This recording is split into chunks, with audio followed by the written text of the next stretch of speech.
has to, in fact, really weigh in on whether or not to believe this defense minister, as we've been talking about how this is really not befitting of a country's defense minister to resort to this kind of jargon. Right. And we've already seen the kind of lies he's been peddling on behalf of the Pakistan big state.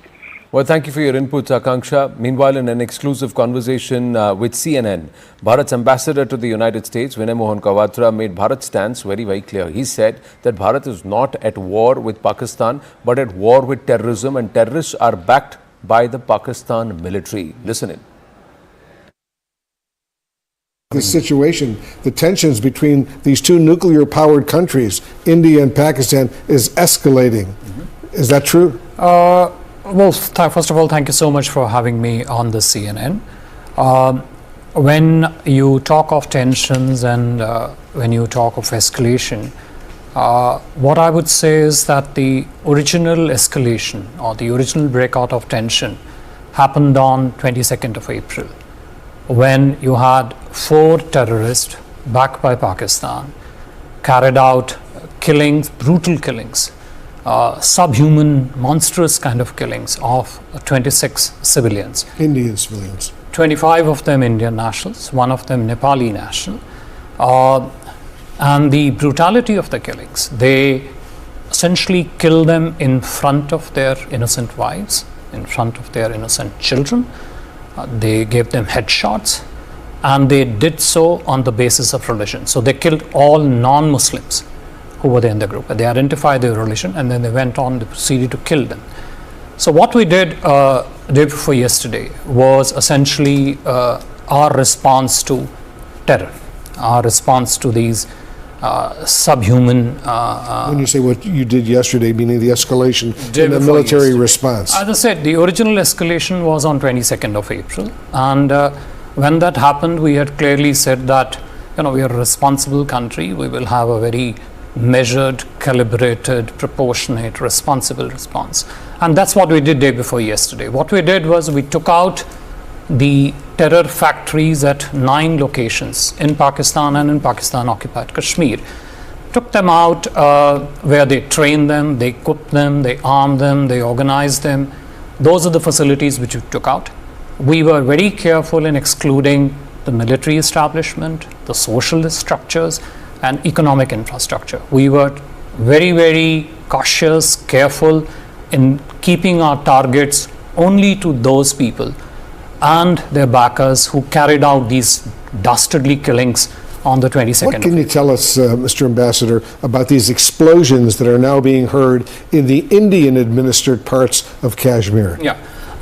First of all, I'm sorry, but let me correct you that the entire Jammu and Kashmir is a integral and inalienable part of India, and I think the only issue to be resolved there is the return of the Pakistan-occupied Kashmir, which is there. We have been hearing reports of some activity of this kind. We don't have the operational details relating to that. But again, what these show is that what it shows the world, what it shows us, what it shows everybody is that Pakistan has again decided to stand with the terrorist. Rather than take action against them, they are essentially lending them support. We wouldn't be surprised if they are themselves involved in this, but that's what is the message which they are telling the world, that we are with terrorists, we are not with the rest of the civilized world, rest of the humanity, and our belief lies, and Pakistan's belief lies in perpetrating these proxies of terror, brutal killings of the innocent civilians. And as you know, Pakistan has denied involvement. We will have the Pakistani ambassador later on today on CNN. But just bottom line, how would you describe the situation right now with Pakistan? Of course, India and Pakistan are 2 nuclear powers. Are you at war right now? To your first point about Pakistan's denial, that has always been the first part of Pakistani strategy, denial and obfuscation. They have this unique characteristic where they assume responsibility of their past actions in future, not in the present moment. 9/11, where was Osama bin Laden found? World Trade Center bombings of 93. the perpetrator of that? Where was the killer of Daniel Pearl found? 26/11 Mumbai attacks, where American nationals also died. Where were those perpetrators found? And this is not me telling you this. This is the few days ago, the Defense Minister of Pakistan openly admitted this on the Sky News network, that we have been supporting terrorism for last 30 years. We got more news coming through. Pakistan also running a parallel war with Bharat and trying hard to take and push fake news. This entire campaign of disinformation is being called out, and with regular intervals they're trying to push disinformation. The latest development, Pakistan has claimed that there was a drone attack in Jalandhar and also circulated fake videos on social media. The PIB, the Press Information Bureau, has now fact-checked the same, clarifying that this is an unrelated video of a farm fire. The video has the time code 7:39 p.m. while the drone attack began well after. So clearly multiple instances of fake news, disinformation being pushed across the board, and especially social media using old videos, drone attacks of that have happened elsewhere in some other region of the world quite some time back have been now claimed as Pakistan military strikes. Air crashes have been claimed as downing of Bharatiya fighter planes. There is so much disinformation. This is also an information war which now Bharat has amped up and said we are going to now call you out. So this entire campaign of disinformation, starting from their political leadership to social media and of course their military wing, that is the ISI and ISPR, being called out loudly by the Indian government. Let's go across to Anshul for more. Anshul, repeated efforts at disinformation, and that's the reason why perhaps that Bharat has also requested platforms like X to withhold the access to about more than 8,000 such handles which have been instrumental across the world in trying to push this kind of disinformation. Well, definitely 8,000 Twitter handles or X handles have already been identified by the Indian government, whereas there are several other handles on X which are being operated under the guise of Hindu names, under the guise of Indian names, and these channels, handles are actually making sure that this entire campaign of misinformation or disinformation that is being given out from the side of Pakistan, that is eventually propagated in India. But now over here, especially over the last 48 hours, the government has jumped into action, and they are making sure that each and every video or each and every disinformation that is being shared to propagate some sort of a panic in the country, that could actually be thwarted. And hence we are seeing that PIB one after the other is doing fact checks of all these videos and disinformation that is being circulated at this point in time. In fact, just a few moments ago as well, two fresh videos have been released from the side of PIB, in which they have very clearly mentioned that both these videos are not of the attacks that was conducted by Pakistan yesterday. In fact, these were old videos that had surfaced yet again. That were in fact surfaced with the intention to create some sort of a panic in India. But definitely the manner in which the government is thwarting all these efforts that are being made by the rogue nation of Pakistan. Definitely all these efforts are going in vain. Also the manner in which we out here in conventional media have been reporting, making sure that each and every information that we put out is actually checked, verified before telling this to our viewers. Definitely this campaign that is being tried to be launched from the side of Pakistan is definitely not seeing the light of the day at this point in time. Well, we got more news coming through in yet another attempt. CNN News 18 is learning, and we are learning that an old video is being shared on social media with the claim that Pakistan has launched a missile attack on Bharat in retaliation.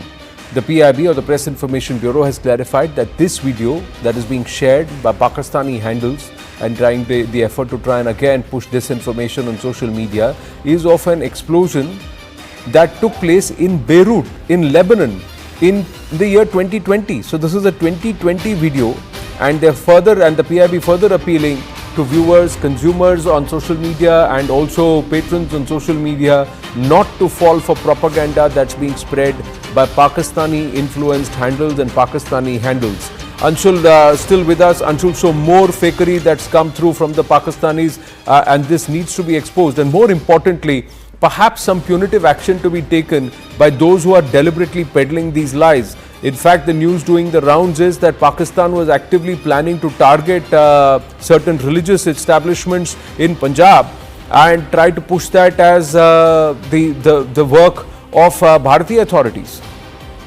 Well, definitely, this is how this rogue nation works. In fact, this was very clearly stated by the Foreign Secretary yesterday in the press conference as well, that this country, since the times of inception, has been based on lies and lies itself, and has been continuously being exposed on international forums for the last 75 years, and that is something that is being continued by Pakistan today as well.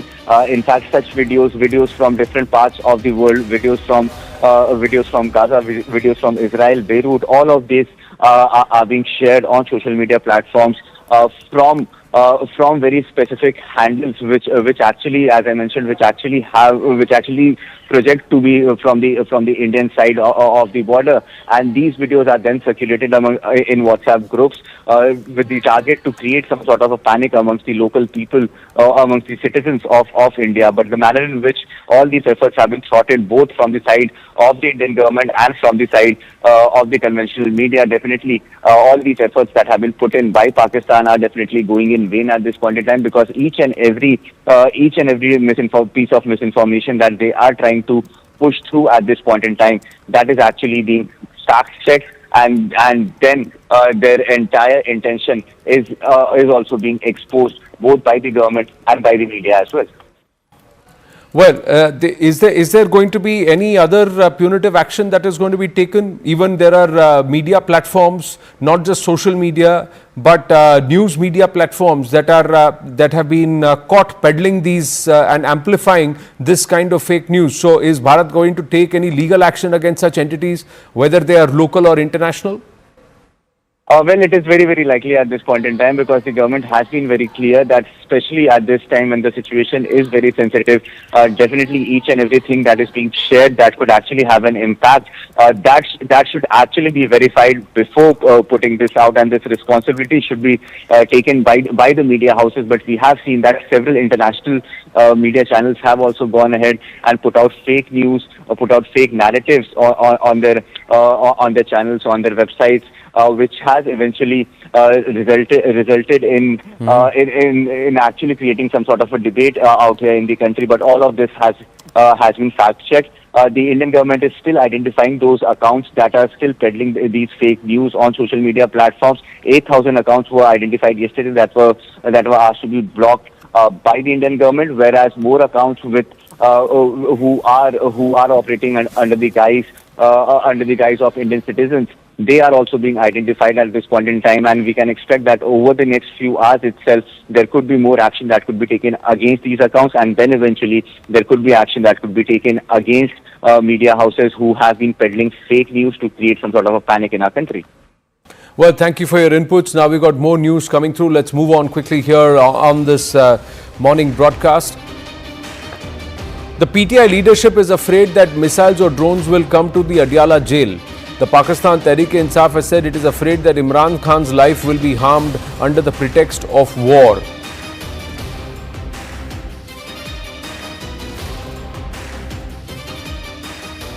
अभी जो हालात है, मुख्तलिफ शहरों में drone जो है आ रहे हैं, मुख्तलिफ शहरों में मिसाइल आ रहे हैं, तो हमें ये डर है कि ऐसा न हो कि इस जंग में या जंग को बहाना बना के कोई ड्रोन या कोई मिसाइल अडियाला आ जाए, और इससे चूंकि इमरान खान रियासत और रियासती इदारों के तहवील में हैं, तो ये हमें ये डर लग रहा है और हमें इस तरह लग रहा है कि ऐसा न हो कि इसी जंग के बहाने पे इमरान खान साहब की जान को तो नुकसान पहुंच जाए. Well, so the Pakistan Tehreek-e-Insaf now worried about the safety of Imran Khan. Remember, it was under General Asim Munir. that Imran Khan was incarcerated, cases were registered, and despite his immense popularity among the Pakistan people, he was dislodged, and the effort to try and totally dismantle the Pakistan Tehreek-e-Insaf and Imran Khan is popularity. But despite that, he continues to remain one of the most popular leaders currently in Pakistan.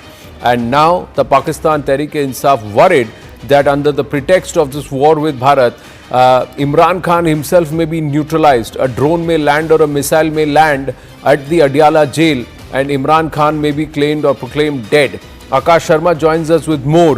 Akash, so PTI not taking Asim Munir's name openly, but they are worried that they may just, that the current establishment may just finish Imran Khan off, because General Asim Munir has reasons to blame Imran Khan for the current state of affairs, where he remains perhaps one of the most unpopular and unsuccessful military generals in Pakistan history, if he were to take out the military leadership during 1971. Look at the number of reversals that someone like General Asim Munir has had. He's not been able to control the Baloch. The Pakistan army has been pummeled. What happened with the Jafar Express is national embarrassment and global embarrassment for a military general. He's been unable to control the Afghan situation. The Afghans are absolutely outraged with the way more than 1.5 million Afghan refugees were forcibly pulled out of their homes, especially those who were economically less able. They were the ones singled out by the Pakistan military. The Baloch are upset, the Afghans are upset, the Pashtuns are upset, and Bharat is absolutely upset with what happened with Pahalgam all across. And 3 nights of reversals as a military general. So much shame heaped on Asim Munir in the last 48 to 72 hours. It's never before in a Pakistani military general history, barring 1971. Akash Sharma joins us with more. The PTI now believes, Imran Khan's party, his supporters believe that the Pakistan military may then try to finish off Imran Khan by landing a drone or a missile in Adiala jail. The fear is of course because of the fact that we have seen strikes from India, in fact the precision strikes from India, but then it is also because of the sort of developments that have happened. There is a fear that army may take some sort of step and then blame it over to India. And Junaid Akbar, who is the president of PTI from Khyber Pakhtunkhwa, is somewhere reflecting, in fact, highlighting the concerns within the party for the safety. And we have seen in the past that how, in fact, the senior military leadership, in fact, went to Imran Khan in the jail, that in such a time, he should come with the government and the Pakistani military Anand. But it seems like it hasn't worked, and that's the reason why, the party president from one particular region is coming out with such a concern. Also, as far as the political context is concerned, so we know that how the Pakistani, former Prime Minister was ousted in fact in 2022 and with a no confidence vote, and has faced several legal cases since then. We know that how Pakistan, in fact, the whole system in Pakistan works on the basis of the kind of support you have from the army, and then in case you have that, you can continue with the government, or else you'll face the same consequences as Imran Khan is facing right now. But this is somewhere the concern that Pakistani army can, take some sort of step against Imran Khan and then blame it over to, India, because of the kind of, in fact, strikes that we have been seeing, at different places in Pakistan, within Pakistan. But this is the biggest fear. The Pakistani army, and Asim Munir was the one, Akash. Asim Munir was the one who has incarcerated Imran Khan. The PTI blames Asim Munir for what has happened. Many believe that this was a deal struck between Nawaz Sharif and Asim Munir, and that's how Asim Munir became the army chief. Very clearly, there was a fight, there was a tussle, because Imran Khan's man was Faiz Hamid and not Asim Munir. And Asim Munir and Faiz Hamid were at loggerheads. And clearly, the dislodgement of Faiz Hamid and the shunting off of Faiz Hamid, and of course, the dislodging of Imran Khan was all under the patronage of Asim Munir. So right now the PTI believes that Asim Munir would try and get some win personally for himself because of the reversals with Bharat, and some drone may land at Adiala jail, finish off Imran Khan, and the blame will be put on Bharat. Right. And this is in fact, possible. And there's a reason why this is possible, because Pakistanis were devious. There is a huge amount of conversation. We're just waiting for Bharat to officially confirm this, that the attacks and the drones that were negated or neutralized over Amritsar were with this devious plot of attacking a religious institution in Amritsar, a very holy one, and then to try and pin the blame via some agents of the ISI sitting over in Canada and UK and elsewhere in the world and blame it on Bharat. And that was foiled by our by our air defense systems. Well, we'll try and go across to Akash in just a bit. Meanwhile, JD Vance has sent a message to Pakistan saying that India-Pakistan tussle is not the business of the United States, but added that de-escalation was the need of the hour. He says, and I quote, "We are concerned about any time when nuclear powers collide. We want this thing to de-escalate. We cannot control these countries, though, but we are not going to get involved in the middle of war. That's fundamentally none of our business and has nothing to do with America's ability to control it." Now, how should one read this? Has Donald Trump left it to Prime Minister Narendra Modi to deal with Pakistan and Bangladesh, or has America left Pakistan high and dry in the past between 65, 71, and America has oftentimes stood up, even in 1999. America has often stood up to help Pakistan and support Pakistan and diplomatically, militarily back it and engage with it, all because it had vested interests in Afghanistan. Now that the Americans have pulled out of Afghanistan, is Pakistan's utility for them come to a zero? This is the same leadership under whom Pakistan was openly called out for using billions of dollars of American money towards and redirecting it towards efforts variant from the purpose for which it was given. And is this the same leadership now that is saying the tap is off? You are not going to get anything else from us. There is no support, there is no diplomatic involvement or pressurizing, and there is nothing at stake for us here. You are at your own mercy, but the larger call is that are there a bunch of crazies in Pakistan who may take an effort and try and use this entire nuclear bluster and bluff and somewhere effect it out in desperation? That's the biggest concern that many in the region now have in this failed state that is openly backing terrorists, that is Pakistan. Meanwhile, Bharat's High Commissioner to the United Kingdom in an interview with Sky News showed proof of military backing to terrorists in Pakistan, and he showed a photo which shows Pakistan military standing behind a sanctioned terrorist under the American sanctions regime. He called Hafiz Abdul Rauf. Now, this was something that we have put out very clearly here on CNN News 18 on the right stand, that this person who is leading the prayers is a US proscribed terrorist. But UK Ambassador, India Envoy to the United Kingdom, Vikram Doraiswamy, picking up the picture and highlighting this is the man who's a mastermind of and a key operative of the Lashkar-e-Taiba, which is again behind many attacks on Indian soil. This is a report I'm reading from Reuters based on 2 US officials telling Reuters this. They're saying it's the first time that Western officials have confirmed that there was high confidence that Pakistan had used the Chinese-made J-10 aircraft to launch air-to-air missiles against Indian fighter jets, bringing down at least 2. This is something that, let's ask Reuters. But my larger sense is that there is no evidence of that. We haven't actually confirmed any such thing. The better point is to ask actually if all of this is true, and if Pakistan has essentially succeeded in making its point as it wanted to, why are they not stopping? The question you have to ask yourself, however, is the other one, which is that if Pakistan says it's retaliating, as my colleague, the Pakistan High Commissioner, said here yesterday, what are they retaliating about? They're retaliating against attacks on terrorism infrastructure. So what does that tell you of their relationship with the terror groups?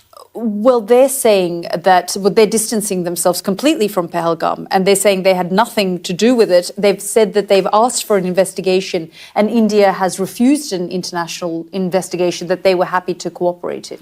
Well, this is a story we've heard multiple times before. In 2016, after the Pathankot attack, which you referred to, we offered them an unprecedented amount of access to an Indian Air Force base, which had been attacked at Pathankot.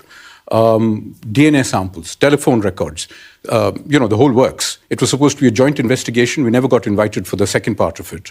And frankly, each time, if you go all the way back to 2008 to the Mumbai terror attacks, where a substantial amount of information and material evidence was provided to the world and to Pakistan, who made the same generous offer of cooperation, all they've used it for is to hide their tracks and to take away fundamentally what are assets of their deep state. High Commissioner, I just have a minute left, but I've spoken to a retired general who in Pakistan who referenced India funding and backing the Baluch Liberation Army.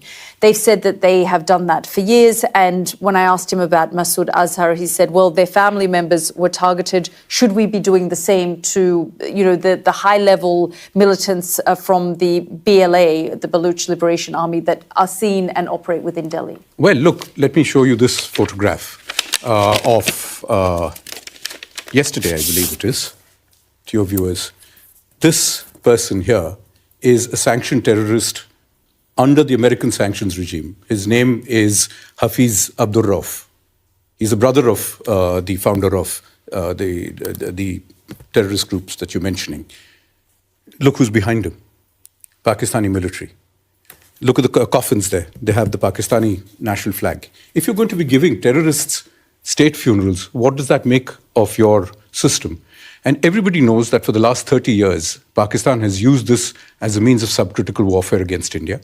If the international community really wants to be able to look at this and worry about it, the simple solution is to tell Pakistan it has an opportunity for an off-ramp. These are things that the world should have compelled Pakistan to do 30 years ago, and to compel them to implement their promises about taking down this infrastructure. It has not done so. We can't verify these images ourselves, and this is part of one of the problems, High Commissioner, that both sides, there's a lot of information coming out, but independent journalists, foreign journalists are not being given access. The Pakistanis have said to me, you're free to come to the sites that have been targeted, and we can take you to the line of control as well with the military to show you what's been hit and targeted. And in the same way, the information that we find that we're getting out of, and this image that you've shown was shown at a press conference that the military in Delhi put out as well. But that is part of the problem here as well, isn't it, High Commissioner? I mean, there is an information warfare that's taking place, and independent journalists can't seem to get access to either side. Well, look, it is a fluid situation out there. I don't know how helpful it would be to have independent journalists or any kind of journalists wandering around in an area where there is active military operations happening. The logical solution would be, as we've said repeatedly, for Pakistan to take the opportunity of an off-ramp, which we have made abundantly clear, including this morning, that if Pakistan stops attacking our military facilities, the matter ends there. But it is for them to decide. More news, and this is on the non-kinetic front. So there is a kinetic action that's being initiated, and the escalation ladder is being upped by the Pakistani side. Bharat, meanwhile, is also looking at the non-kinetic offensive moves, along with the abeyance, putting Indus Water Treaty in abeyance and the tap-on, tap-off strategy. The other one is to put Pakistan back into the FATF grey list. In fact, this time push for a blacklist. Top government sources have informed that Bharat is seeking the relisting of Pakistan on the FATF grey list, raising concerns that international aid and financial support from multilateral institutions are being misused to fund terror activities. Now, Indian authorities have also presented evidence to the global community linking several major terror attacks, including the Moscow theatre bombing and London Bridge attack, to individuals trained in what are being referred to as Pakistan's schools of terror. Pakistan is the only nation, mind you, even as we bring in Pallavi Ghosh on this, that has a university of jihad. So this is a state that has also accorded terrorists and their families, their kith and kin, proscribed terrorist organizations, their families get the state funeral and also the Pakistani flag, as that was shown by the Ambassador Doraiswamy and as we've highlighted here. Pallavi is with us. Pallavi, so this is the non-kinetic offensive. The FATF meeting is scheduled in June. So is there going to be a concerted push? Absolutely. The Financial Action Task Force, which was first set up, interestingly, Anand, focused only on money laundering, and that's one reason why Pakistan managed to tick the right boxes. But it's only when this whole concept of terrorism funding got included into the FATF where things were getting hotter and hotter for many countries, and now even more for Pakistan. Look, there have been endless rounds of meetings. The Department of Revenue under the Finance Ministry has verbally conveyed it to the IMF that, the Pakistan needs to be brought back on the grey list because now it ticks all the right boxes as far as terror funding is concerned.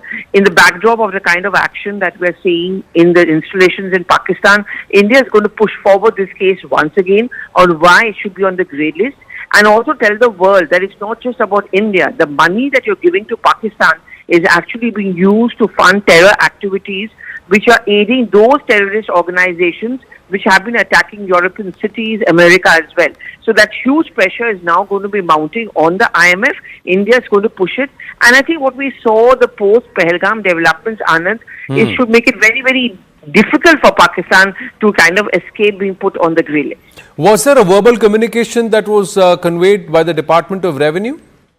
That's right. Department of Revenue is the nodal agency which falls under the Ministry of Finance.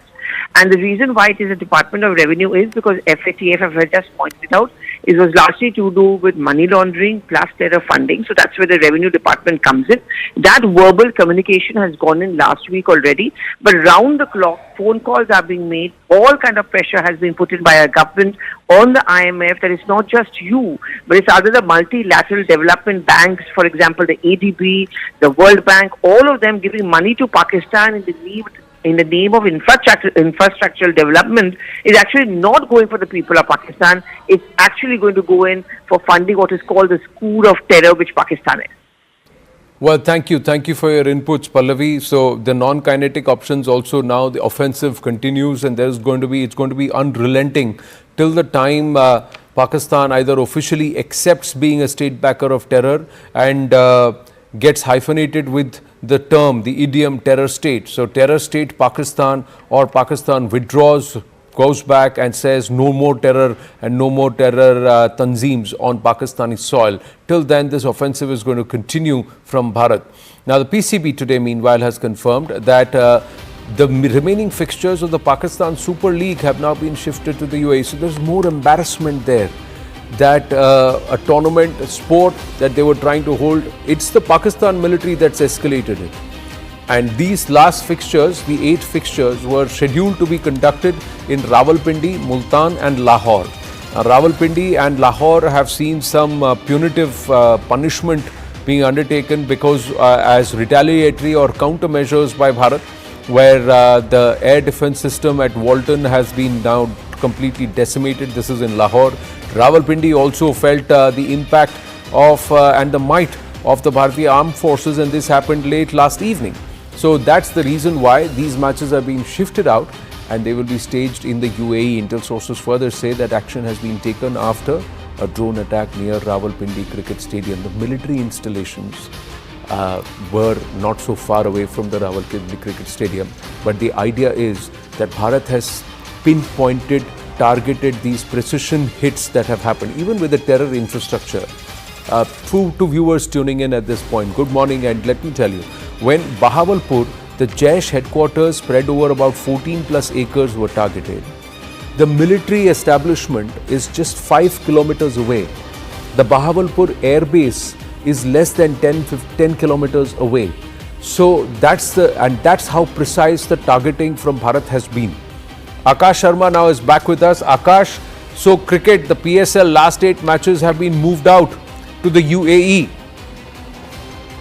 Yes, Anand, there are concerns, and now these concerns are in fact affecting things in Punjab, and PSL is the initial news that we are getting, that how the matches have been shifted to UAE, and foreign players are somewhere afraid because of the sort of developments that are happening. We know that how India has been striking different locations in Pakistan, specifically after the sort of attempt that has happened from Pakistani side. Now there is a fear that this will further escalate, and that's the reason why this decision has been taken by PCB, that is Pakistan Cricket Board. And we are learning that not just this, but there are a number of things that are getting impacted in Pakistan Pakistan is in fear. They are expecting, a strong retaliation, which is already happening since last night. We have been, seeing the air activities as well as the ground activities from on ground. We are waiting for an official input as to what is the, intensity of the sort of, activities that are happening. But definitely this shows that how Pakistan is fearing several attacks from India now, especially when they have tried, failed. In fact, they have failed in, striking. This is another question, Akash. Along with the foreign players who want to get out of Pakistan at the earliest, the fact is that Bharat was very clear in the statement that was issued on the 8th, in the joint briefing, where they said that the Indian state will only retaliate in equal measure to what Pakistan tries. So the failure of the Pakistan general, the inability of the Pakistan general to be able to de-escalate the situation should be writ large. If PCB is suffering, cricket is suffering, it's because of the Pakistan military and its general, Mullah Munir, as he's been called. People of Pakistan are in fact, showing their, emotions and the sentiments on social media. They are also not very happy, Anand. They are also not very happy with the sort of decisions that their military is taking. You rightly pointed out, India has, time and again clarified that we don't want further escalation, and that's the reason why our strikes are limited. You tried to attack our air defenses. That's why we have destroyed your, air defenses. Now you have targeted our civilian property as well. Last night you tried Jammu, Pathankot, several other areas in the western sector as well. And now a strong retaliation is there. This is the reason why people of Pakistan are writing on social media. They are not happy with General Munir. And, in fact, there was a buzz on coup. In fact, we have no confirmation on that, of course. But yes, people in Pakistan are visibly unhappy with the sort of developments that are taking place. Well, Akash, you should check with those within the Ministry of Defence and those who you're in touch with. And we'll also ask former Faujis when they join us, has there been any general in Pakistan who's faced such humiliation outside of 1971? In Pakistan military history, is he the most failed, unsuccessful and incapable military general? Is that what General Asim Munir has reduced his stature to? And with that, bringing down a whole nation with him? That's the big question. Akash, thank you for your inputs. Meanwhile, former Pentagon official Michael Rubin has now said that it was Pakistan who started the conflict by backing and harboring terrorism on its soil.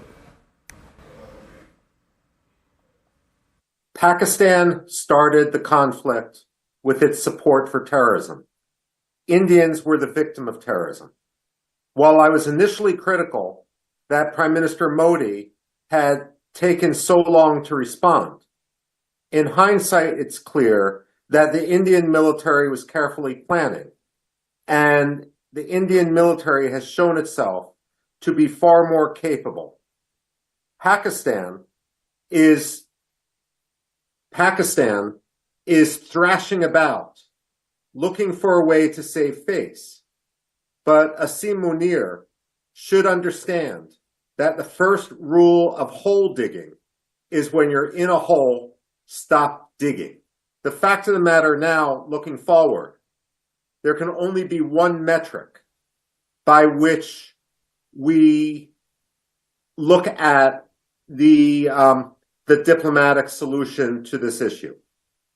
Pakistan has to be designated by the United States to be a state sponsor of terror.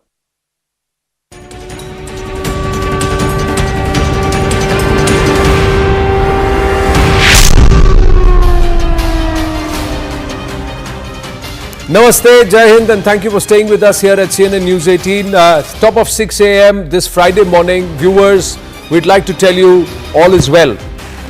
Our forces have done a phenomenal job. Keep them in your prayers. Keep our brave hearts in your prayers this morning. And also keep those people who are directly in the line of Pakistan military fire in the regions of Jammu, Kashmir, in Haryana, in Punjab, in Rajasthan, in Gujarat, in all these regions, in those districts where the Pakistan military has tried to train its guns, its artillery, sending its drones and missiles. Have them in your prayers. but also a big shout out to our brave hearts, our defense forces, for so ably neutralizing, negating Pakistan's devious plots. The Pakistan military has failed yet again.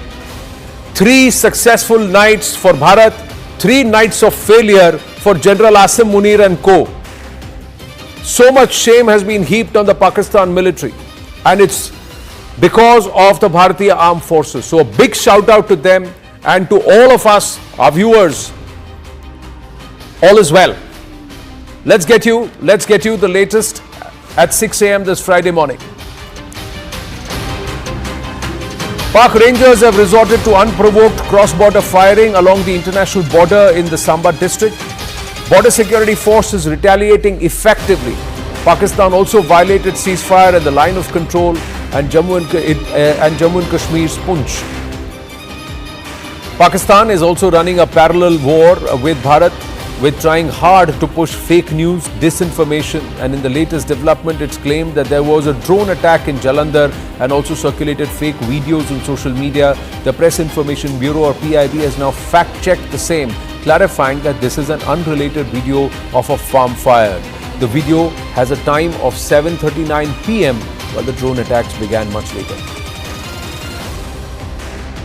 PIB has also further fact-checked an old video that is being shared on social media with the claim that Pakistan has launched a missile attack on India in retaliation. PIB has clarified that this video that is being shared is of an explosive attack or an explosion that took place in Beirut in Lebanon in 2020, and further appealed to people not to fall for propaganda that is being spread by Pakistani handles. The United States Vice President J.D. Vance has conveyed a message to Pakistan. Vance has said that India-Pak tussle is not the business of the United States, but added that de-escalation was the need of the hour. He further said that the United States will not get involved in the middle of war. Top government sources, meanwhile, have informed that India is seeking a relisting of Pakistan on the FATF grey list, raising concerns that international aid and financial support from multilateral institutions are being misused to fund terror activities. Indian authorities have presented evidence to the global community linking several major terror attacks, including the Moscow theatre bombing and London Bridge attack, to individuals trained in what are being referred to as Pakistan's schools of terror. PTI Khyber Pakhtunkhwa President Junaid Akbar has made an important statement. PTI leadership is afraid that missiles or drones will come to Adiala jail on the pretext of war. PTI says it is afraid that Imran Khan's life will be harmed under the pretext of war. And fingers are not pointing at Bharat, they are pointing at the Pakistan military and General Asim Munir.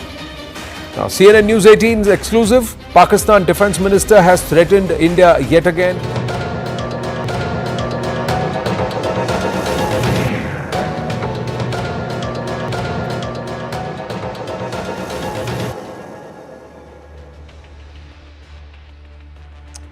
India neutralizes Pakistani air defense radars and systems in several locations in response to Pak attempts to attack military facilities in Srinagar, Pathankot, Amritsar, Ludhiana, Chandigarh and other locations. No casualties or material losses were reported. Pakistani Rangers resort to unprovoked cross-border firing along the international border. Explosions heard near the line of control. Armed forces retaliating effectively. Defence Ministry says India remains fully prepared to defend its sovereignty and ensure the safety of its people. Amid rising cross-border tension, schools, colleges, universities to remain closed in Jammu, Punjab and Himachal. United States Vice President J.D. Vance says that India-Pak tussle is not the business of United States, but added that de-escalation was the need of the hour. He said that United States will not get involved in the middle of a war. Good morning. Hello and welcome to this special coverage on Operation Sindoor on CNBC TV 18. I'm Mangala Malu from the Mumbai studio, and joining me is Shireen as well. India-Pakistan tensions continue to simmer. Indian armed forces foiled fresh attempts by Pakistan to strike northern and western Indian cities using drones and missiles. At least 8 Pak missiles were knocked down by India's S-400 air defense gun, drone and missile activity was reported in Gujarat, Punjab, Rajasthan, and Jammu and Kashmir, prompting authorities to activate defense systems, sound air raid sirens, and impose blackouts in several areas. In response to the threat, airports across the country have been placed on high alert. Let's go across to Shireen now. Shireen, it's been a long night. It certainly has been a long night for our armed forces, Manglam. And to start with, our thoughts and prayers with the Indian Armed Forces. They are at the border. We're sitting in our homes. And I think this is time for every Indian citizen to exercise restraint, to be responsible about what is being said, to be responsible about what is being tweeted online, and so on and so forth. This is as much a war of misinformation and disinformation as well. And we've seen the government counter a lot of that, but it is imperative that there is restraint exercised at this very difficult and serious time. And this is really the armed forces at the forefront, protecting India and protecting Indian citizens. Manglam, while Parikshit will give us a rundown of what has happened across the northern border, across the western border, the many targets that Pakistan has tried to infiltrate, and of course, India's response, what I do want to highlight right at the start is the statement that has come in from the US Vice President J.D. Vance. Now, as we've been, covering this overnight, and I remember very distinctly yesterday in the morning when we were talking to our guest and Ambassador K.C. Singh, when I asked him about global response, he made it clear that he didn't believe that the US was likely to intervene in any significant form or fashion. Now, while Secretary Rubio has had conversations with the Ministry of External Affairs Minister Jai Shankar, as well as Ajit Doval, and in fact, a conversation took place between Jai Shankar and Rubio last night. Here's the statement for US Vice President J.D. Vance. J.D. Vance, in an interview in response to what is happening in India and Pakistan, says, we're not going to get involved in the middle of the war between India and Pakistan. Getting involved in the tensions between India and Pakistan is fundamentally none of our business and nothing to do with the ability of America to control it. US is going to pursue this through diplomatic channels. Hope this does not spiral into a regional war or a nuclear conflict. So the US at this point in time is basically calling on both sides to de-escalate, calling on both sides to exercise restraint, but also making it clear that they, at least from what Vice President Vance seems to be indicating, not getting into intervention of any significant kind at this point in time. Another important aspect that we would like to highlight, there was an important meeting that took place yesterday, and perhaps one that didn't get enough attention or enough notice. The Saudi Minister of State for Foreign Affairs was in India. He had a meeting with both the Minister of External Affairs, S. Jaishankar, as well as the Prime Minister. So behind the scenes, are we likely to see the Saudis exercise any kind of influence on Pakistan is going to be the crucial question. But of course, we will have to wait to see how all of this plays out on the diplomatic front. What is happening right now is serious stuff.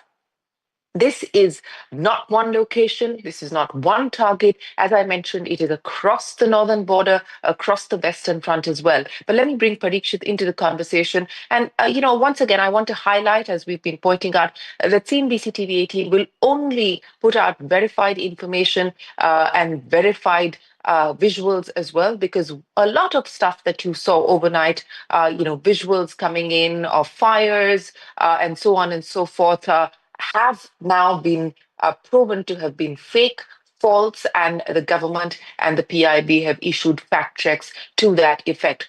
So let me go across to Parikshit now to update our viewers on what has transpired overnight. Parikshit, it's been a long night. Let's just run our viewers through exactly what has happened in the last 12 hours. There has been very heavy firing from the Pakistani side all across the LOC and the international border, especially in places like Akhnur, like Rajouri, for that matter. Having said that, there have been drone sightings in multiple locations at the LOC and the international border.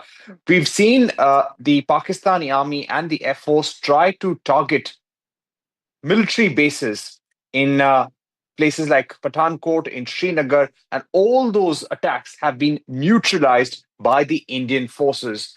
Yes, we're not revealing any names of locations where operations are underway, and we must tell our viewers that live shooting or live updates of operations that are taking place along the border is a strict no from the government. We would request all our viewers who are in these areas also not to do the same. But yes, we can tell our viewers that multiple drones have been neutralized by the Indian Armed Forces. This has happened in Udhampur, it has happened in Pathankot, it has happened in Srinagar as well. We are also picking up that many cheap quality drones were used by Pakistan. And Pakistan, in a way, is trying to imitate what the Hamas did on the 7th of October 2023. Our sources also hinting at a meeting that took place between Hamas and Pakistani ISI in POK some time back. So clearly, there is now pressure on Pakistan to de-escalate. In fact, I'd like to turn our attention of our viewers to a statement by the Pakistani Foreign Ministry, which came in late last night. They said that we stand vigilant, we stand for peace. All the claims being made by the Indian government about Pakistan's attack on Pathankot, Srinagar, Jammu are absolutely false. And if India escalates, we will respond aggressively and we stand for peace. The fact that Pakistan here is saying that we will remain vigilant, we stand for peace, it shows that somewhere Pakistan wants to de-escalate. That's my reading of the situation. But I think the Pakistan foreign ministry statement at a time when the exchange, the tense exchange between India and Pakistan was at its peak, I think it's very, very significant. Yes, it certainly is very significant. We, in fact, have guests joining us very early in the morning. Lieutenant General K.R. Rao, former DG Artillery, is with us, as well as Arvind Sanger, gentlemen, and Eddie Ardini as well. Gentlemen, appreciate you joining us here. Lieutenant General Rao, may I start with you, sir? Because help us understand where we find ourselves. I mean, the developments that have taken place overnight, and without wanting to sound alarmist or create and cause any panic, this is now a state of war, is it not? I consider it certainly a state of war. But what happens is when we are earlier, in terms of a proper war, a conventional war, we just entry attack or clearing of land and so on. But the very warfare concept itself is undergoing a dramatic change. So use of standoff weapons, whether in terms of drones or in terms of missiles, is also part of the war. So to that extent, war has certainly begun. The very fact that they have responded in such a fashion, if that is true that they have already tried to target Jammu, they have tried to target these infrastructural targets. I consider it certainly very much an act of war. The war has begun. And the facts will start emerging slowly. But one did not expect, in my own thought, and I expected that the Pakistan would start looking at picking up infrastructure.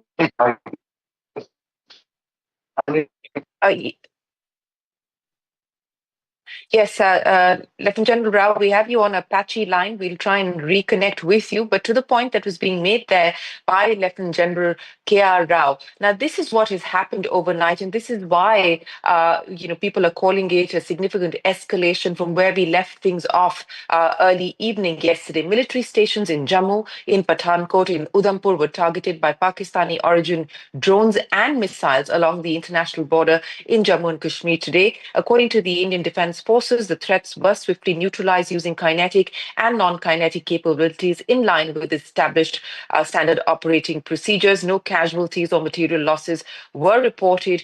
The MOD saying India remains fully prepared to defend its sovereignty and ensure the safety of its people. So there is, of course, operations currently underway as well. As we've been reporting, firing continues along the line of control. Poonch has been an area that has been targeted heavily by the Pakistani armed forces, and India responding and retaliating. So that, of course, continues to be an exercise and an operation underway. All of India at this point in time, I want to highlight that, especially the border states, are in a state of high alert. There are no TAM, which means that civilian operations across large parts of the aviation infrastructure, airport infrastructure, is at this point in time suspended. In a lot of the airports that find themselves housed in the border, in the states close to the border, And of course, schools and colleges in sensitive states and sensitive cities have also been asked to remain shut as a precautionary measure at this point in time. Arvind Sanger, let me come to you. You know, on day one, when we actually saw the Operation Sindoor being launched by the Indian government, the market took it in its stride. In fact, we closed higher on the day. Given this escalation, Arvind, how do you now see investors reading the situation, looking at the situation, and reacting to the situation? It seems a lot more concerning. I mean, I think that things are escalating. And frankly, the Pakistani military chief, General Munir, is known to be a bit of an Islamist hardliner. So when we look at the facts, I don't think the civilian government is in control in Pakistan, as it has never been in times of crisis. And so I think that maybe we've been too sanguine in assuming that both sides would want to de-escalate. And, you know, the reality is that in the past, you know, with a different government, US would be more aggressively trying to play a role in trying to de-escalate. Since this is more of an America first, you know, leadership, they're taking a hands-off role in this. So therefore, I'm not sure who is going to be able to, you know, put pressure to de-escalate. And if there is an external pressure, is there a risk of some miscalculation? So I think that the markets are probably going to continue to see pressure because things do not seem to be settling now. Things do not indeed seem to be settling down for now. And just as a highlight, we do have the GIFT Nifty, which is indicating a near 300-point cut at the open for our markets itself. And this after a big gash that we saw in the last hour in yesterday's trading session as well. So that's the GIFT Nifty up for you, a start below that 24,000 mark. Of course, this is a situation where levels will not matter. The important part is where the sentiment is. Let's go across to Ed Yardeni as well. Ed, thank you for joining us earlier in the morning itself. The big question, you know, India was just about looking like the brightest spot in the world right now, given the sort of uncertainty that we've seen around geopolitics, tariffs, etc. There was a massive FII selling over the last few months, but the last fortnight, the FIIs went ahead and bought nearly $5 billion worth equity in the Indian markets. Right. This wasn't on anyone's cards. Do you think this development would lead to FIIs lighten their positions once again in India? I think so. I think foreign investors will indeed lighten their position. Much will depend on the next couple of days. As your previous guest said, it right now looks as though it could escalate or de-escalate. And that's the big unknown for the stock market. And unknowns create uncertainty, and uncertainty means that investors tend to move elsewhere where they don't have that kind of risk. I will point out that historically, at least certainly for the United States, we've seen that geopolitical crises actually create buying opportunities. But I think it's a little early to say this is a buying opportunity.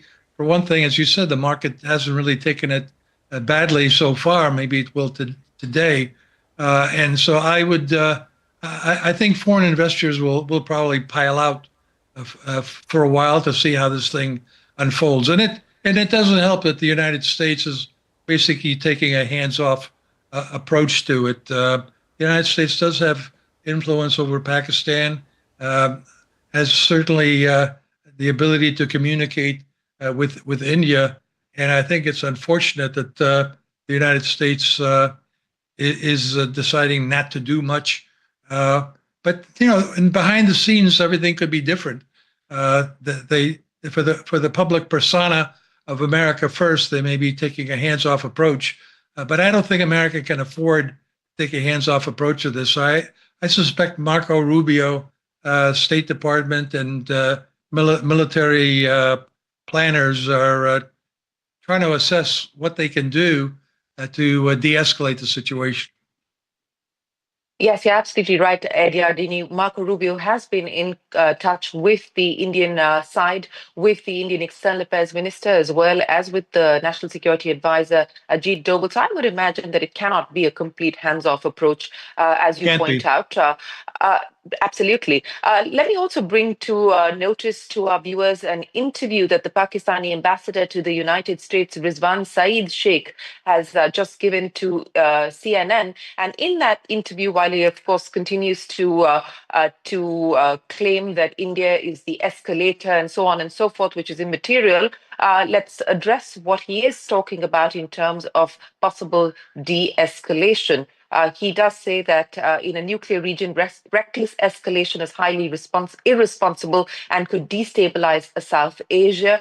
Importantly, he says Pakistan claims it does not want escalation, but it reserves the right to respond under public and strategic pressure.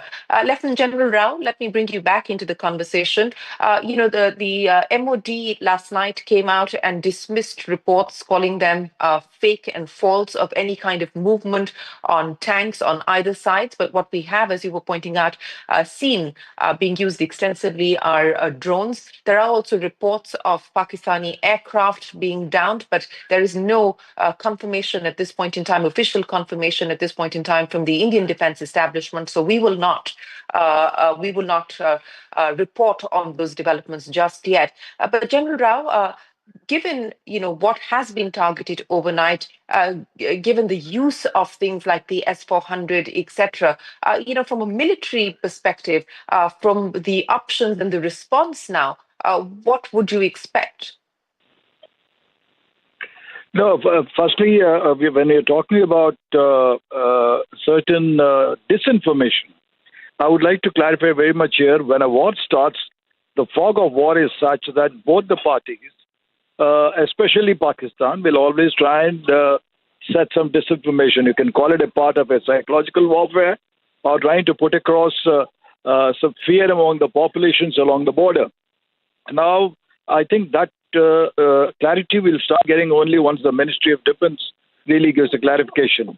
But given in case we were to consider at any point of time that certain drones have come in or certain missiles have come in, let me only say this much, that we have very much a good capability to shoot down these drones as well as missiles.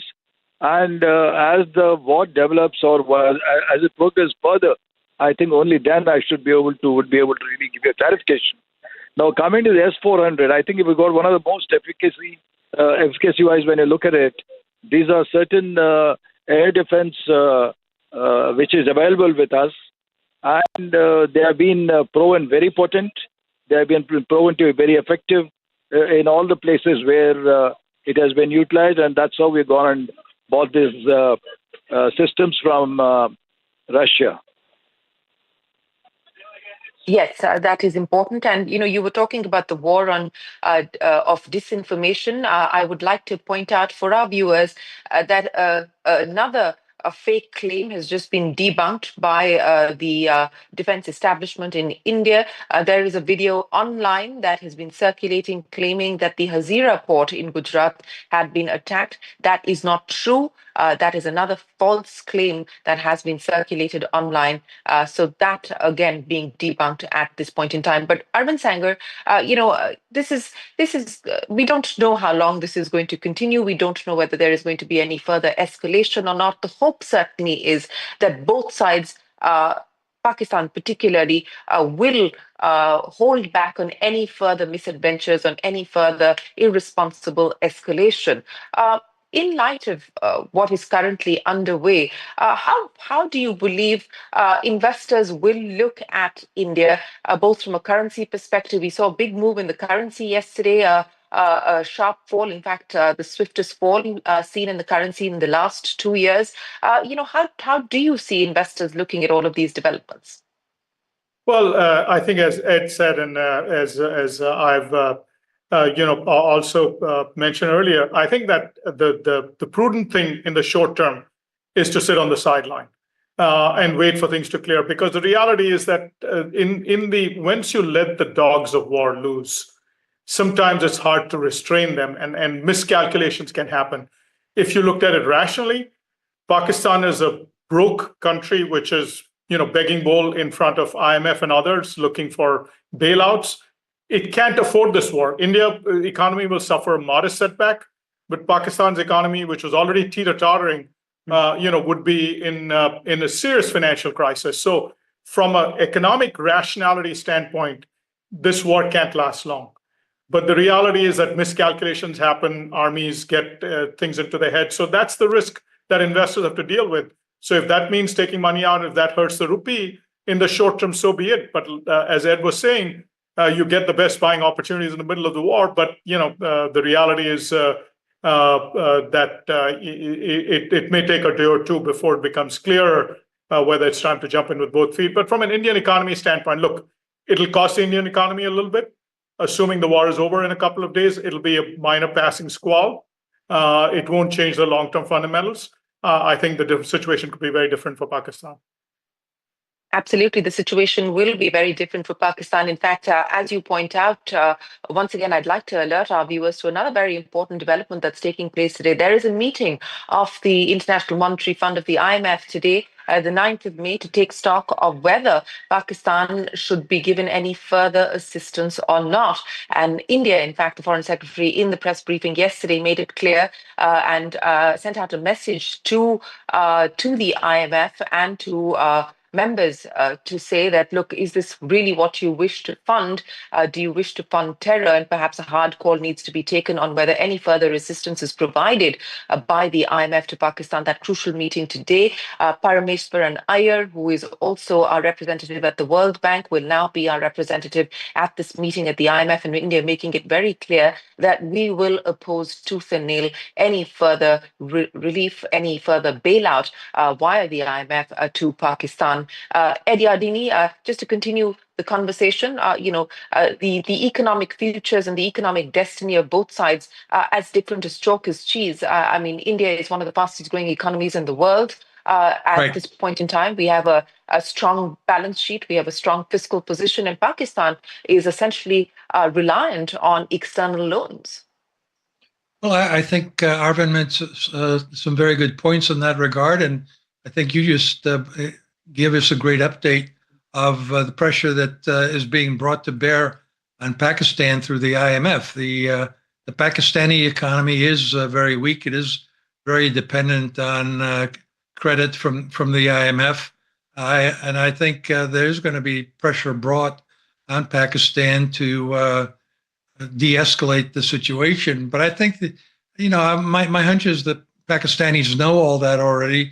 And, there's a lot of fake news out there, but if most of their efforts at retaliation, if you will, or movements against India are with drones that are easily shot down, that, in my mind, would be an indication that they're just trying to do some face saving, and that they're not intent on seriously escalating the military conflict. But as you said, India is in a very, very good position. The economy is doing very well. I think I agree with Arvind that this is likely to cool off in the next few days and be a minor squall for India. Take that point, and we all hope and pray that this does cool off sooner than later, and at the same time, everyone's families are safe as well. Gentlemen, just hang in there, hold on, because we do have with us our correspondent Ishan Wani joining in live from Srinagar with the latest on-ground developments. Ishan, take it away. Well, there has been an intense exchange of gunfire on the line of control. To begin with, it started in Keran, Kupwara, and then it spread to Uri, where intense artillery shelling has been witnessed, damaging civilian infrastructure, bringing life to a halt, and also injuring at least 4 civilians, in which one woman later died at the hospital. And the Indian Army retaliated to the artillery shelling that was done in Kupwara and Uri. And a swamp of drones were sent into Jammu. It started around 9 o'clock last night when multiple drones were detected. It was blackout in the entire Jammu instantly, and people ran into panic. And that's when India's air defense system ensured that none of these drones or any projectiles are able to hit the ground, and they were neutralized well in the air and they were brought down. and there have been very less reports or minimum reports of any damage to any person or any structure in Jammu so far. But the administration is gearing up to check if there have been any damages anywhere in the Jammu. Look, this is not, we are talking about line of control. This has now spread to the international border, and that's where Pakistan has tried to carry out these attacks. And Jammu city and Kashmir is on a high alert. Even in Srinagar, where we are right now, the entire night, most of it was in dark. The lights went off. The air defense system at the Srinagar airport, which also is the defense airport, started getting into an action mode. We have been told that every defense establishment which could have been a potential target, the air defense system and every official there was active throughout the night, and the any attempt to basically target the airports or any defense establishment, the forces and the armed forces were prepared for it. But it was a long night for people in Jammu, where they ran into panic. They heard the sounds of blast and India's missiles also hitting at those drones, swamp of drones which is sent into the Indian territory. There has been massive shelling also reported from Rajouri, Poonch and other areas as well. The people at the line of control are facing the brunt. Many of them have been displaced and several of them have been moved to the safer locations. We were in Uri yesterday, where we saw the families have been brought to safer locations and into underground bunkers. And this has now started a new chapter between India and Pakistan, given the fact that the sort of escalation that we have seen building up towards the line of control and international border is unprecedented in the last several decades. And that is something where people are worried that what is going to happen next. Schools, universities have all been shut, the examinations have been postponed, and life has in a way come to a grinding halt because of all the situation that is unfolding in Jammu and Kashmir. The Chief Minister has gone to Jammu to take stock of the situation after that failed Pakistani drone attack that could have resulted in a great damage to the Jammu region, and also in Samba, Aknoor and other areas also witnessed a night full of activity, where India ensured that the defences are right and any activity or any harm to its territorial integrity and its civilian is neutralized well on time. But massive damage on the line of control, where artillery shelling has also been directed towards the civilian population, where multiple people have been taken to the hospital. They are being treated there, and there are less reports of any more artillery firing taking place in the morning hours. But it was a night which many of the people who live in those areas would like to forget. But yes, it was a haunting night where drones, it all went dark, and then because of the misinformation being also there, where people got into panic. But the government is telling people that don't run into panic, just rely on the correct information. The threats have been neutralized, and we believe that in the next couple of hours things will be a little clear on the number of casualties, injuries or damage that India has suffered, particularly on the line of control or in those failed drone attacks. Ishan Bani reporting there. Ishan, absolutely a long night, and for many who find themselves in the line of fire, a horrific time. And our prayers, as we've been pointing out, with everyone, with people along the line of control, and of course our armed forces. But Ishan, you were talking about the drone attack, which of course were neutralized by the Indian armed forces. But there are also reports suggesting that there has been damage to the airport in Srinagar, to the airport in Jammu, and so on and so forth. Would you have any information that clarifies some of these reports circulating online? Well, yes, there has been no damage. The officials have been clear that the threats were neutralized before they could have hit those targets. There were reports of Srinagar airport being one of those targets of drones, but people living near the airport did not hear any sound or any blast, and there hasn't been any official confirmation whether there was an attack on the Srinagar airport. And similarly in Jammu, what we have been given to understand that the threats were neutralized before in the air, and there's a possibility of a debris that might have fallen in the premises or the surrounding area. But there isn't any significant or great damage that the enemy or Pakistan would have tried to inflict on the Indian territory. Because if all those attacks would have come through and would have happened, that means a lot of loss of life, property and damage to the military infrastructure would have been there. But let me tell you that yesterday, all the defense forces, particularly the names that you took, Srinagar airport being a defense airport, because Srinagar airport is not just a civilian airport, it's a defense airport, and right now there are no flights running from it. So it has been taken over by the Indian Air Force, and they are in a full action mode to ensure that every air defense system is charged, is boosted to ensure that no damage is inflicted to this critical and important infrastructure for the armed forces, because it's a lifeline for the forces right now. And if there's any damage that's inflicted, that the enemy would want that, but that hasn't happened to be very clear to our audiences. But there are reports of drones being spotted at several places. Whether or not that holds true, that's the officials were waiting to confirm that where the drones shot down, where the projectiles fired at, and what was the damage and what was the intention. But look, it's very clear that they wanted to hurt India, particularly in its civilian critical infrastructure, not only civilian but also something which is used by the defense as well. You take a look at the sort of locations that they were chosen in Jammu. Those are all military infrastructure, very critical to the India's security, and they wanted to hit them. But the defense forces are saying that they were able to take them down and take them out before they could have hit it. The hospitals are right now on a very active mode, and most of the hospitals have been running throughout the night. We spoke to several doctors stationed in Baramulla, which is the district where Uri is. They've told us that all night they were on their toes and injured people were being received. There were also panic calls that officials had received about relocating them because they were in the line of fire. Not much could have been done when the firing was taking place, because civilians on the line of control have faced the brunt of the ceasefire violation by Pakistan, and because of the mortar being used, the artillery being used. So it's a long distance from where civilians could get hurt and hit. So that is why it's a trickling time bomb. If situation escalates, the people will suffer, and things might go not in the right direction where everyone wants to see it move. But yes, the India's Defence and Guard is ready, but we have been also given to understand that near the Jammu University there were 2 drones which were hit. Even not outside Jammu and Kashmir, the newly carved out Union Territory of Ladakh is where the blackout was observed, blackout was seen. So there could be a possibility of Pakistan also sending in some drones in Ladakh or areas close to Kargil. But we have to confirm that, but we have been told that there was a complete blackout in Ladakh as well. So this tells you the entire North India, particularly Ladakh, Jammu and Kashmir, Punjab, Rajasthan was also on high alert, given the sort of activity that we have seen in Jammu. Now, next couple of hours will be very interesting, and the next couple of days are going to be very fragile for the relationship between the two countries, which are on a halt right now. But how civilians and how this goes on from here onwards will be very interesting and careful to watch out for.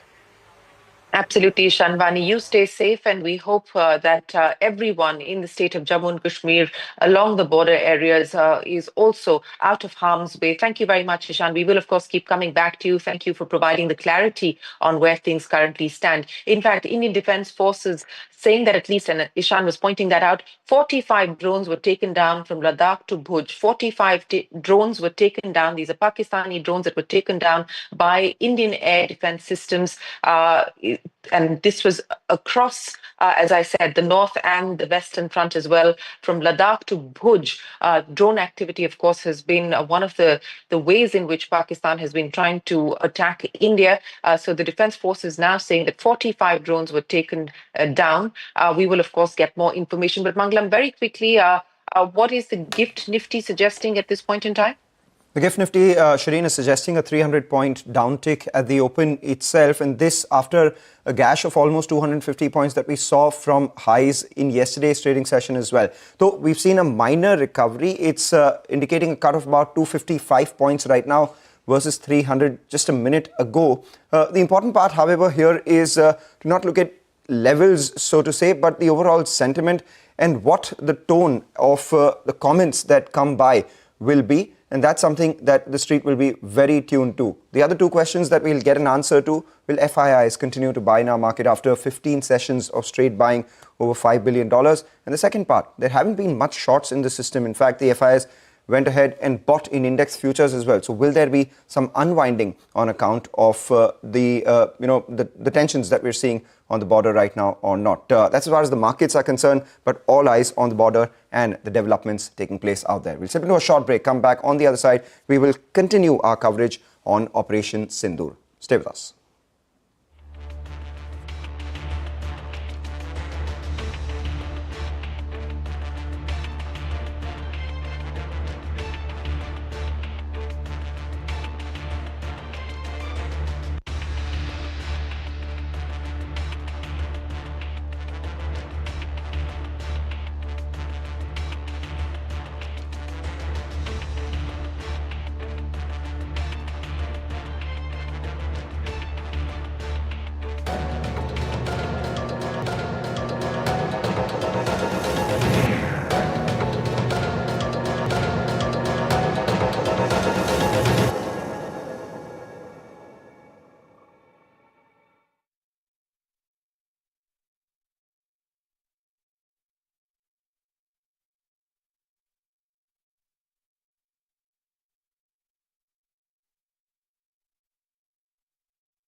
India neutralizes Pakistani air defense radars and systems in several locations in response to Pak attempts to attack military facilities in Srinagar, Pathankot, Amritsar, Ludhiana, Chandigarh and other locations. No casualties or material losses were reported.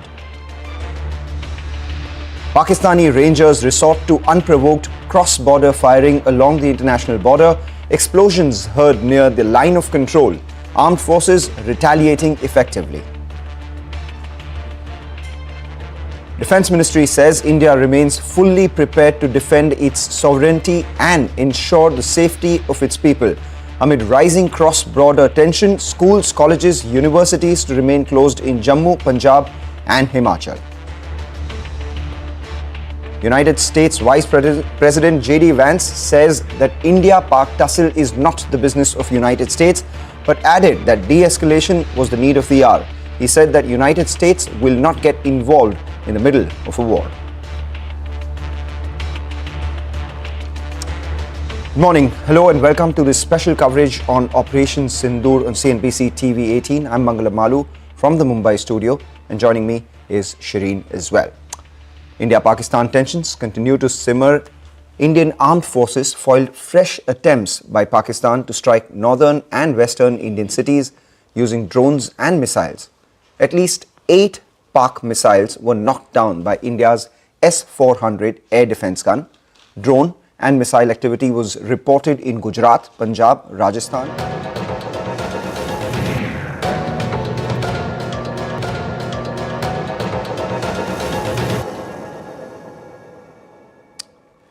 Welcome back. You're watching us here on this special coverage on Operation Sindoor. We've been speaking to guests from across the board from the defense, also getting live coverage from Srinagar, and now we have Prashant Khemka, the founder of White Oak Capital Management, joining us early as well.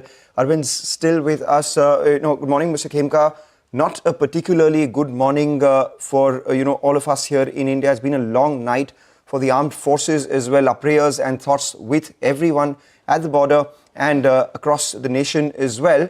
I'll come to you in just a bit, but a question to Arvind. Arvind, before the break you said it's best to right now remain on the sidelines. Two-part question. One, what do you do to protect your capital? Secondly, what would be the cues that you would be tracking very closely to start to act, either side? Well, so far we've remained sanguine. I think maybe taking a little bit of chips off the table just to take risk of not sitting on the sideline doesn't mean liquidating everything, just getting a little bit less exposed to the market, because the risk of, while I think the risk of escalatory disaster is a very small one, but there's a risk that things could get much worse. So I think that's what I mean by, a little bit of, obviously the FIs so far have ignored it and have largely assumed that this would be, quick strike and things would end quickly. But I think the more we look at it, the more it seems like, things are somewhat, gotten hot, and drones make it cheap to fight battles without having to take a lot of risk. But then drones can lead to something else. So my view is that it would be basically signs that Pakistan was realizing that it is they're the weaker hand from an economic standpoint. I think there's this, military issue that our military can fight as good as, it becomes a bit of a bragging rights about the military. But the reality is there's no contest on the economy front. And therefore, it is prudent for Pakistan to realize that their economy is in bad shape. And maybe the message comes from IMF. If we see something like that, that would be an indication that the taps for Pakistan's money spigot are being turned off. And if that drives de-escalation, so be it. We're looking for signs that would drive de-escalation. Take that point, Arvind, entirely. Thank you so much once again for joining us on this special coverage. Let's go to Prashant now. Prashant, things are uncertain. I mean, this wasn't on anyone's cards when we started this year. There was the belief that India is likely to be the best placed among everything else that's taking place in the world right now. Now that this has happened, how do you navigate through this uncertainty? During wars, logic says that it's the best buying opportunity. But at the same time, rationality isn't intact for everyone who's watching right now. There are a lot of emotions. There are a lot of, there is a fair amount of fear as well. How do you maintain your equanimity in a situation like this? Thank you, Mangalam. First of all, our prayers and thoughts are with the soldiers who are at the front. When it comes to the stock market, I think it's only natural to expect there's some volatility during this time. But as you said, markets globally, where you've had such situations, uh, the wars have not tended to have a lasting impact on the market. In the short term, depending on how long the border situation lasts and how tense it gets, whether it de-escalates or escalates further, can have the logical impact. But the most likely outcome is, at least in the last 50 years, going by last 50 years of history, uh, such conflicts have tended to de-escalate in a matter of maybe a couple of days or at most say a couple of months, which was Kargil, and then market discounts it much ahead of it, and that's what we would expect this time. Yesterday the market was down a percentage point. Today, as you showed, the gift Nifty is showing another percentage point down. We'll see how things evolve, but it's quite possible that in a few days' time, it more than fully recovers the damage caused by the confrontation.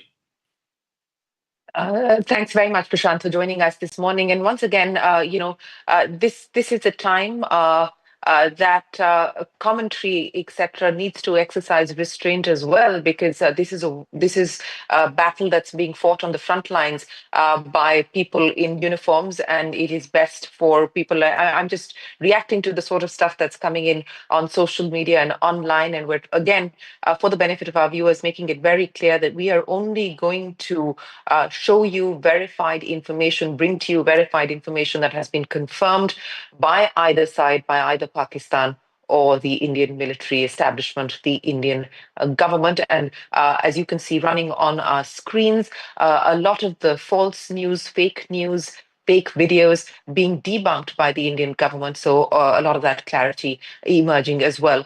And to Prashant's point about the hope of de-escalation, again, there are, of course, diplomatic channels that are open at this point in time. As we were pointing out, the Saudi Minister of State for Foreign Affairs in India yesterday, in fact, had a meeting with Prime Minister Modi as well as with the External Affairs Minister S. Jaishankar. The Saudis have played a part in ties between India and Pakistan. So I would imagine that this meeting is important and is significant in the context of the current escalation of tensions between both sides. Prashant, in terms of cues, in terms of commentary, what exactly will you be watching for? Because, while the hope is that there will not be any further escalatory action and that they see a climb down as far as this escalation ladder is concerned, what exactly would you be looking for in terms of cues? So again, the market itself, Shireen, would provide the cues for investors as market, gets insights into these situations far ahead of any individual or news channel might get, Shireen. So besides, what the market does, I would say what you would expect. What are the comments from both sides? Whether they talk about any kind of discussions, getting to the table to discuss how to normalize the situation. Those will be the kind of things that investors would be looking at, but markets would reflect that before such news comes out. What would be, your capital protection advice in times of such uncertainty? Do you think that one should unwind their positions in the market right now, raise cash levels, and sit, buy maybe something like gold, or maybe stick to what they're doing already, not do anything until you get a clearer sign, or maybe deploy some capital right now? There are three options on the table.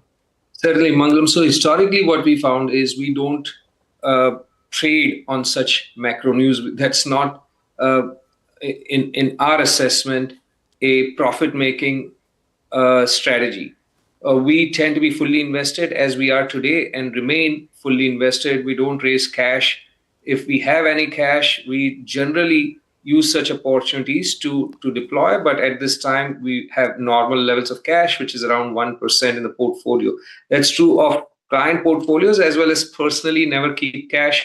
If there was any cash, I'll be taking this opportunity to deploy. If not go all in at this time, certainly look to deploy over the next day or two or three, and fully comfortable being sitting 100% invested. All right, Prashant, just hang in there. You know, it's early in the day and not perhaps prudent to make the trading forecast basis GIFT Nifty, but be that as it may, in the morning we had the GIFT Nifty which was low by about 300 points, and as things are becoming clearer, we are seeing some bit of recovery from the lows on that as well. Moments ago it was down 250 points, now down about 192 points. The start may well be above that 24,000 mark on the Nifty. Again, it is imprudent to talk about levels at this point in time, and also make a judgment on the opening and the way the trading day would be basis what GIFT Nifty is indicating. But here's what we have in terms of a ballpark for everyone who's looking at the markets right now itself. Prashant, once again, you said that you're fully invested. What else are you tracking in terms of news coming in on this particular matter? Because Arvind said that he would be looking at signs of de-escalation, especially from an economic standpoint. Any comment coming in from IMF with regards to funding, etc., to Pakistan, or anything that suggests that maybe from an economic standpoint, Pakistan won't be able to take this further? What else would you be tracking in terms of cues? See, as I said, Mangalam, I strongly believe by the time such news comes out, the conflict would be history from the market's perspective. We would have forgotten about it and moved past to some other topic. And that's the reality. So I don't think that waiting for cues, or there would be any cues that would give us insights on how to act in the market. Mangalam, that's the reality. Well, yes, that is the reality. But there is, of course, outside of what is happening here between India and Pakistan, there's been many other developments that have taken place overnight. In the US particularly, we've had that trade deal being done between the US and UK. So that is the first under President Trump. And of course, he has promised many more. And that certainly has helped the US market. So that's another factor to contend with outside of what is happening between India and Pakistan. But let me bring in our colleague Santhya. She joins us now. She's been able to collate all of the claims being made by the Pakistani side that have now been debunked by the Indian defense establishment, by the Indian government, all the false claims now being unequivocally refuted by India. Santhya, there's many. So take us through that for the benefit of our viewers, because, all of this stuff does cause panic and does cause anxiety. Absolutely, Shireen. Remember, the escalations are taking place in an era of social media.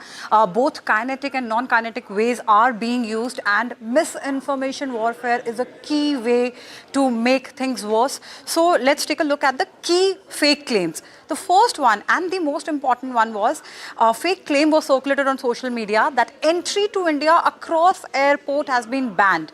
Immediately, Indian government responded to it, and Indian government busted this claim, and Indian government said that Indian government has taken no such action. This happened last night. Second key claim is that Pakistan has launched a missile attack on India in retaliation. To that also, Indian government busted this fake claim and clarified that the video being shared is of the explosive attack that took place in Beirut, Lebanon in the year 2020. It was a 5-year-old video, Shireen. The third key claim, that a drone strike video from Jalandhar was widely being circulated on social media. That was also clarified by the Indian government, and the government said that the video was unrelated, and it was the video, if you look at the time when the video started making rounds, it was 7:39 p.m. and the attacks last night took place much later.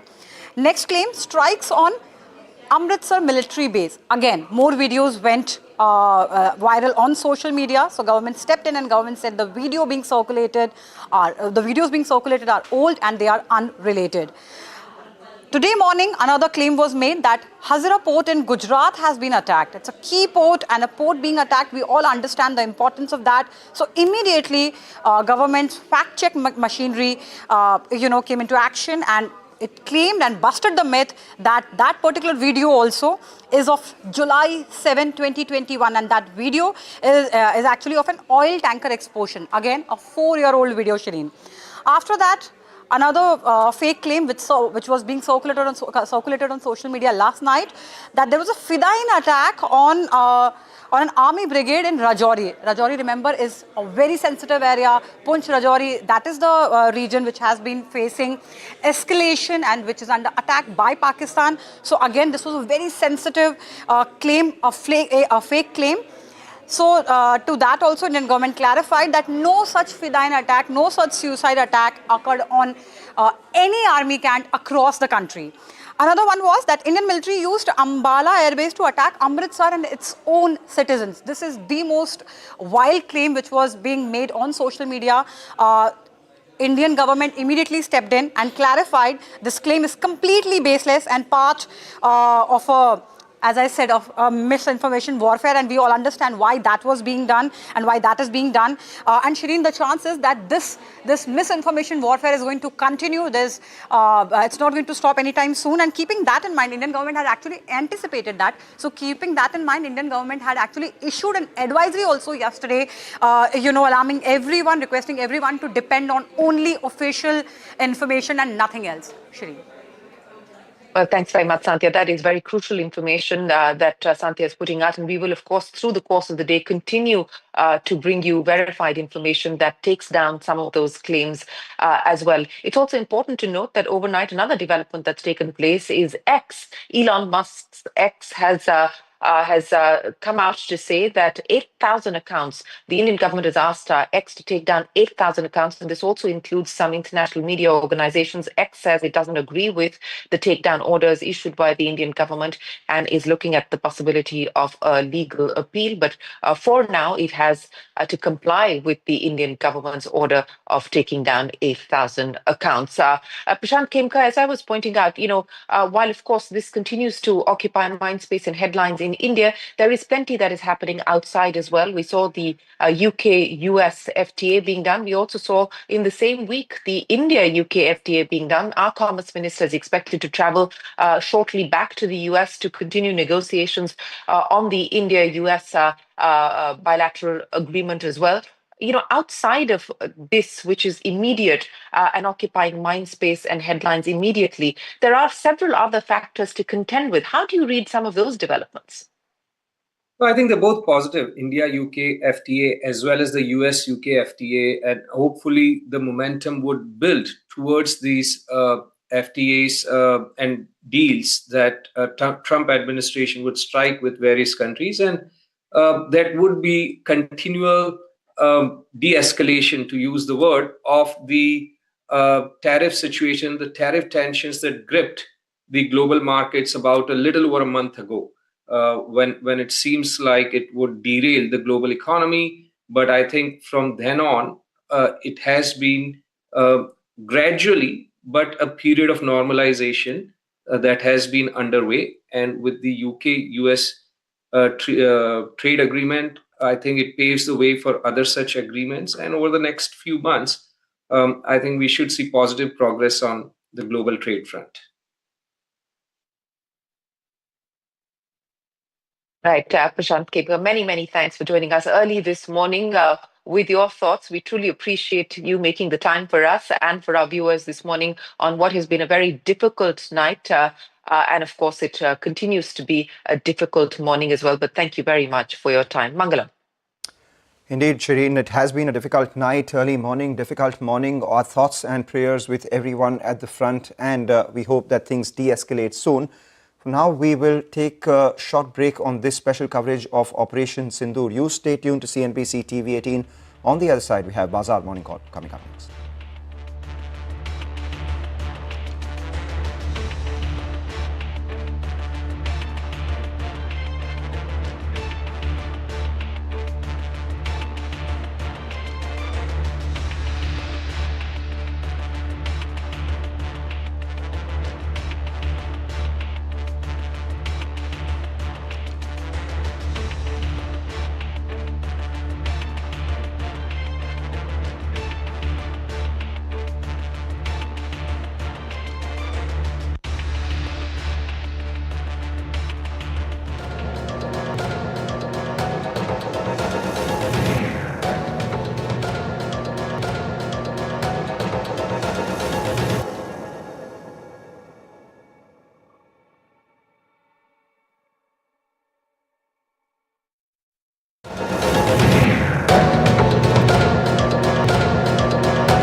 Welcome back. You're watching us here on this special coverage on Operation Sindoor. We've been speaking to guests from across the board from the defense, also getting live coverage from Srinagar. And now we have Prashant Khemka, the founder of White Oak Capital Management, joining us early as well.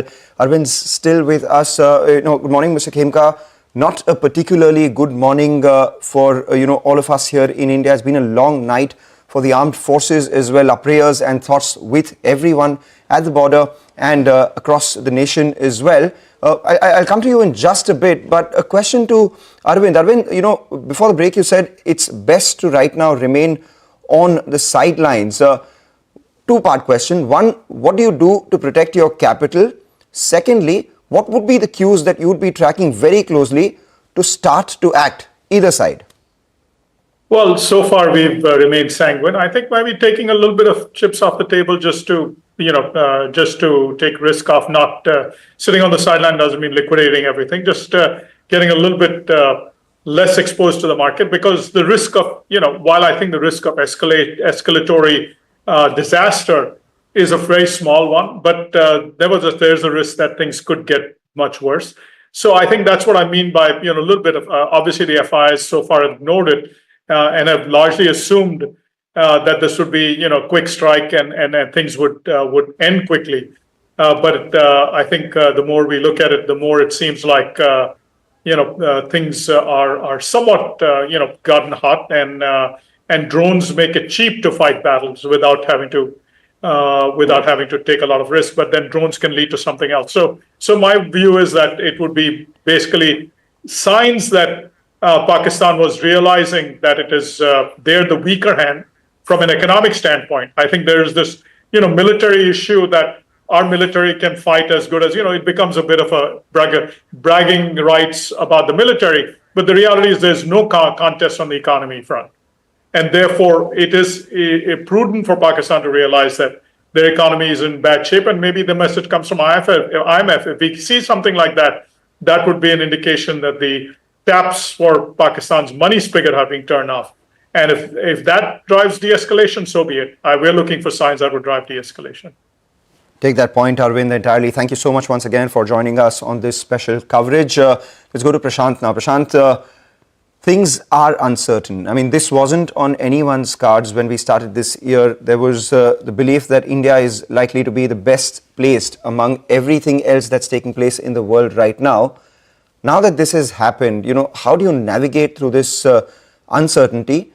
During wars, logic says that it's the best buying opportunity. But at the same time, rationality isn't intact for everyone who's watching right now. There are a lot of emotions. There are a lot of, there is a fair amount of fear as well.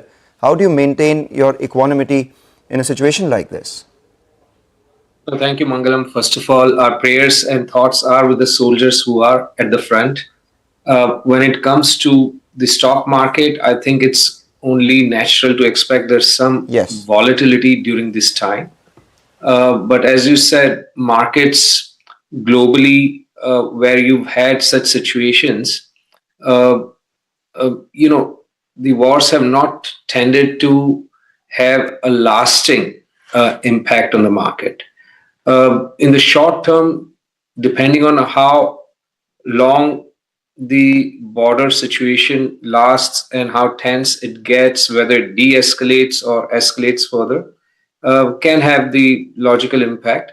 But the most likely outcome is, at least in the last 50 years, going by last 50 years of history, such conflicts have tended to de-escalate in a matter of maybe a couple of days or at most, say, a couple of months, which was Kargil. And then market, discounts it much ahead of it. And that's what we would expect this time. Yesterday, the market was down a percentage point. Today, as you showed, the gift Nifty is showing another percentage point down. We'll see how things evolve, but it's quite possible that in a few days' time, it more than fully recovers the damage caused by the confrontation. Thanks very much, Prashant, for joining us this morning. And once again, this is a time that commentary, etc., needs to exercise restraint as well, because this is a battle that's being fought on the front lines by people in uniforms, and it is best for people. I'm just reacting to the sort of stuff that's coming in on social media and online, and we're again, for the benefit of our viewers, making it very clear that we are only going to show you verified information, bring to you verified information that has been confirmed by either side, by either Pakistan or the Indian military establishment, the Indian government. And as you can see running on our screens, a lot of the false news, fake videos being debunked by the Indian government. So a lot of that clarity emerging as well. And to Prashant's point about the hope of de-escalation, again, there are, of course, Every morning, the countdown begins for the markets with meticulous research and analysis designed to help you capitalize on the trading day. Beaming live from the CNBC TV 18 Motilal Oswal studio.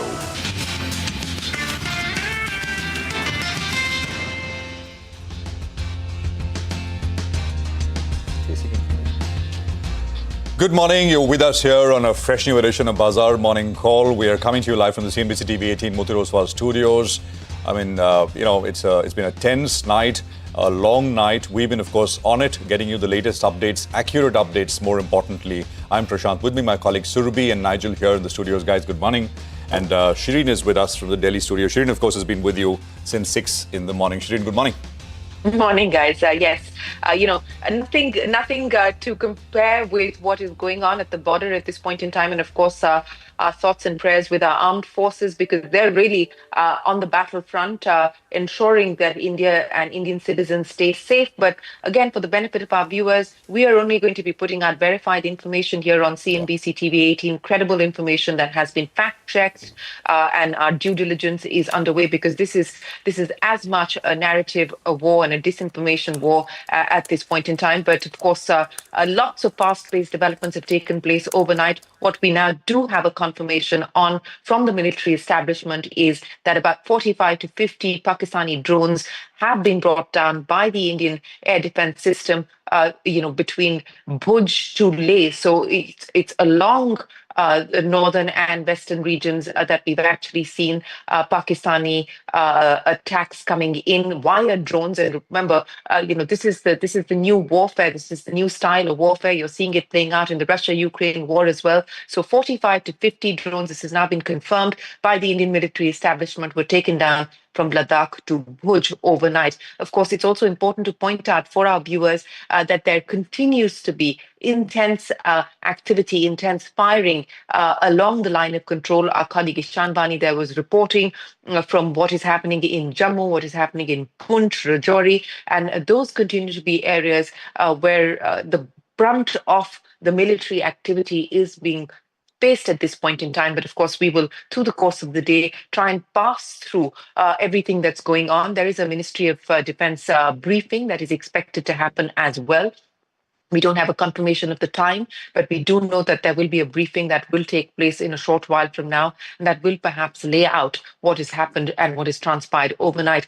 Also important commentary coming in. The US Vice President J.D. Vance, in an interview in response to the question on India and Pakistan, has said that, look, we hope for de-escalation, but the US does not intend to, will not get involved in this. Now, what that means behind the scenes, we also know that Marco Rubio has been speaking with his counterpart here, Minister Jaishankar. So that's going to be important. We also know that yesterday, the Saudi MOS for Foreign Affairs was here in India, met with Jaishankar, met with the Prime Minister as well.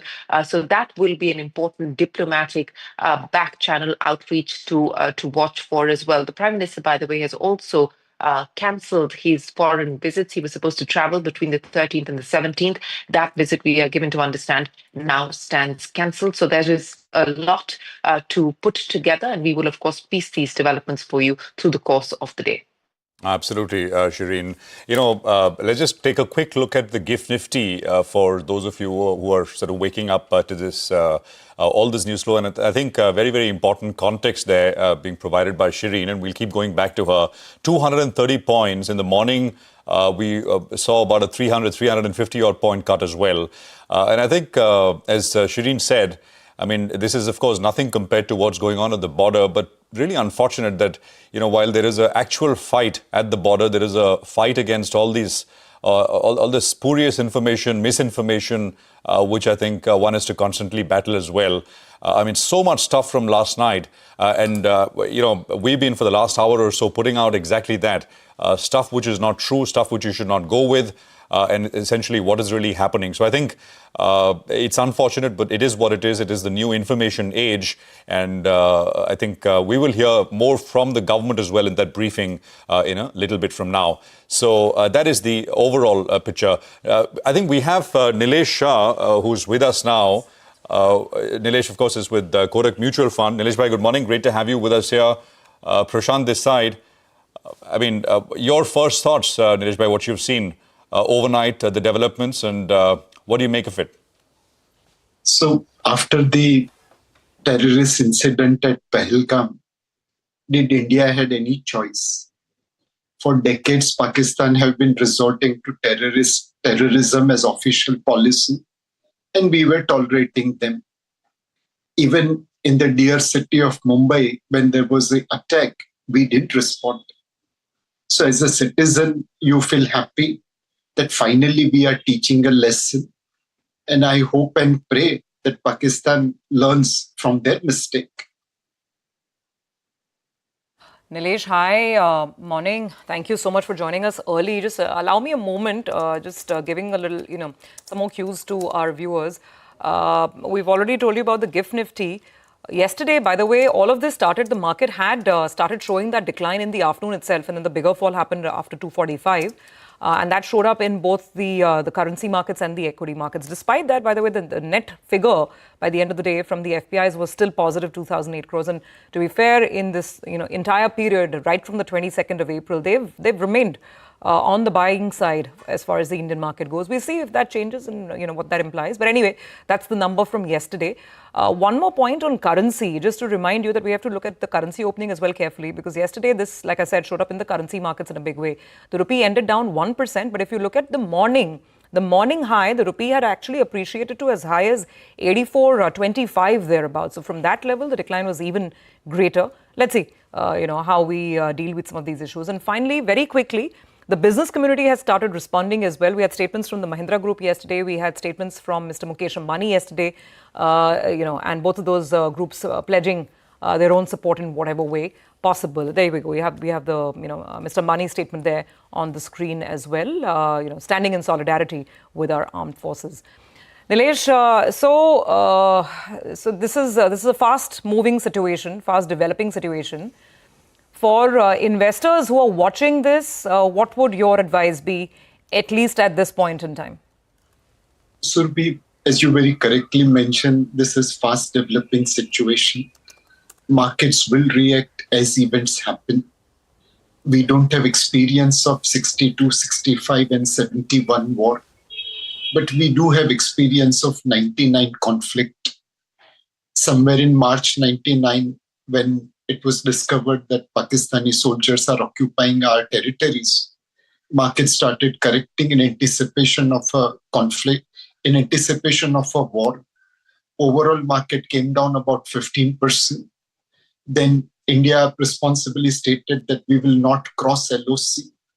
Market started discounting limited conflict. And before the first shot was fired on 3rd May 1999, market had recovered about 8% of the losses. Throughout the conflict between 3rd May 1999 to 26 July 1999, market continued to rise, partly driven by valuation and partly driven by limitedness of the conflict. So clearly, events will drive the market. The only submission to investor will be, don't fall to the propaganda, don't fall to the disinformation. Follow your asset allocation dharma. Our long-term growth story remains fairly intact. And if this war is limited to limited conflict, then probably every correction is a great opportunity to buy. Yes, and Nilesh, once again, appreciate you joining us here. As you pointed out, we need to be very, very careful about the disinformation war that is currently underway. And we've been putting out, as you can see, flashing on our screens, our colleagues have been reporting as well on the many false claims that have now been debunked. But Nilesh, speaking of events as well, and an important event that's going to take place later today is a meeting of the IMF. And yesterday, in fact, the Foreign Secretary Vikram Misri made it very clear that the Indian representative at the IMF, Parmeswaran Iyer, will of course oppose tooth and nail any further grants to Pakistan. But Vikram Misri also using the opportunity to call out other nations and say, look, do you really intend to support terror activities and terror nation? So from an economic and for Pakistan, IMF and World Bank aid and grants and loans are significant from their economic futures point of view. So in addition to, of course, what is happening on the border, etc., some of these other important developments, I also pointed out diplomatic back channel conversations. The Saudi MOS for Foreign Affairs here in India met with both the Prime Minister as well as the Foreign Minister. What else will you be looking at in terms of being able to piece this together, Nilesh? So, Shireen, if you remember, on 26 July 1999, Monday morning, there was an announcement from White House where President Bill Clinton and Prime Minister Nawaz Sharif announced de-escalation, Pakistan vacating the heights of Kargil, Dras and Batalik, whichever they were occupying. Majority were already captured by India. It was a combination of military attack by India, military movement by India, and finally Pakistan realizing with America's intervention that in today's day and age, this kind of operation will not be sustainable. So it was a combination of diplomatic and military combined, which resulted into successful closure. Similarly, here also we need all the global allies to come together and pursue Pakistan that this policy of terrorism, this policy of 1,000 cuts bleeding is not appropriate. If we can get a diplomatic solution, undoubtedly it is good. And we will need all the allies to come together. But at the same time, we'll have to keep on also putting pressure in terms of our non-escalatory responses so that finally Pakistan realizes the error of pursuing the policy of terrorism. Yes, and that certainly is the hope, but going by previous instances and past history, that is not certainly something that we've seen play out. So as you point out, it will be important to see what kind of pressure is exerted on Pakistan at this point in time. Of course, we've also seen that comment coming in from the US Vice President J.D. Vance saying that, look, it's between India and Pakistan. The US really has no role to play. But separately, we also know that Marco Rubio, the Secretary of State, has been in conversation with Jaishankar as well as Ajit Doval. So it cannot be a hands-off approach. But Nilesh, from the market's point of view, and of course, we will wait to see how all of this plays out. What should investors do at this point in time? There is, of course, this immediate situation to contend with, but there are many other developments that have taken place and are likely to take place, especially when we talk about trade, etc. How much of this now becomes an overhang on that? So, today Indian economy is truly oasis in the global desert. Thanks to rupee appreciation, we overtook Japan to become fourth largest economy. Certainly, over next couple of years, we'll become third largest economy.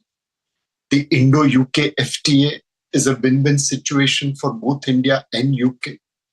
It will allow us to compete in areas like, for example, ready-made garments and electronic components, where we were not as effective earlier. If Indo-UK FTA is harbinger to what's going to happen between Indo-EU and Indo-US, then it does give serious shot to China plus one opportunity for Indian manufacturing sector. If we look at near term, the March 25 quarterly results so far has come ahead of expectation. Good results come first, bad results come little later. But overall, the March 25 quarterly results are well ahead of expectations so far. More importantly, foreign portfolio investors have started buying. They became buyer in the month of March from passive side.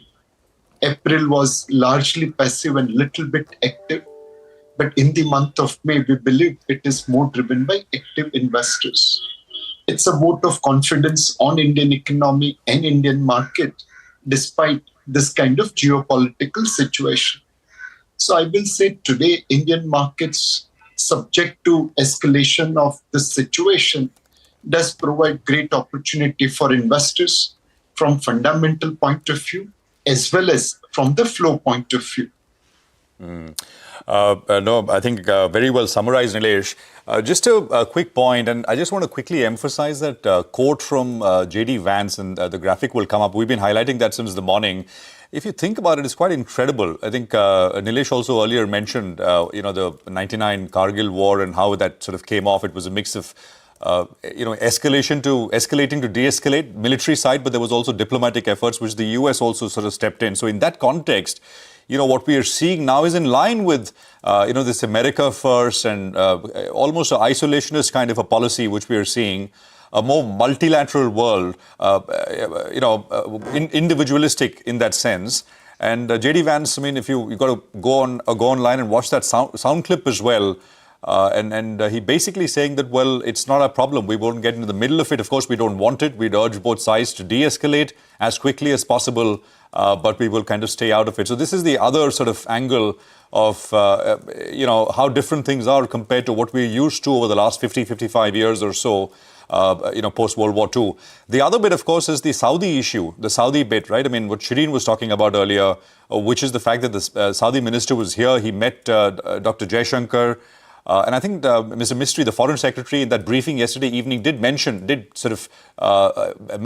meeting has taken place, but he'd briefed the media once he has more details in terms of what happened.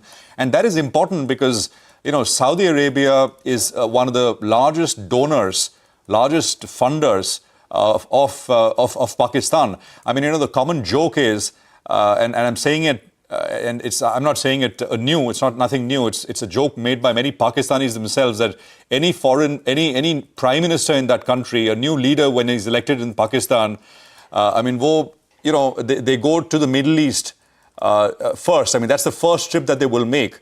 It's usually cloaked under the veil that they're going to do Umrah.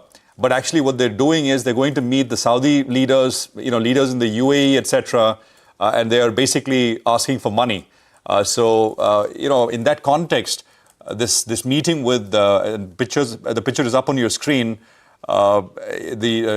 Jaishankar meeting with the Saudi minister is significant in terms of leverage that we can use to kind of sort of pressurize and put pressure on Pakistan. Nilesh, I don't know if you have any thoughts on both these aspects.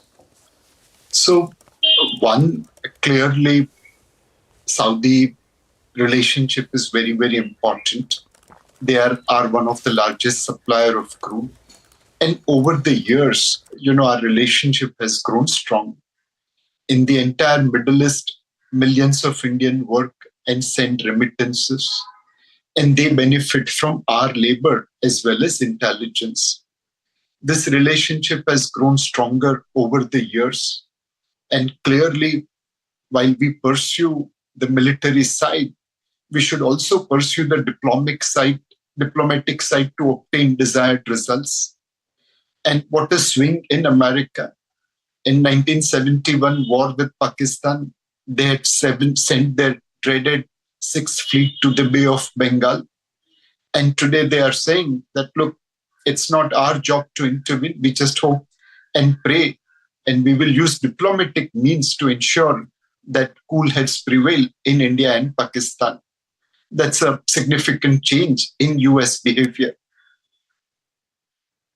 Well, Nilesh, good morning and good to see you in this morning. Nigel on this side. Nilesh, matter of pride, right? That our armed forces are protecting us so that more than 100 crore Indians can go on with life. It's a matter of pride and salute to all of them.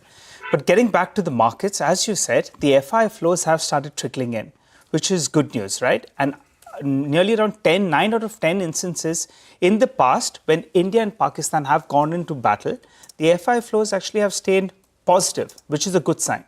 what about the domestic liquidity? Because now they are a larger player in this market. Could you give us a rough number? What is the domestic liquidity that mutual funds are sitting on? Because that could be the firepower that's needed in the days to come. There are three pockets of domestic liquidity with mutual funds. The first is the cash which we keep to manage day-to-day redemptions. On an average, that is roughly about 5% of our equity funds AUM. So including equity and hybrid, we'll have about 40 lakh crore. 5% of the same give and take will be about 2 lakh crore. If market continues to become cheap, attractive to invest, we can reduce this cash balance significantly. The second is what we call as asset allocation fund. In those funds, we can buy equity if market becomes cheaper. We can sell if market becomes expensive. This is combination of asset allocation and balance advantage fund. Today, roughly based on where our equity allocation is and tomorrow where it could be if market falls, that number will be roughly about 70,000 crore. So about 2,70,000 crore is the cash in hand to buy in a falling market, in a cheaper market. Now, please remember, as a fund manager, my job is to buy at the best possible price and at the best possible valuation. If I see a desperate seller, I'm not going to give exit to them. I will lower the prices as much as possible so that I can get it at the cheapest possible price. The third is the SIP flows. Every month, thanks to the effort of our mutual fund distributors, roughly about 26,000 crore worth of flows comes. And that adds into this kitty. If we assume over next 12 months, 26,000 into 12, roughly about 3 lakh crore kind of flows will come from SIP. And most of this SIP as of today looks like will sustain. So there is enough liquidity with domestic investors led by mutual fund to buy into a falling market. But as I mentioned, our job is not to give exit to desperate sellers and maintain prices. We will buy at a lower level. And once that selling is over, market will bounce back. Nilesh, I'm glad you mentioned that, and coincidentally today is the monthly MF data as well. We're expecting flows to come in. Just leave us with some rough estimates, because while the SIP book has been steady and that gives you all the firepower, what's also a reality is that last year Diwali flows were almost 40,000 crores net, equity flows that were coming into the system. That number dwindled down to I think 27,000 crores as of the last number. Your expectations today? So Surbhi, earlier, FPIs used to be driver of the market. Their buying will pull the market up, their selling will pull the market down. Now, that has shifted to retail investors. They have been regularly investing via SIP, but through lump sum buying or selling, they are also averaging and profit booking. Whenever markets have risen thanks to FPI buying, retail investors have booked profit. And whenever they have come to sell desperately, last time was on election result day, they have come aggressively to buy. So there is a fair amount of balancing done by retail investors. Kudos to their maturity. They are truly following the dictum, buy low, sell high. All right, Nilesh, thank you very much for that. Appreciate you joining us today morning. And we'll be in touch for future conversations as well. Let's quickly go across to Parikshit for the latest on the entire situation. Parikshit? Yes, there were very intense operations between India and Pakistan between 8:30 p.m. last night and about 12:30 a.m.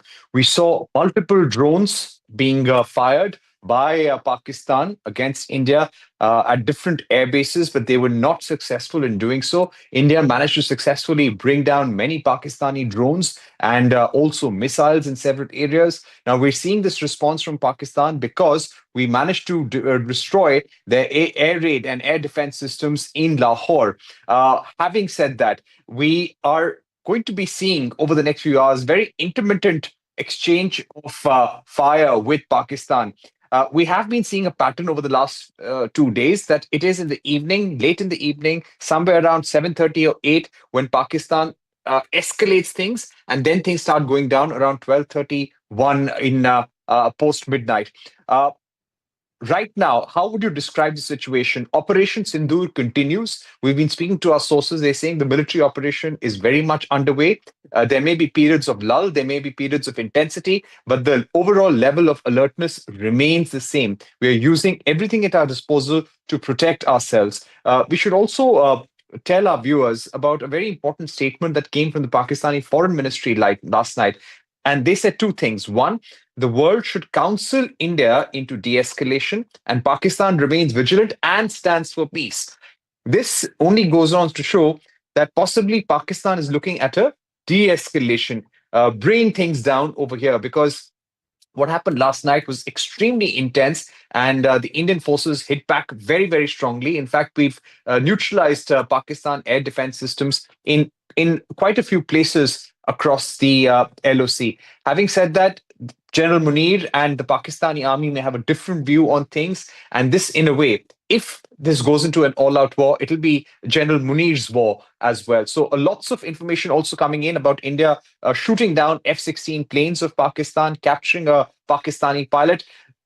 Government sources have denied any reports of a Pakistani pilot being captured by India. As for Pakistani planes being brought down, we believe, and our sources tell us, that as the operation continues, they would not like to give minute by minute commentary. We're expecting a holistic update, and they will be giving us an assessment of the damages on both sides in a few hours from now. All right, Parikshit, thank you very much for that. So that's the latest, and we'll leave you to it. Parikshit, of course, getting updates to you all through the night. I mean, late into the night yesterday, as reporting on, of course, what was going on. We'll take a quick commercial break here. What we're going to do is come back and we'll get you more updates from Jammu. So more coming up on the big story from last night. Stay with us.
Welcome back with the latest on-ground developments from Jammu and Kashmir. We have Sameer Bhatt joining in from Jammu, and we have Ishan Vani joining in live from Srinagar. Thank you very much, both of you, for joining in. Ishan, let me come to you first. What is the situation on ground? Because earlier in the early part of the morning, there were reports of loud explosions, in Jammu as well. So, just tell us what's the latest.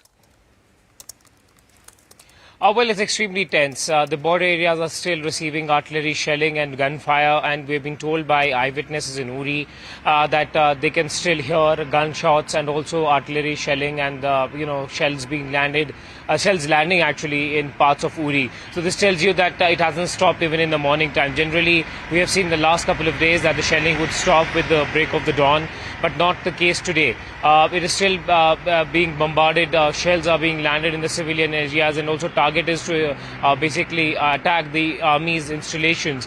What we also know so far is that Kupwara's, a lot of areas in Kupwara district, which is again a frontier district, have also been hit. A lot of houses have actually caught fire. A lot of artillery shells have landed in the residential area. One lady, we are told, confirmed by the officials, has died in Uri, and 3 others were being treated at the hospital. There's possibility of more because the government is right now scrambling with the data. They're trying to collect more data about what really transpired during overnight, because it was intense and it was hard for them to collect any data. Now, if you talk about Jammu, there was a lot of drone activity that was witnessed. Swarm drones were used to attack the Indian Army's establishments, particularly those which are critical to this Pakistan's defense and to counter Pakistan's defense. The airports, the army camps, the Northern Army Command is also in Udhampur, so there might have been a possibility, an attempt to also attack there. But that has been successfully foiled by the India's air defense system. Multiple rockets were seen flying over Jammu, and people in Jammu ran into panic because they haven't seen such kind of situation in decades, and this is now escalating on several fronts. From north to west, people had a long night, and all of these areas where people actually spend and ended up sleepless. And there have been reports of ceasefire violation continuing in Kashmir. Hospitals are running full at some places where in terms of emergency situation, in terms of ensuring that the best possible treatment and care is given to those who are injured. But India's response has been befitting, both on the line of control in Kashmir and the international border in Jammu. And Aknoor, Samba, Rajouri, Poonch, all of these areas witnessed a massive shelling overnight. There was a possibility of attack at the Srinagar airport or any other vital installation during the night. There's a blackout completely during the night time in Srinagar and other parts of Kashmir as well. And electricity was restored during past midnight. Got it. Now what we've been given to understand Ishan, that in the city... Ishan, I'm so sorry to come in over here. Ishan, I'm very sorry to come in over here, but we have to just update our viewers on the latest statement that's come in. I think this is from the Ministry of Defence. Pakistan Armed Forces launched... Okay, this is not Ministry of Defence. This is from the Indian Army. This is the latest statement coming in, that Pakistan Armed Forces launched multiple attacks using drones and other munitions along the entire western border on the intervening night of 08 and 09 May. Pakistan troops also resorted to numerous ceasefire violations along the line of control in Jammu and Kashmir. The drone attacks were effectively repulsed, and befitting reply was given to the CFVCs. The Indian Army remains committed to safeguarding the sovereignty and territorial integrity of the nation. All nefarious designs will be responded with force. So that is the latest statement coming in from the army. No, absolutely. And I think important that this is the first statement which is coming in from the Indian Army. And I think we should stick with the pictures and sort of, keep the flashes on for a while longer. I think we also have Sameer Bhatt, who's joining us live from Jammu. Sameer, धन्यवाद हमसे जुड़ने के लिए. Good morning. बताइए क्या हुआ कल रात को और अब क्या स्थिति है वहां पे? देखिए कल शाम को मैं अगर बात करें तो 8:30 बजे के करीब पाकिस्तान की तरफ से कई ड्रोन जो हैं मिसाइल और ड्रोन से हमला किया गया। और जिस तरह ईशान भी कह रहे थे, यहाँ अगर हम जम्मू की बात करें तो जम्मू, क्योंकि मैं खुद गया था एयरपोर्ट के नज़दीक, लाइव कर रहे थे हम, और हमने खुद देखा, अपनी आंखों से हमने देखा कि कितने ड्रोन ऊपर से उड़ रहे थे जिनको डिस्ट्रॉय किया जा रहा था, और अपनी आंखों के सामने हमने ये सारा मंजर देखा है। और उसके बाद ब्लैकआउट हो गया था, पूरा बिजली एक तरह से बंद कर दी गई थी पूरे जम्मू में, और जो एडमिनिस्ट्रेशन है वो हरकत में आ गई। पुलिस ने सभी लोगों को कहा कि वो घरों में चले जाए, और ये सिलसिला कई टाइम तक चलता रहा। और अभी जो खबर आ रही है, देखिए अब जो निकल के सामने आ रहा है कि जम्मू, उधमपुर, सांबा, ये तीन डिस्ट्रिक्ट्स हैं, उसके साथ साथ नगरोटा जहां पे 16 कोर है, उधमपुर में नॉर्दर्न कमांड है। इसी तरह से आप देखिए अखनूर और पठानकोट, ये 6 जगहों पे पाकिस्तान की तरफ से ड्रोन अटैक किए गए थे, लेकिन हमने हमारी इंडियन आर्मी की जो एयर डिफेंस सिस्टम है उसकी वजह से तकरीबन 50 ड्रोन जो थे पाकिस्तान से जो आए थे उनको निरस्त कर दिया गया, उनको डिस्ट्रॉय कर दिया गया। तो ये एक बड़ी कामयाबी हुई है। आज सुबह भी तकरीबन 4:20 को ऐसी आवाज़ें सुनाई दी, और ऐसा बहुत सारा आवाज़ें यहाँ जम्मू में सुनाई दी, और उसके बाद यहाँ ब्लैकआउट कर दिया गया। लेकिन अब बिजली की जो है इलेक्ट्रिसिटी को रिस्टोर कर दिया गया है। सीएम उमर अब्दुल्ला अब जम्मू पहुंच रहे हैं, वो थोड़ी देर में यहाँ तकरीबन 1 से 1.5 घंटे के बीच जम्मू पहुंचेंगे। उन्होंने अपने ट्वीट में कहा है कि वो जम्मू में जो हालात बने हैं, जो ड्रोन की एक्टिविटीज़ को नाकाम किया है, पाकिस्तान के ड्रोन को नाकाम किया गया इंडियन आर्मी के बाद, उसके बाद की जो सिचुएशन है उसको वो मॉनिटर करेंगे। हो सकता है वो पुंछ और राजौरी जाएँ, क्योंकि देखिए पुंछ और राजौरी में जो लाइन ऑफ कंट्रोल है वहाँ बहुत ज़बरदस्त शेलिंग हो रही थी। जिस तरह ईशान भी कह रहे थे कि उड़ी सेक्टर की बात करें तो वहाँ तो है ही, लेकिन जम्मू के डिवीजन में जो पुंछ और राजौरी है वहाँ पे बहुत ज़बरदस्त फायरिंग हो रही है। बीएसएफ का यहाँ से एक और खबर जो सामने आ रही है कि बीएसएफ ने एक बड़ा इन्फिल्ट्रेशन अटेम्प्ट जो है पाकिस्तान की तरफ से उसको फॉइल कर दिया है सांबा सेक्टर में। उसके ट्वीट में जो बीएसएफ का ट्वीट आया है, जो बीएसएफ जम्मू, उसमें कहा जा रहा है कि एक ग्रुप ऑफ टेररिस्ट था जो इन्फिल्ट्रेट करना चाहते थे, लेकिन उनको वहां पे उस अटेम्प्ट को फाइल किया गया है। हालांकि अभी तक ये नहीं पता चल पा रहा है कि कितने जो आतंकवादी हैं उसमें मारे गए हैं। तो लेकिन जम्मू में इस वक्त हालात ठीक हैं, अभी सुबह का टाइम है, लेकिन शाम को जो हुआ था उससे पैनिक फैला है। जी बिल्कुल बिल्कुल, लेकिन ये बहुत थैंक यू वेरी मच ये बताने के लिए, और ये अच्छी बात है कि अभी आप बता रहे हैं हालात थोड़े ठीक हो गए हैं पहले से कंपेयर टू जो हमने लास्ट नाइट पूरी एक्टिविटीज़ देखी। Thank you very much for joining in. We have now with us Manmohan Bahadur, retired Air Vice Marshal of the Indian Air Force, and Brigadier Anil Sharma, retired, both joining in for some perspective. Sir, thank you very much for being with us. AVM Bahadur, if I could come to you first, sir. How should we look at this? Because this is a simultaneous attack, and as sources have confirmed now, 45 drones across our entire western border. I believe it's the S-400 air defense systems that have, come really handy and have held us in good stead. But your thoughts on what's transpired over the last few hours? Good morning and Jai Hind to all your viewers. It's like this. 45, I think, would be a small number, considering the type of firepower we put up and we saw on television last night. And when we're talking of the whole border, from Jammu and Kashmir down to Punjab. And it's just not the S-400. We must understand that S-400 is one part of the Integrated Air Command and Control System, IACCS, of the Indian Air Force, in which all inputs of radars, Army, Navy, Air Force, and Civil are taken into that IACCS. All the firepower, the missile systems, they are integrated with that. The whole picture is available to the fighter controllers.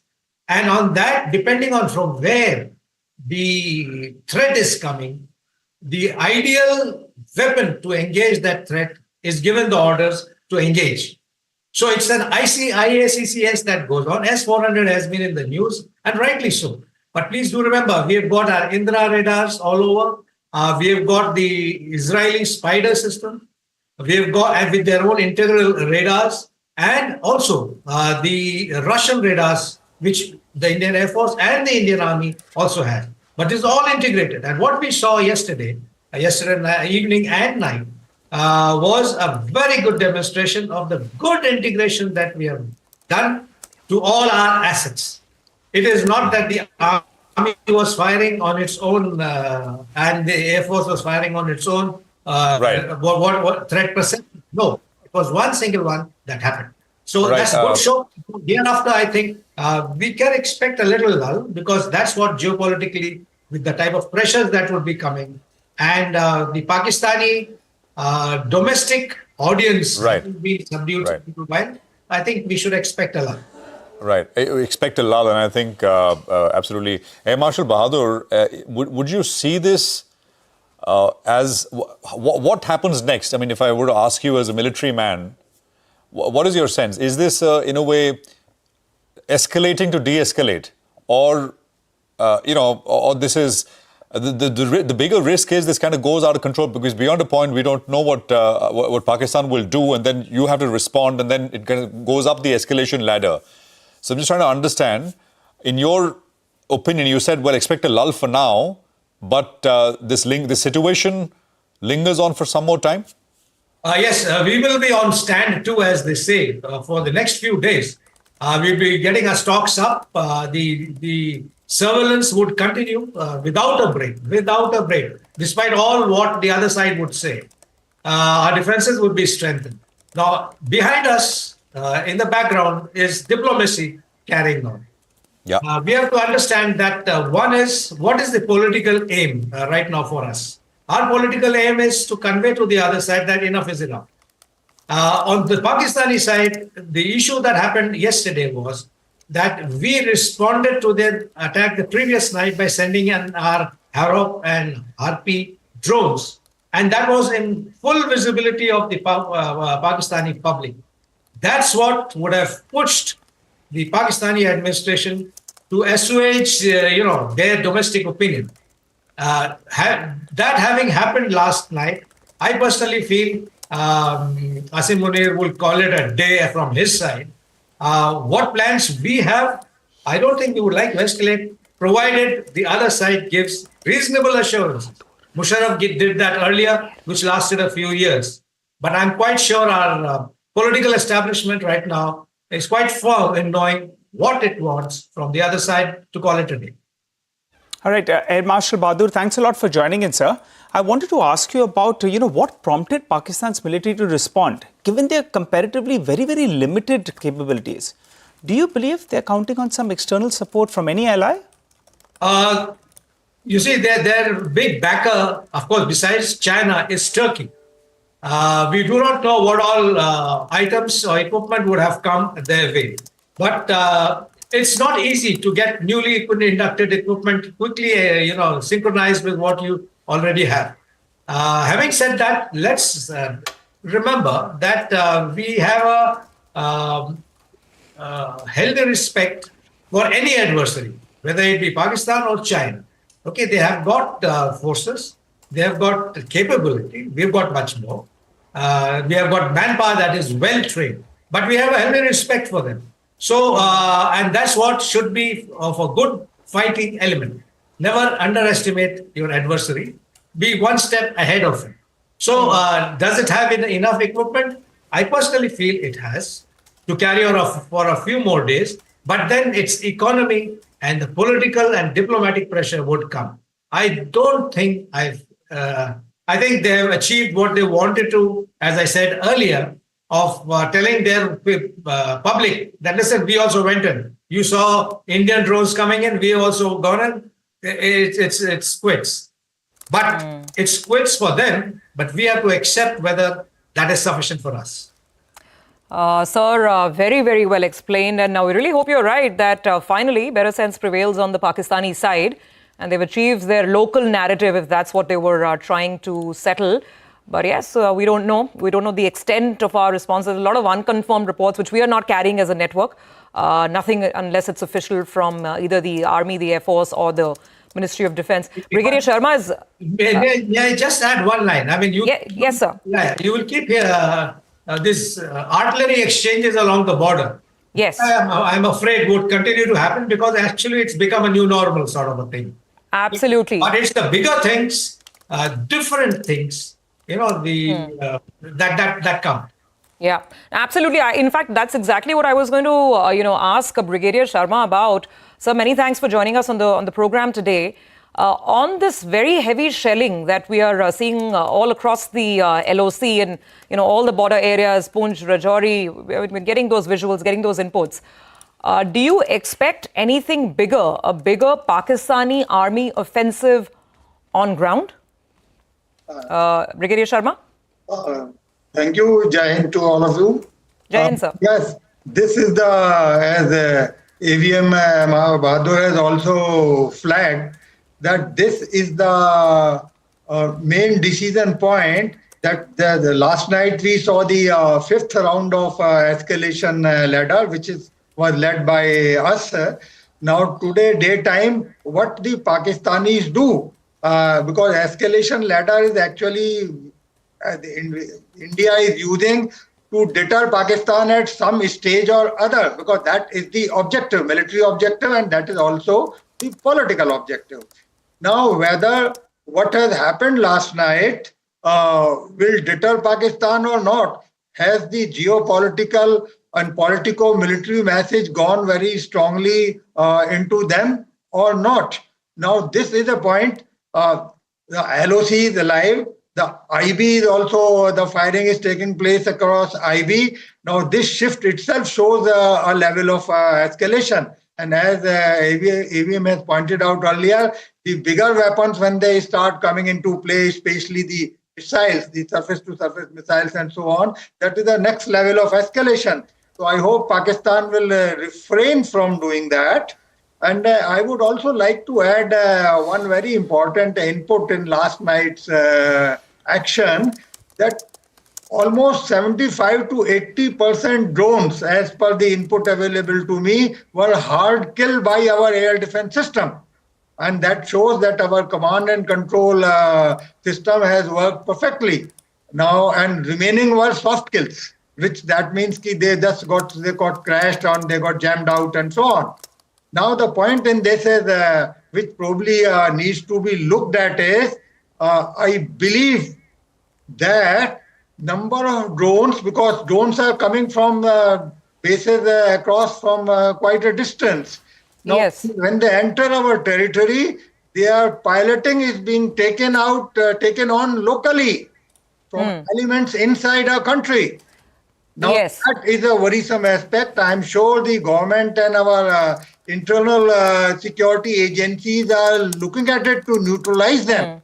Now, otherwise, they wouldn't have been able to come in such large numbers. But thanks to our air defense system, that we have been able to neutralize them very effectively. Absolutely. Yes, sir. In fact, salute to our brave hearts, our soldiers, all our personnel manning those air defense systems. Air Marshal Bahadur, back to that point on potential escalation that we should be prepared for. Like Brigadier Sharma said, that if now Pakistani misadventures move on to surface missiles, then it could be the next layer of escalation. How would you rate our preparedness, and what would you anticipate? If Pakistan is quote unquote not done yet. No. I mean, they'll be fools to escalate it to surface missile exchange. They know our capabilities. Theirs is a small country. We are a vast country with a deep hinterland. So it's not easy to take a decision to say, okay, let's lob a few surface-to-surface missiles. I don't think that is going to happen. Minor skirmishes would continue because that's what has been happening. As I said, that's unfortunately become the new normal. But if they were to escalate, we are ready. We have our air defense, which we saw partly its action yesterday. We've got much more up our sleeves as far as the anti-ballistic missile defense or taking them out is concerned. And we, of course, have our own, BrahMos, Prithvis, and other missiles. But I don't think we should be, adding fuel to fire at this stage. I don't think they would take this step. They would be big fools if they do that. just remember one thing, they try to be irrational, but actually they are rational. So they play on their supposed irrationality to tell the world, hey, listen, come tell the Indians to pipe down because we are irrational people. But at the end of it, they are rational actors, and and people say the nuclear thing will come into effect. No, no, no. That will not happen because there is rationality at play when you're talking of war and when you're talking of leadership. Okay, all right. It's such a helpful perspective there, Air Marshal Bahadur and Brigadier Sharma. Thank you very much, both of you, for joining us. Good perspective from both of you, and I hope we can come back to you for more as this story progresses, because I think, as both of you said, this is not done yet. We will be on our guard. The forces will be on our guard. And we, of course, will continue to lean on your expertise in military matters. We'll take a quick commercial break here. We're going to come back with, at the 8 o'clock programming. We'll focus a little bit on markets as well, because there's a fair bit of news flow from overnight. Stay tuned. All of that coming up.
Well, welcome back. You're with us, and we, of course, started Bazaar Morning Call earlier than usual at 7 o'clock. Actually, programming started, if you've been watching, since 6 in the morning, recapping all the developments which have happened since late last night.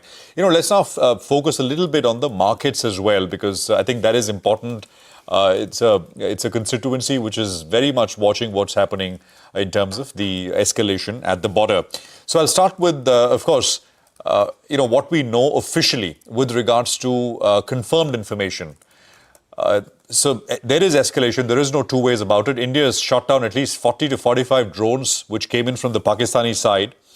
There has been intense fire which has been exchanged between India and Pakistani forces. As reporters have told us since this morning, this AM, that so far things are calm. It looks like, fingers crossed, after what has happened last night, things have quietened down a little bit, maybe just for now.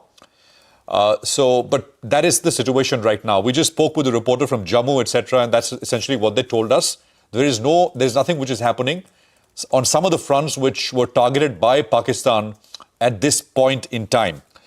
Okay, so that's the domestic front, which I think is the most important driver. But there's a lot of cues from overnight as well. So let's get to it. US equity markets higher. S&P was up about 0.6. NASDAQ was up about 1% or so. It was well advertised by the New York Times story. Trump announced a trade deal with the UK. And we got some specifics as well. And the sum and substance of it is that it is better than what was being expected in terms of this particular trade deal. Trump also, by the way, sounded optimistic on being able to do other deals. There is an article from New York Post which essentially says that the US is planning to slash China tariffs to as low as 50%, down from 145% as soon as next week. Now, Trump was asked this about, I think, 48 hours back, and he said, well, no, I will not. But this is what the New York Post is reporting, and many are saying, well, it'll be like a starting point. You give something for talks to start, because China has been adamant that they need to lower tariffs. And it's, they've been sort of treated very unfairly with this. So we'll see if this happens. But I think if this were to happen, it'll be seen as a big giveaway, much bigger than, the UK deal that we've seen last night. US-EU officials are reportedly talking now. I mean, the talks are on currently. US-China officials, of course, as we know, are meeting in Switzerland this weekend. And generally, last night, there was a bit of a risk-on sentiment. Actually, the S&P rallied quite hard. We got to about 57.50 kind of levels, and then on the S&P, we cooled off a little bit and ended off the highs of the day.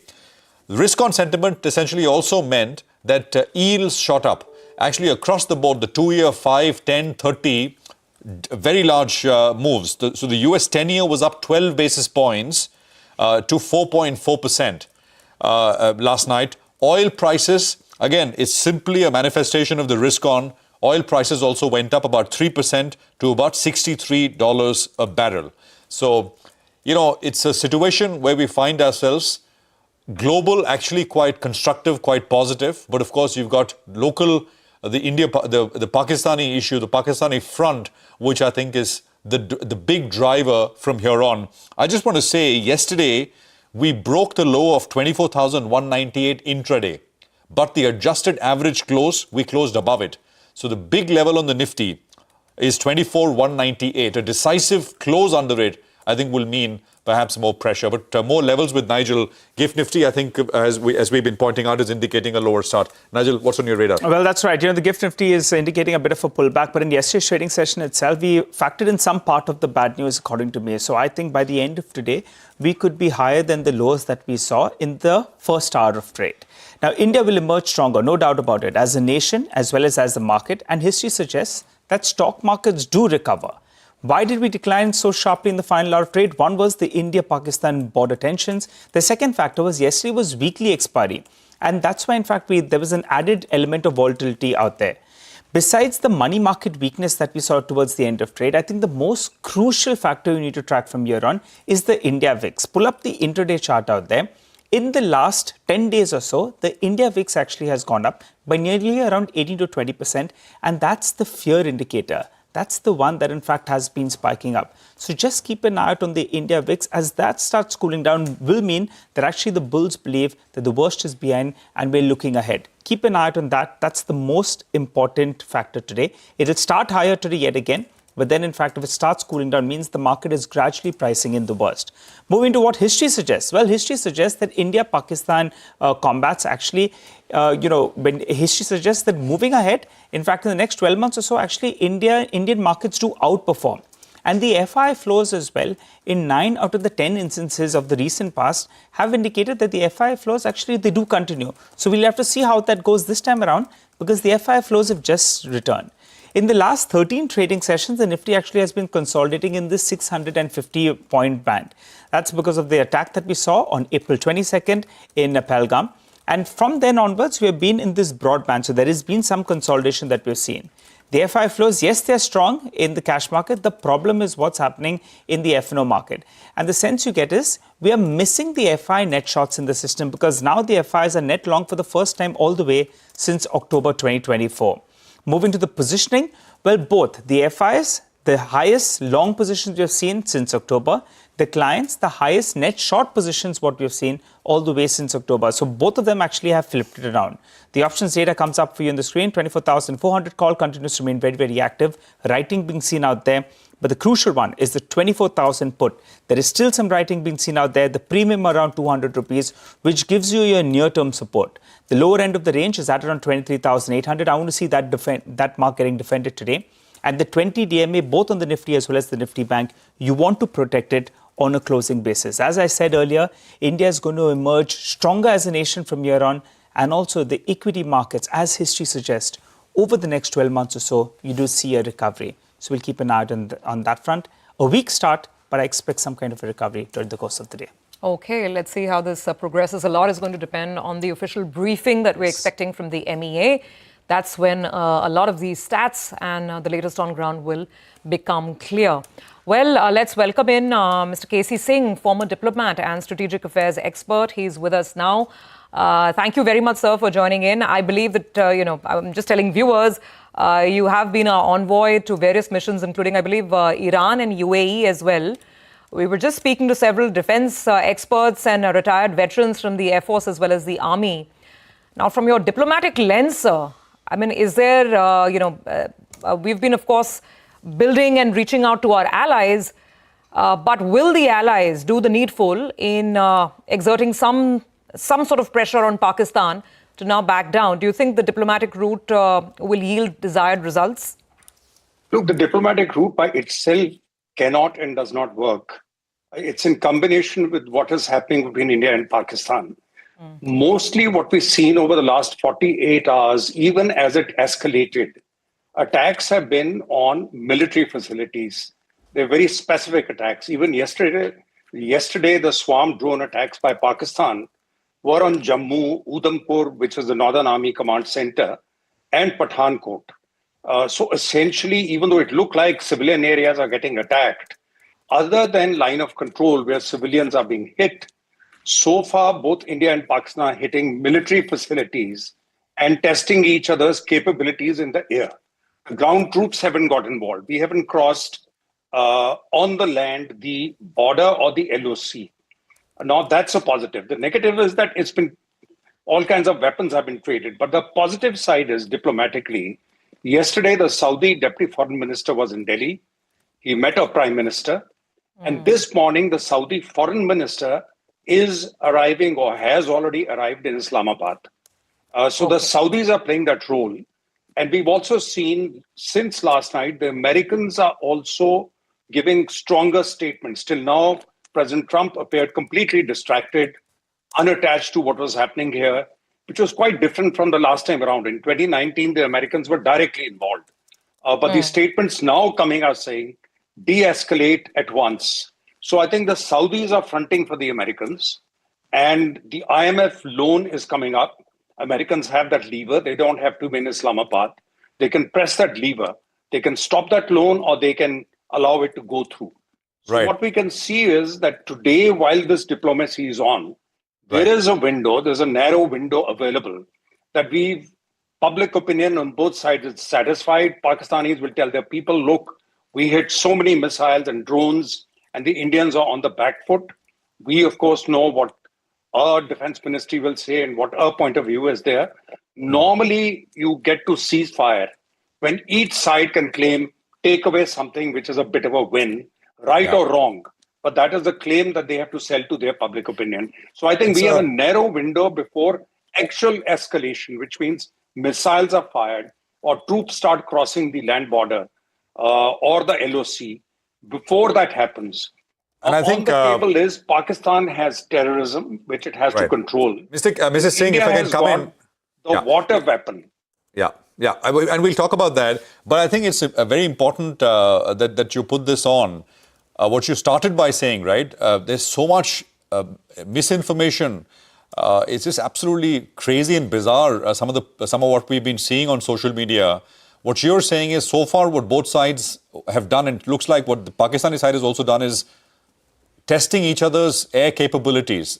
And the targets have been military sites, not cities and civilian areas, etc. That's essentially what you're saying. That's what it looks like to you, which then means that this could be. Is it possible to say, in your experience, if there is the military operation, also diplomatic pressure, a bit of an escalating to de-escalate kind of a situation? Does it look like that possible from here? Yes, that's what I'm saying. That's what the Saudis are doing at the moment. Because what we require is, we have brought the terrorism issue up front. For Pakistan, they wanted to mainstream the Kashmir issue. They've done it. But we've also got the water weapon. Now, we've said the Indus Water Treaty is in abeyance. We've been stopping the water of Chenab and Jhelum and then suddenly releasing it. So we've shown Pakistan that we have the capability of using water as a weapon. So therefore, on the table, when we sit, it's not going to be, till now, Pakistan used to say, terrorism can stop if you settle the Kashmir issue. Now it's going to be, terrorism has to stop if you don't want us to use the water weapon. So for India, that's a much better equation. And therefore, there is a possibility of a narrow window of saying, okay, other than limited firing across LOC, which also should stop over a period of time, because BSF has given out a report that there were militants being pushed through, and that is where they opened fire, which means Pakistan has no desire at the moment to have the troops cross over. They are again back to pushing militants in. Now, during that narrow window, there'll have to be a discussion. It can be back channel, it can be through third parties, to say, okay, at some stage we'll sit down and we will discuss the water thing. We want a review of the Indus Water Treaty. We will not threaten you with stopping the water and suddenly releasing it. But you also have to start checking the militancy, support to militancy. We saw Pakistani army present right when funerals were taking place in Pakistan and so on and so forth, of militants who've been killed. So I think Pakistan army also has to step back. Normally, Pakistani army is very good at tactical risks. They did it in case of Kargil, and then, Musharraf was sacked, though he went on to, commit a coup against the civilian government. So therefore, it'll come on General Munir that what have you gained by doing this? And normally, civilian governments emerge stronger if the military adventure of Pakistan does not succeed. So they'll go and say it has succeeded. But there is a window today, and I think by evening, if it does not escalate, I think both sides can sit down and talk. Well, Ambassador Singh, important point that you're making, and we do hope that there is a de-escalation from here. But let me also bring in Air Marshal P.S. Ahluwalia, Indian Air Force veteran and defense analyst, into the conversation. Air Marshal Ahluwalia, many thanks for joining us here on CNBC TV 18. What we have seen overnight and over the last 48 hours is the significant use of drones, Air Marshal Ahluwalia. This is drone warfare underway at this point in time. The Indian defense establishment saying that we've shot down between 45 to 50 drones overnight. Of course, the targets have been military establishments along the north and the west. What do you make of the way that Pakistan has gone about this? But more importantly, to Ambassador K.C. Singh's point, what do you believe the window now is for possible de-escalation? See, this is where strategic planning comes in. And firstly, of course, to answer your question, that drones, yes, but you have all kinds of drones. You have drones which are, 4 or 5 kgs, very small ones, which is what they generally use across the LOC. And that's what they've been using even for our northern airfields along the line of control. Unfortunately for them, and fortunately for us, we've done better drone planning, and we've got, the Harpy and the Herald. Now, these are absolute destructive causing drones. They are let loose, they don't need to come back, and they inflict a great amount of damage. So we have used them very effectively. And to go back to the main strategic thinking here, we have actually played our cards very well. Number one, we have done our planning, we've done wargaming, and we have been prepared to take up the escalation ladder as it comes across. We have shown great professionalism. We've got the right kind of weaponry required to achieve our aim. For instance, on the first day, we went and struck these training camps, 6 across the LOC, another 4 in Pakistan hinterland. This was done through BVR. This was done through air platforms, the Air Force mainly. The next day, they tried to react. They were not able to do so. And then we did, suppression of air defense assets. For instance, we struck the air defense assets of Pakistan, mainly in Lahore, in Karachi, Rawalpindi, and a few other places, very effectively. And what's more, we were able to put up these pictures that you saw, which you're seeing on TV, to show and ensure that the perception is right. That yes, not only have we attacked, but we have attacked usefully, we have attacked constructively, and we have actually got the kind of damage that we needed. So that is going very well. As far as Pakistan is concerned, they have lost, 2 JS-17s. They have lost an F-16. And more importantly, they have also lost an AWACS. Now, AWACS is very important because it's like, having your eyes in the sky. And once they lose that, then they become blind all over again.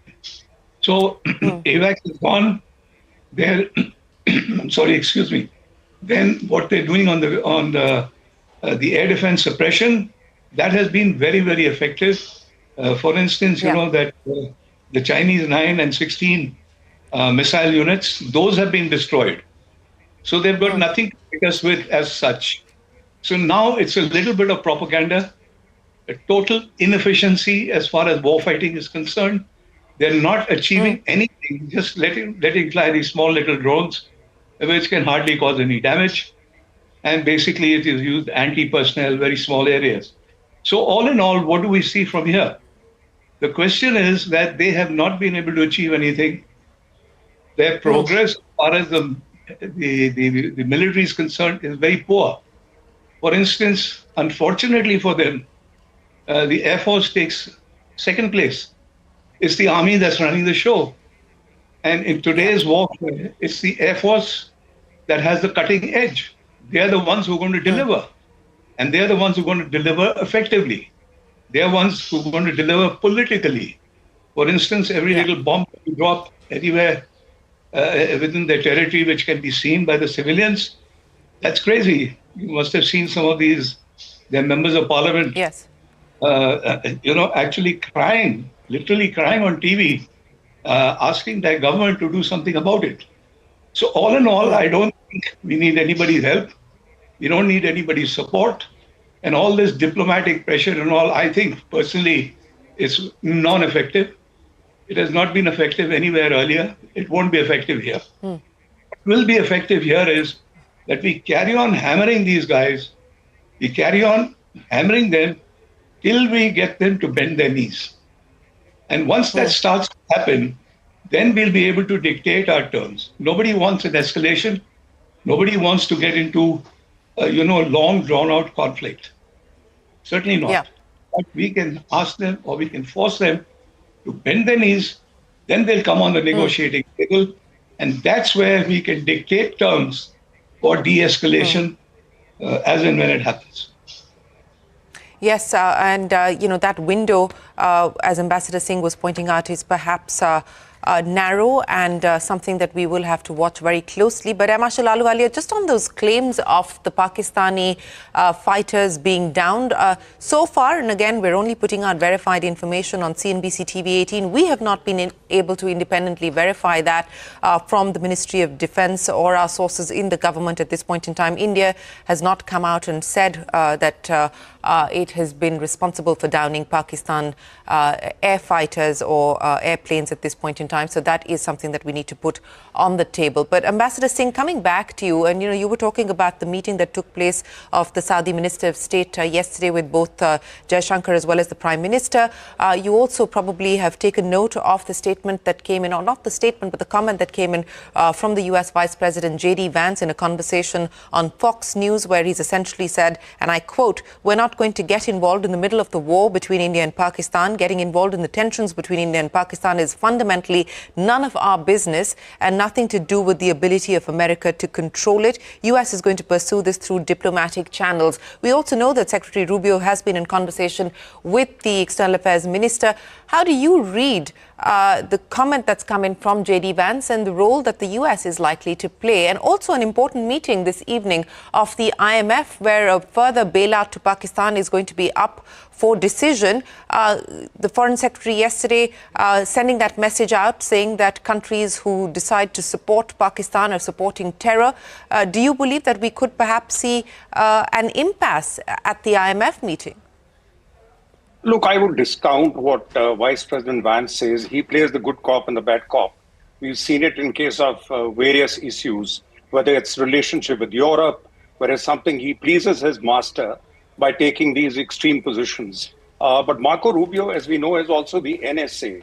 He's got more and more power. And therefore, I think for pragmatic purposes, President Trump is relying on Rubio, whereas for making noise and taking extreme positions, Vance comes in. So we should pay more attention to what Rubio is doing. Rubio has said we need de-escalation now, which means the Saudis are talking to both sides. They're doing it obviously in tandem with US. And US has this lever. They can stop the IMF loan. We can't stop it. We can make noise. But essentially, it's US that can stop it. Now, that lever would probably be in play. And that is why I said the whole of today is important. Pakistan can take away from this and tell their own public, look, we fired so many drones, we brought down Indian planes, we done that. That propaganda helps them to step back. And then on the Indian side, of course, we know, Marshal Ahluwalia has already told us, we have countered everything Pakistan has flung at us, and we've got spare capacity. Pakistan knows it. And therefore, this is a new kind of war. This is not 65, 71 or Kargil. There are no troops involved here. This is essentially air dominance, essentially to see, and this is something which has come after Ukraine, where we've seen how Ukraine has used drones to counter a nuclear power like Russia. So this is new warfare that we're seeing in South Asia, and dominance in that new warfare is a new kind of dominance. And it may not be visible, but as far as the forces of Pakistan army is concerned, they would have seen that they cannot handle it. And we'll know today, but at the same time, we should not discount it, that the Pakistani army is led by very bigoted and very determined general, and they tend to make tactical mistakes. Time and again, we've seen it. Whether it's 71, whether it's Kargil or anything else, they tend to get Pakistan into a mess, into a strategic mess. And today, the civilian government is weaker than ever before. A younger Sharif is not as strong as his elder brother was when he took on Musharraf, because you got the real powerful politician Imran Khan is in jail, who's the common enemy of Sharif and the Pakistani army. So there is an entirely different political situation there, and globally it's a fragmented thing, where US used to play the arbiter. It is no longer willing to play that openly. That's what Vance is saying, that we will apply the diplomatic pressure, but we don't want to get involved with it, which is in keeping with their stance on Ukraine, on Gaza, and various other things. But there is something happening behind the scenes. And I think if the signals have been read by the Pakistani army, they would step back. They would step back not because the government can control them. They'll step back because reality check would be made and the international pressure comes in. And so the next 12 hours are important. Yes, the next 12 hours are crucial. And again, to this point being made about facts versus fiction, and there is a lot of fiction masquerading as fact online, and including mainstream media channels. So as we've been pointing out, we're only putting out verified information. There are a lot of deep fakes circulating at this point in time, including many, that have gone viral. So we're being very mindful of that as well. Retired General SVP Singh, former ADG Artillery and Defense Analyst, also here with us. General Singh, thanks very much for joining us. There has been a very specific response from the Indian side, of course, using things like the S-400. Your assessment of where we find ourselves in this operation today. I think India has done very well, very well timed. Our three-tier services have reacted or been preemptive in the terrorist camp attacks, and then reacted to bring down the missiles of Pakistan. And now last night, what they have done, Pakistan, I think all their attacks, drone attacks, all their efforts have been foiled. Now that's a very big success. And we see that our Navy is also active on the Arabian Sea. Our Air Force has done a commendable job, and the Army, particularly now committed in the LOC environment, pounding the targets in the J&K, opposite us in the Azad Kashmir, POK. So I think my assessment would be that Pakistan has not learned its lessons, and they're continuing to show raw courage, which is not becoming of a nation state. And the leadership, particularly now with General Munir, whose position is now also not confirmed whether he's firmly in the seat or not, and the Prime Minister, who has been more of a dwarf Prime Minister, I think the most dwarf Prime Minister of Pakistan thus far. Pakistan is in trouble, and by always creating trouble, now they are in trouble themselves in this environment. And I think some movement of their troops and tanks should be taking place if they are really serious about doing what they want to do. But Indian military is well poised to crush them. So I would say that this next 24 hours will unfold where Pakistan is. Now, our non-kinetic measures have been effective so far. Firstly, we did the water controlling over there in the Chenab and the Jhelum, and now the IMF meeting, which is likely in the next 12 hours or so, that also is going to have a major effect. If we can get Pakistan at the least on the grey list, it will be a repeat of 2008-12 and 2018-22. So that should put Pakistan in place. Pakistan, I think, had relied more, perhaps, of assurances of China.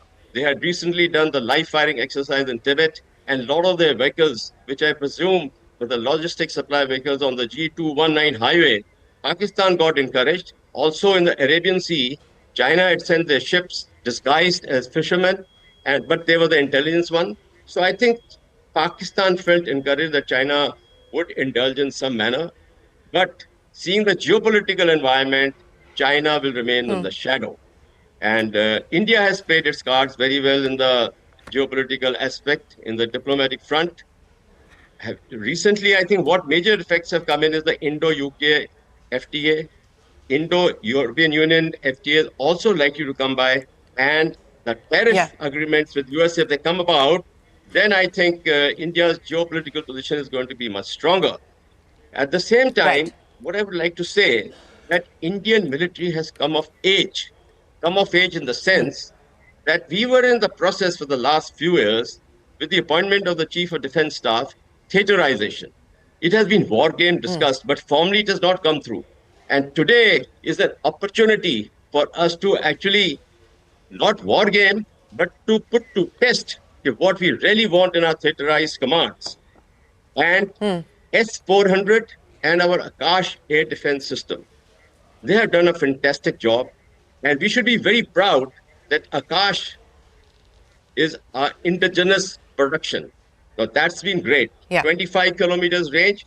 It is fully supportive of our lead air defense system, which has contributed to defeating the missile attacks yesterday and the drone attacks of Pakistan. Now, as far as our artillery is concerned, I think so far we have not opened up with the might of the Indian artillery, except that what is happening in the LOC sector. But then we have on play Pinaka multi-barrel rocket launchers, which will get an opportunity to show itself again, first time in the world. We have the BrahMos missile, which has also to open up. So I feel that with all this taking place, we are actually in the stage of non-contact warfare at the moment. Kinetic has come through, but it's a non-contact warfare. Pakistan, perhaps with the damages being done to them across the border, right up to Islamabad, should now also contain itself. So that much is my assessment. Right. And that is a very comprehensive assessment, General Singh. Thank you so much for explaining to us where we find ourselves, but more importantly, what our arsenal looks like at this point in time, what our military options look like at this point in time. As you pointed out, the focus at this point has been on non-contact warfare. It has largely been based on air operations. And of course, once again, we would like to highlight that reports suggesting that there has been any tank movement, ground troop movement, that is been debunked by the Indian Army, by the Ministry of Defence. But General Singh, thank you very much for joining us here on CNBC TV 18. We appreciate your time, and we will, of course, come back to you as the situation continues to develop. Thank you very much for being with us here this morning. We will, of course, focus on what is happening in the markets as well. We're going to take a quick break and be right back with you. You're watching Bazaar Morning Call.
Well, welcome back. You're with us, and we, of course, started Bazaar Morning Call earlier than usual at 7 o'clock. Actually, programming started, if you've been watching, since 6 in the morning, recapping all the developments which have happened since late last night. Let's now focus a little bit on the markets as well, because I think that is important. It's a constituency which is very much watching what's happening in terms of the escalation at the border. So I'll start with, of course, what we know officially with regards to confirmed information. So there is escalation. There is no two ways about it. India has shot down at least 40 to 45 drones which came in from the Pakistani side. There has been intense fire which has been exchanged between India and Pakistani forces. As reporters have told us since this morning, this AM, that so far things are calm. It looks like, fingers crossed, after what has happened last night, things have quietened down a little bit, maybe just for now. But that is the situation right now. We just spoke with a reporter from Jammu, etc., and that's essentially what they told us. There's nothing which is happening on some of the fronts which were targeted by Pakistan at this point in time. Okay, so that's...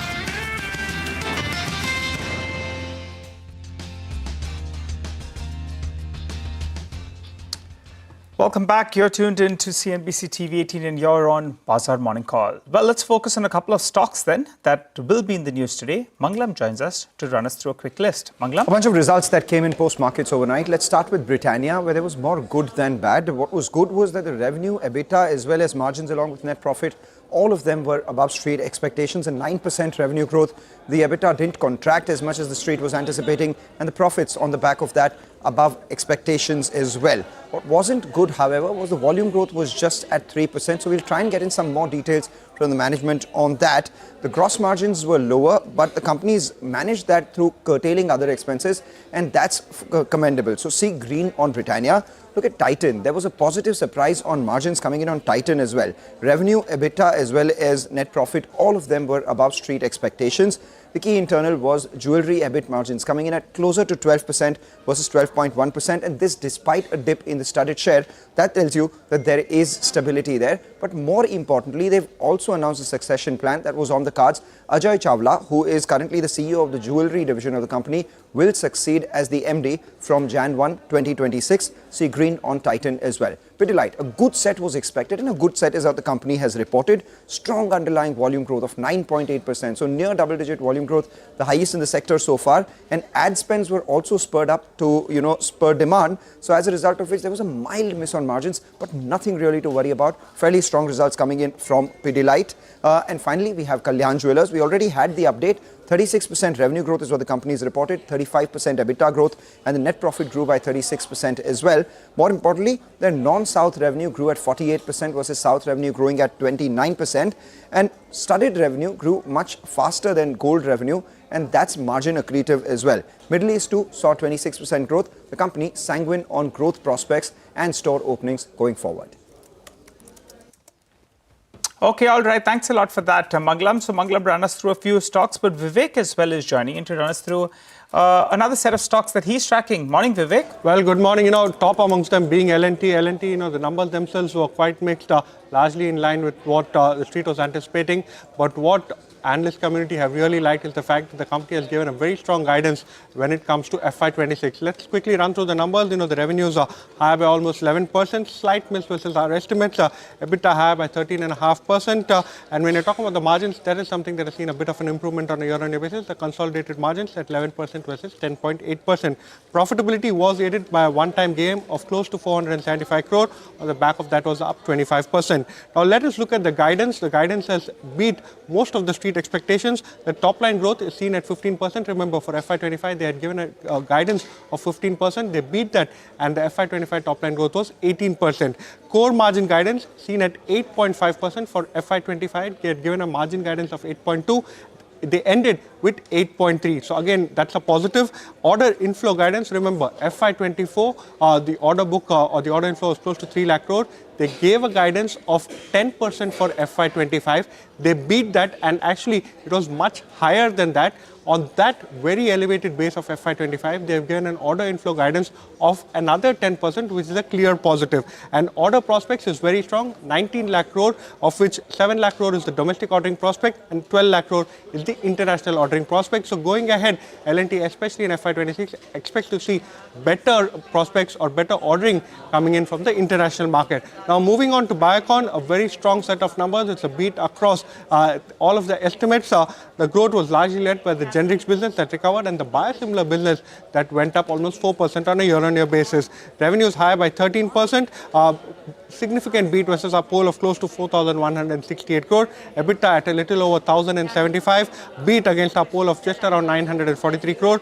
Margins expanding significantly over 320 basis points, and profitability higher, more than doubling in fact on a year-on-year basis. Coming to MCX, a bit of a disappointment over here. There's been a miss across the board. EBITDA margin pressurized due to a significant jump as far as IT expenses as well as a 39% year-on-year jump as far as employee expenses are concerned. Revenues are 5% miss versus estimates, EBITDA 20% miss versus estimates, EBITDA margins again a significant almost 10 percentage miss against what the poll was anticipating, and profitability too a 12% miss against estimates. So expect some pressure on MCX today. And lastly, Aarti Industries over here too, it's been a beat across what the street was anticipating. Both volumes have come in very strong. Cost efficiencies is something that the company has managed to deliver, and the company meets what was essentially a reduced EBITDA guidance of 1,000 crore for FY25. Looking at the numbers, revenues higher by 10%, a beat against our own poll. EBITDA at 268 crore, beat against the poll of 247 crore. Margins at 13.8 versus 16.4. And lastly, PAT down 27%, but it's a beat against our poll of close to 58 crore. So overall, whole host of stocks, and they will react to the earnings that came post-market after yesterday. Okay, all right. Thanks a lot for that, gentlemen. Well, let's hop across to Manisha. She's tracking all the commodity action overnight. Manisha? Well, thank you so much for that, Nigel. I'll start with gold, and we seem to be looking at a third straight day of decline here, 1.5% of a cut in the overnight markets, and that is because you have the dollar index behaving as a safe haven. It's trading at a 4-week highs, and this is going to be a third weekly gain for the dollar index, and that seems to be weighing not just on gold, but many of these. The copper price is now trading at a 1-month lows. We have seen higher supplies come into the international markets. And apart from that, it also has to do with China, where the stocks have declined ahead of that high-stake tariff talks. So the decline in Chinese markets also seems to be impacting the metal prices. Not just copper, you have aluminum now trading below $2,400 a ton. Iron ore prices are trading at a 7-month lows. Steel is trading at a 1-month lows in the international markets as well. The only thing that is trading in the positive clearly has been the crude oil prices. Back above $60 a barrel, it has been a near 3% of gain in the overnight markets.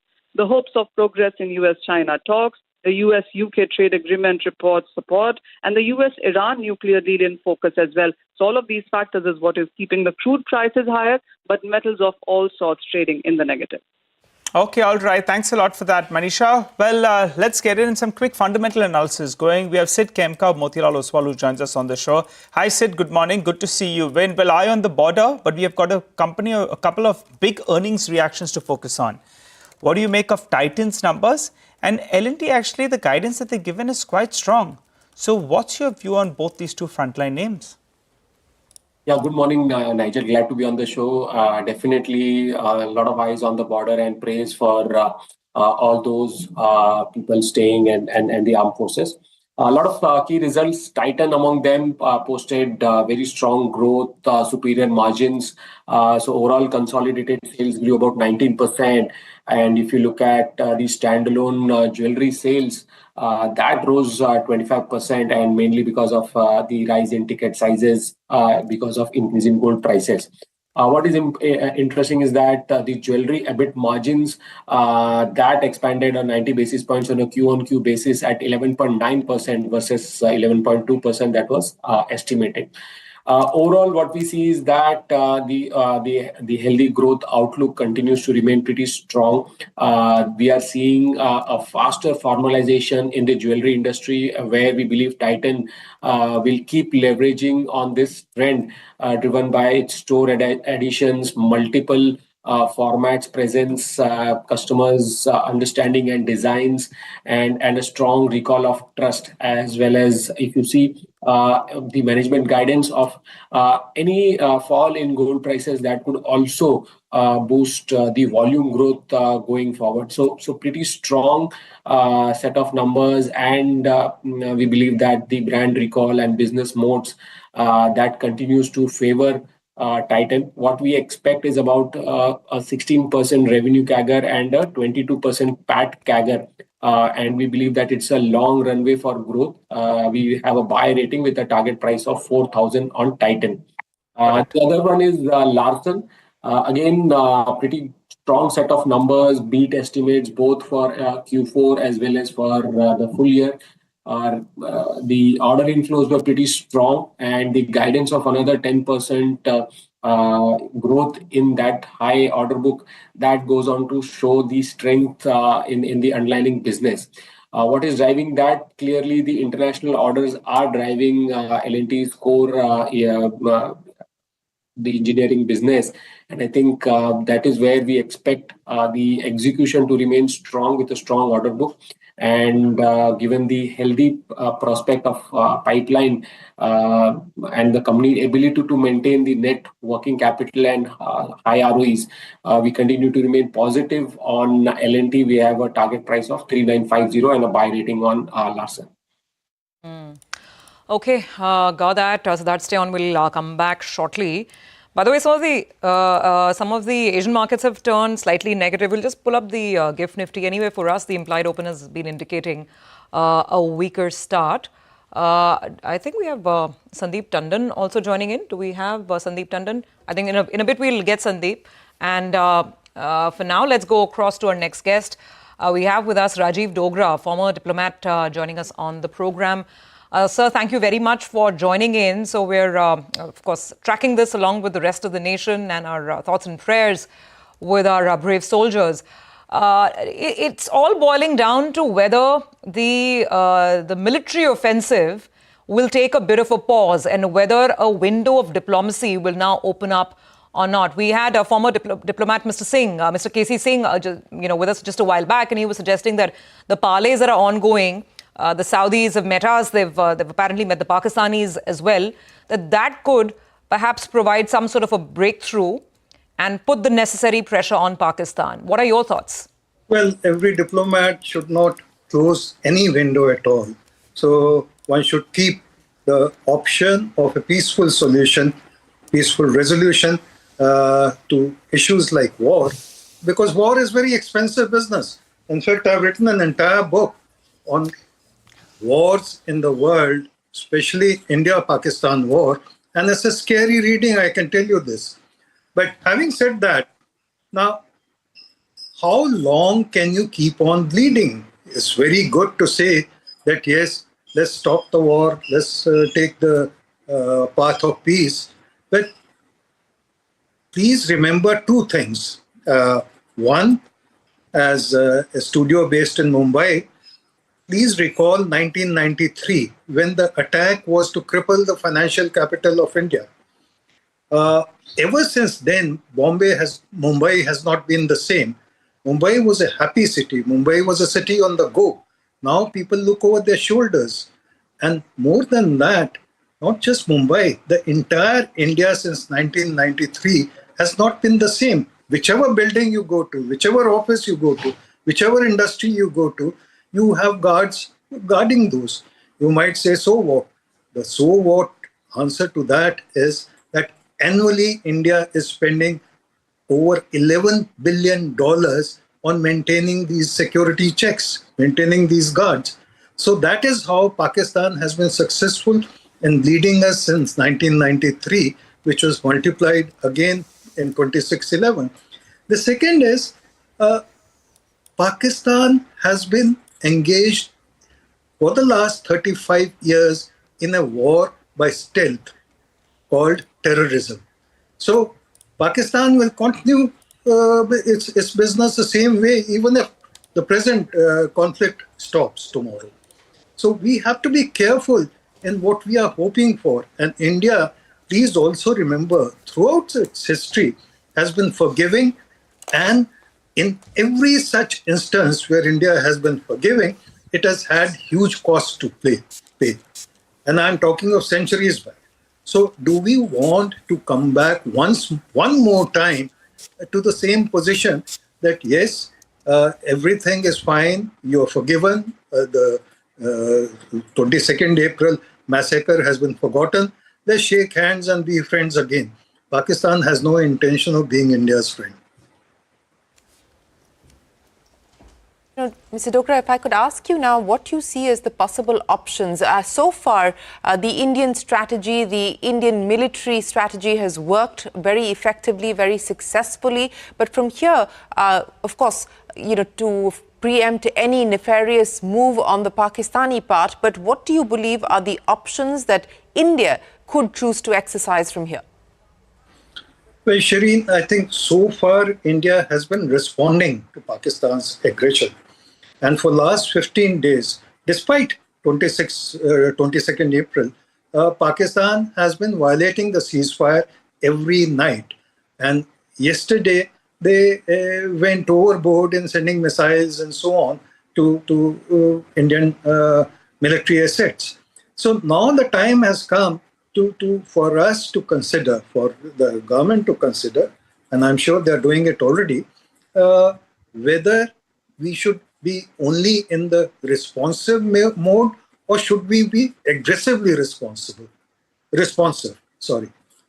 I think unless we step up the pressure on Pakistan, and there are enough hints from across the world, USA in particular, where we are getting full support.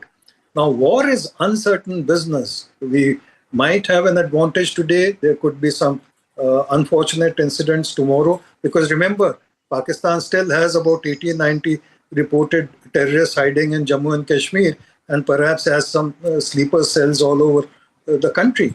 So there could be nasty surprises, but war has nasty surprises in every situation. So we should be patient, but we should pursue our goal that from now onwards, Pakistan will not pursue terror as a means of its stealth war. I think that should be objective number one, and the only objective that India should have. Ms. Dogra, appreciate you joining us here this morning, sir. We, of course, will reconnect with you, and we hope to have you back as we hear from the Indian government, from the Ministry of Defence. We are expecting that briefing on the next course of action. But for now, we truly appreciate you taking time out to join us here on CNBC TV 18 with your thoughtful insights on where we find ourselves. We will take a break. A lot more coming up. Don't go anywhere. We are, of course, counting down to the markets opening as well. But back in a moment with more.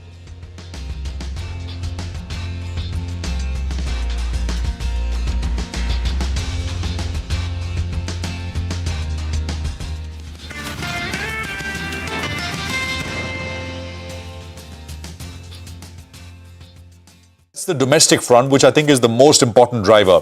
But there's a lot of cues from overnight as well. So let's get to it. US equity markets higher. S&P was up about 0.6. NASDAQ was up about 1% or so. It was well advertised by the New York Times story. Trump announced a trade deal with the UK. And we got some specifics as well. And the sum and substance of it is that it is better than what was being expected in terms of this particular trade deal. Trump also, by the way, sounded optimistic on being able to do other deals. There is an article from New York Post which essentially says that the US is planning to slash China tariffs to as low as 50%, down from 145% as soon as next week. Now, Trump was asked this about, I think, 48 hours back, and he said, well, no, I will not. But this is what the New York Post is reporting, and many are saying, well, it'll be like a starting point. You give something for talks to start, because China has been adamant that they need to lower tariffs, and it's they've been sort of treated very unfairly with this. So we'll see if this happens. But I think if this were to happen, it'll be seen as a big giveaway, much bigger than the UK deal that we've seen last night. US-EU officials are reportedly talking now. I mean, the talks are on currently. US-China officials, of course, as we know, are meeting in Switzerland this weekend. And generally, last night, there was a bit of a risk-on sentiment. Actually, the S&P rallied quite hard. We got to about 5750 kind of levels, and then on the S&P, we cooled off a little bit and ended off the highs of the day. Risk-on sentiment essentially also meant that yields shot up. Actually, across the board, the 2-year, 5, 10, 30, very large moves. So the US 10-year was up 12 basis points to 4.4% last night. Oil prices, again, it's simply a manifestation of the risk on. Oil prices also went up about 3% to about $63 a barrel. So, it's a situation where we find ourselves global, actually quite constructive, quite positive. But of course, you've got local, the Pakistani issue, the Pakistani front, which I think is the big driver from here on. I just want to say, yesterday, we broke the low of 24,198 intraday. But the adjusted average close, we closed above it. So the big level on the Nifty.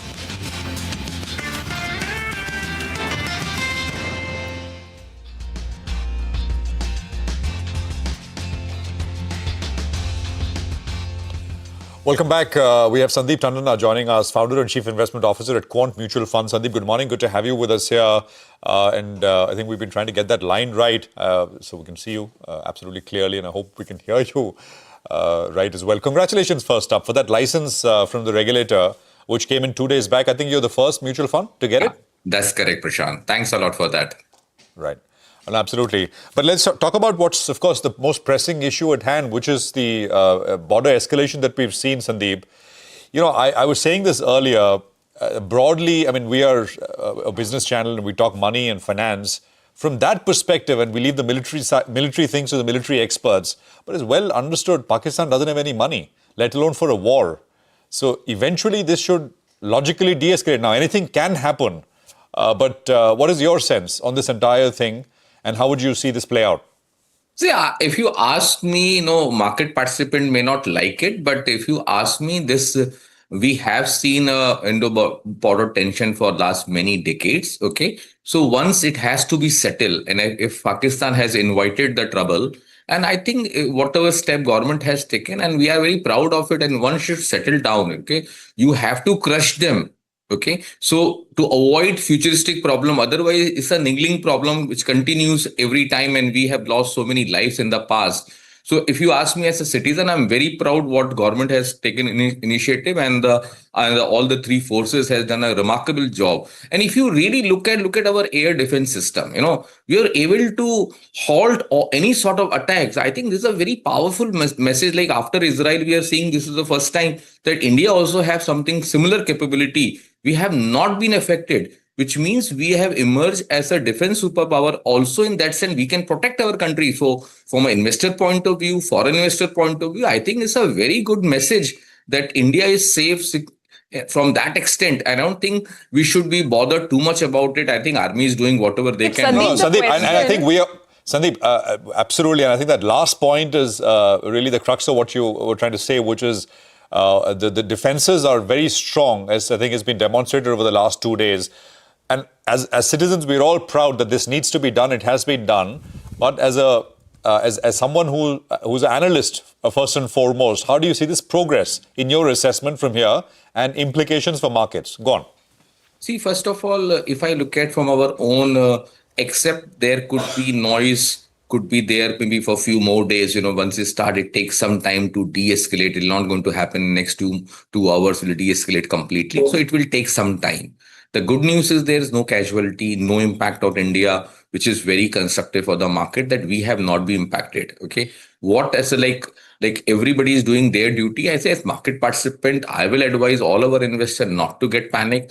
This is a great opportunity for whatever reason. If market opens weak, it's a buying opportunity, and that's the way we should support our country by doing our bit of it.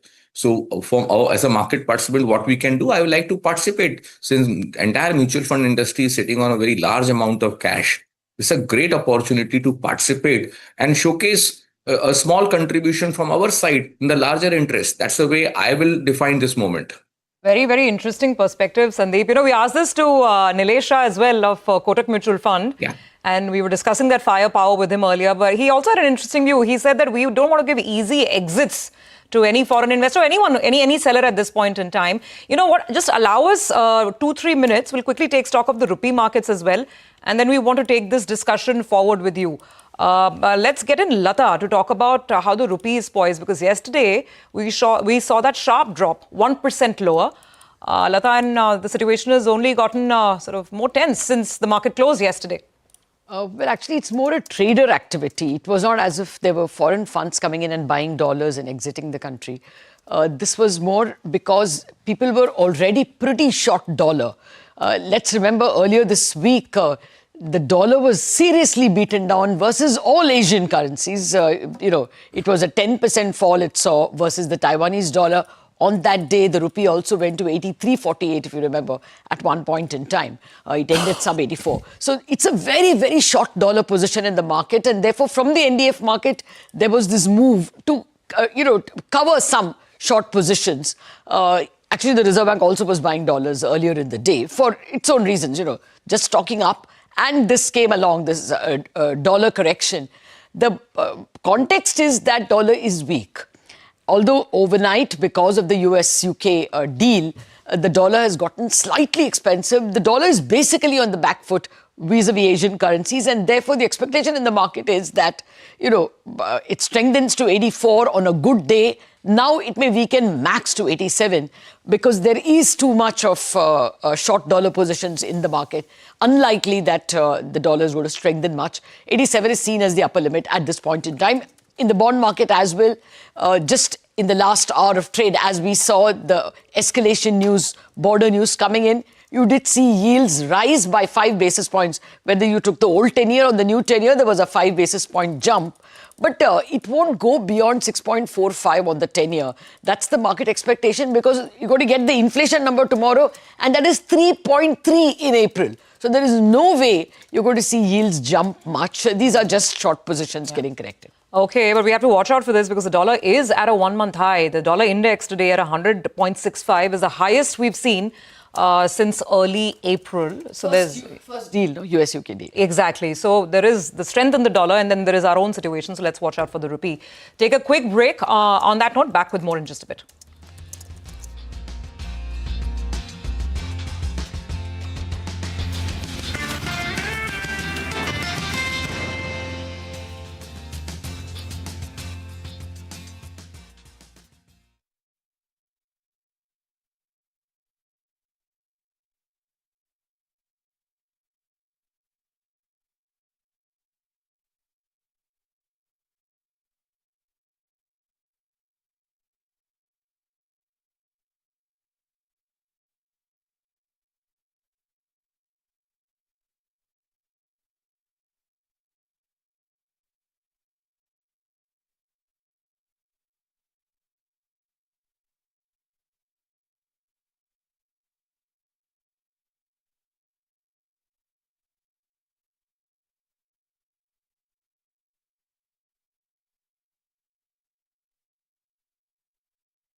Okay, the pre-open rates are trickling in. The market is now settling down. The first rate was a gap down 1,000 points in the Nifty. Now it's about 550 points, and it's still very early in the pre-open session. So let's see where this settles, because the GIFT Nifty was indicating about a 300 point sort of a down start. Right now, this is about 500. Let's give it those 15 minutes to settle. Still in conversation with Sandeep Tandon. Sandeep, my question is whether at all. I mean, when foreign investors look at this market, typically, I don't think geopolitical risk premium was something that was being ascribed to India. Do you see that happening now? Could that be a bit of a near-term change at all? So I think if you look at an absolute basis, you may get some answers. But I think the way I look at on relative basis, globally, geopolitical tension has been escalating for a while. So it's not something new phenomena we are seeing only uniquely to or specific to India. So I think overall geopolitical volatility has been higher. If you look at the war cycle, also give you some sense. So I think we have to live with this phenomena. It's not something only happening in India and then one should, a foreigner will be very skeptical.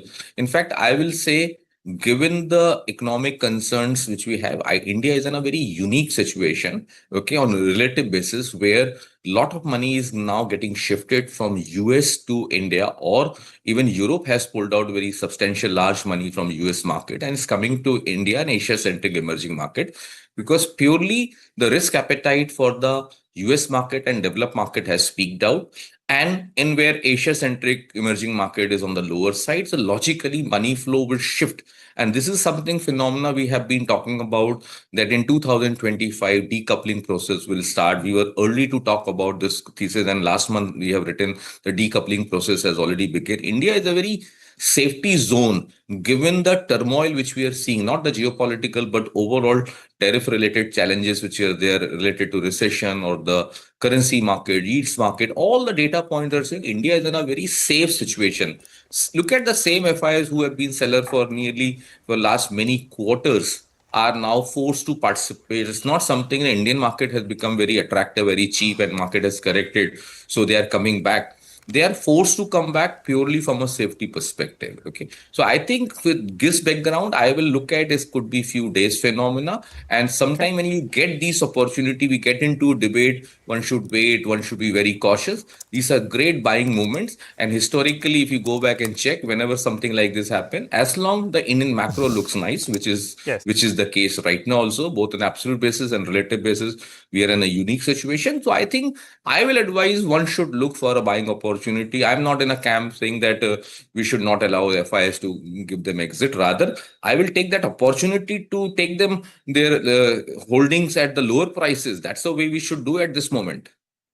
All right. Hi, Sandeep. First of all, congratulations on getting the license approval from SEBI. Thanks, so Nigel. well done to you as well as your team.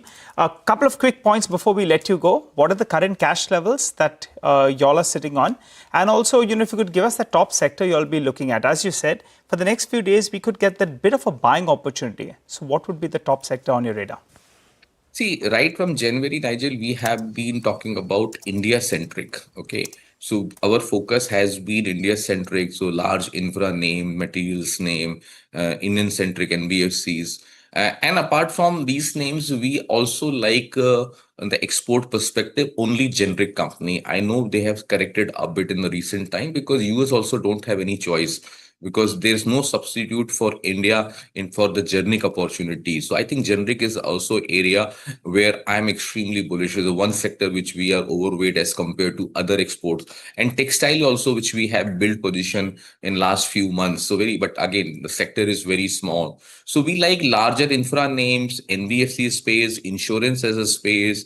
If I have to look at hospitality as a space, these are the area which we think we have relatively biases towards long side, and we are significantly overweight in these names. Okay, all right, Sandeep, really appreciate you joining us on a very, very important morning. Thanks very much. And yes, like you, we also pray that our brave hearts remain safe and, as always, emerge victorious in all situations. Thank you for joining in today. Okay, so once again, quick check on the pre-open, and let's get to our technical experts. It's stabilizing even more. Now the Nifty is down about 350 odd points. That's the way this is playing out. Let's actually, before we talk stocks, let's straight away get to Mitesh as well as Shrikant Chauhan. Good morning to both of you gentlemen. Mitesh, so bracing for that gap down, what would your advice be to traders? Good morning, Sumi. So, be maintaining this that we will basically be ranged with 24,500 as the near-term ceiling and around 24,000, or in the worst-case scenario, 23,850 as the lower end of the range. With this gap down, we are likely to open at the lower end of the range. Now, I would not rush into buying immediately, but the idea is that in case we don't see follow-through below 23,850, 870 zones, that is the time when I'll take, a stop a few points below the opening low and then attempt a long. But as I said, I think this still looks like a market which will consolidate for some more time before there is a chance of breaking on the upside. So I hold that, I maintain that view.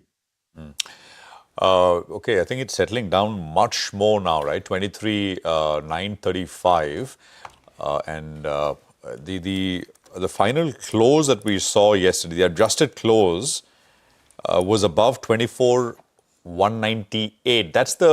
It seems far away now, but let's see if by close we're able to come up above it. We intraday broke that low, that is 24,198. That's on the Nifty. I think we also have, Mitesh, good morning. Srikanth is also with us. Srikanth, good morning. What's your sense? Your views on the indices first.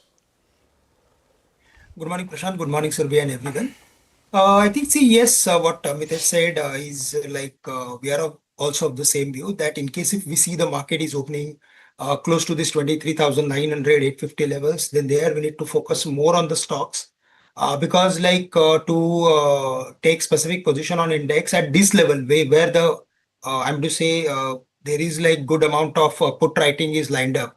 In case if we see the market is dropping below 23,800, then we could see furthermore unwinding of positions. So in that case, the market may even fall to 23,500. So it is better to be more stock specific at the beginning instead of taking any specific bet on the index. And in case if we see the market is again moving back to the levels of 24,200, then there we should look for reducing some positions because this is certainly going to increase some uncertainty in the market and it will keep the market volatile. Okay. Gentlemen, let's quickly get to stock ideas as well. I'll start with you, Mitesh. Yeah. I have a mix of buys and sells. On the buying side, we'll attempt a long on Biocon with a stop at 327.5 for targets of 348. Similarly, Tata Motors is a buy with a stop below 669 for targets of 710. On the selling side, after a good rally, Chambal Fertilizers is showing a sign of profit booking. So keep a stop at 702, look for targets of 670. And Adani Green is a sell with a stop at 900 for targets of 840 to about 835. Thanks for that, Mitesh. Srikanth, coming across to you. What about your picks? Good morning, Nigel. Yeah, Tata Motor looks really good.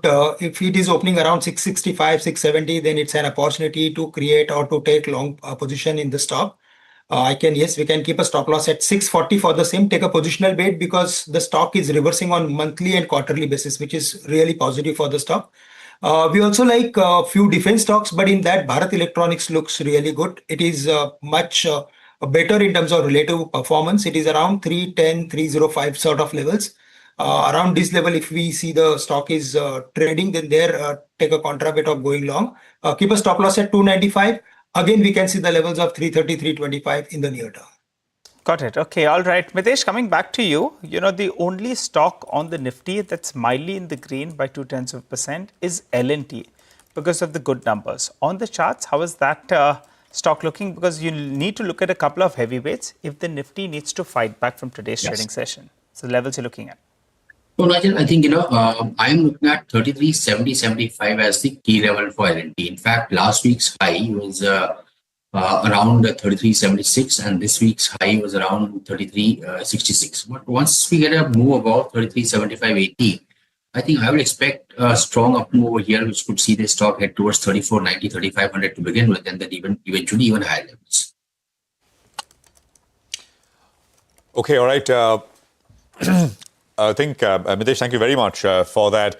Srikanth, thank you very much for running us through your trades as well in terms of what you'd like them to do, viewers to do. L&T is what we want to focus on next. Vivek is here to recap the numbers. Vivek, numbers, at the core of it, strong numbers? At the core of it, only looking at Q4, largely in line, maybe a slight miss even.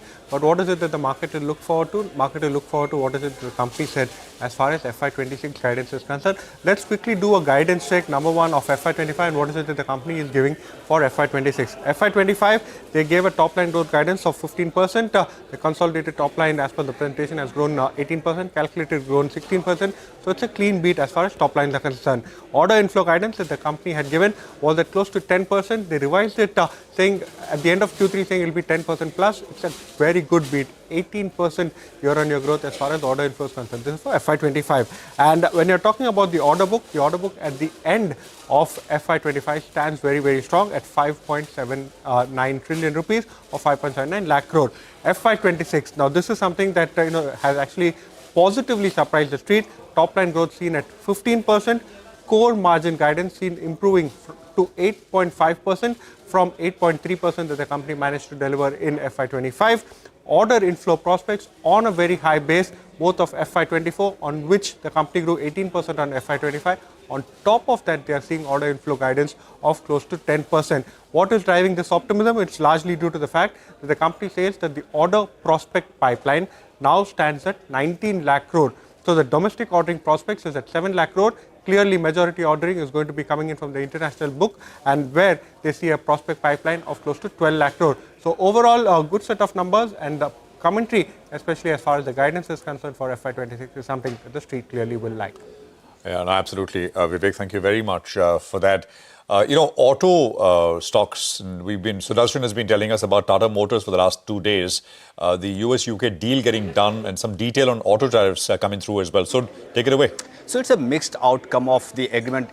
Both the countries, US and UK, have unveiled a trade agreement. Nothing was signed in the press conference that both the countries had yesterday. And in the conference, Donald Trump has said that final details are being written up, and in the coming weeks, we'll have it all very conclusive. So ahead of the 25% tariff that US President had announced, and it was effective in April, on passenger vehicles, tariff was 2.5%, and it was increased to 25%. But now, yesterday, it was told that up to imports of 1 lakh vehicles, tax rate would be 10%. So it can be taken positively. But the negative part is, earlier to 25% on passenger vehicles, tax rate was 2.5%. So yes, cost will increase, but it's better than the 25% that government had imposed last month. And also, we'll have to see going forward what is the timeline of implementation, because nothing has been announced so far.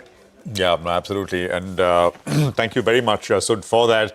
Of course, I mean, as we start it right now in about 60 seconds or so, it's going to be all down. And then we really can sort of parse through things, and things will happen through the course of the day with single stocks, individual things, etc. And we'll keep bringing all of that to you. So what do we have? Just coming up with the market open, it's about 300 points lower, a little over 1%. The Nifty Bank is down about 1.4. So price is starting to move now. 23,974 on the Nifty, 53,656 on the Nifty Bank. And already I think there is a bit of a recovery, but this is initial. I mean, very, very initial. Remember, there was a sharp sell-off into close yesterday, so there will be those positions which get recalibrated as we start. And then, a trend, not necessarily, but I mean, a more firmer kind of trend emerges after the opening adjustments.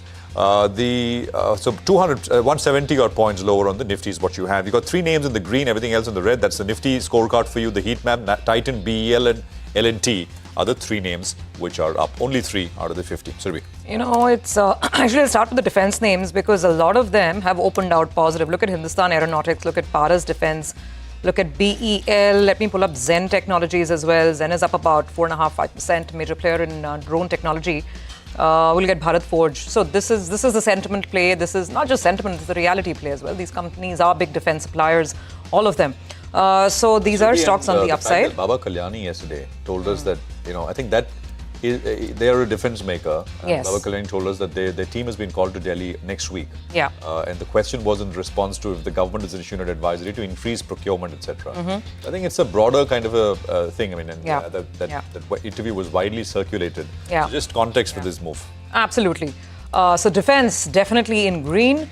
The rest of the market is recovering actually quite fast. I mean, from a dip of over 200 to 30 odd points, it's less than 200 points. So I'll actually start with stocks that are moving higher. Titan, I just saw bounce in positive territory. Yes, Titan's up about 3%.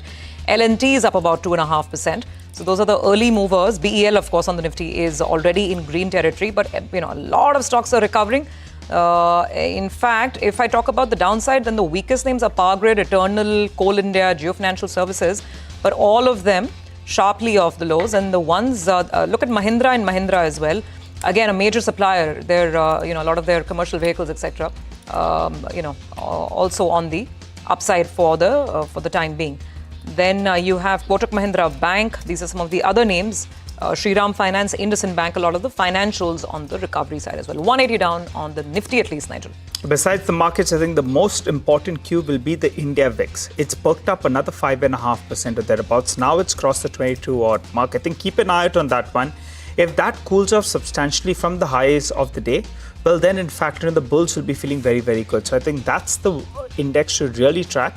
In the last 15 trading sessions, this index has gone up by more than 25%. That's the kind of bounce we have seen on a low base. So the India VIX, keep it on your radar. Well, stocks that I'm looking at, Union Bank, one of the few winners in today's trading session. So that's up close to 2.5%, and that's moving on rather large volumes. Z, valuation comfort, numbers look pretty okay. The stock, in fact, is up close to 0.5%. The other few names that came on the radar, I think Mayur Uniquotors, that stock, in fact, has opened with some gain, and there are very few stocks that are trading well in the green. So I just want to highlight that one. It's up close to around 12.5%. Big up move is what we're seeing on Mayur Uniquotors, and Zentech and Paras Defense as well. Both of them have opened up higher in today's trading session. The other ones that are losing, well, Suzlon is under some pressure, so that stock is falling on rather large volumes. You have Ola Electric as well, that's down another 2%. Eternal is down close to around 2%. But as we speak, the markets have seen a good recovery from the low point of the day. We're down only around 120 points or thereabouts. Keep in mind, there'll be a clearing holiday, a settlement holiday on Monday. And, parts of India like Delhi will be shut as well. So some of the stock that you purchased today, you'll not be able to sell it on Monday. In fact, you'll be able to sell it only on Tuesday. So keep that in mind. It's a settlement order, a holiday, not a trading holiday. So currency markets as well will be shut. So just keep that in mind when you're buying stocks today, that some of them you'll be able to sell only on Tuesday. All right, absolutely. So 140 points lower, 24,130.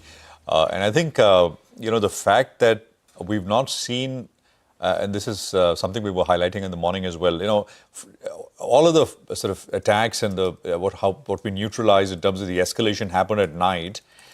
Since then, and we had reporters with us from Jammu, etc., areas and places where these attacks were attempted on. So I think that perhaps also something worth taking note of. So from being down 350, we're down about 150 odd points. 24,110 is where we are at. The number is 24,198. We're still away from it. Well, let's see if you're able to close that gap.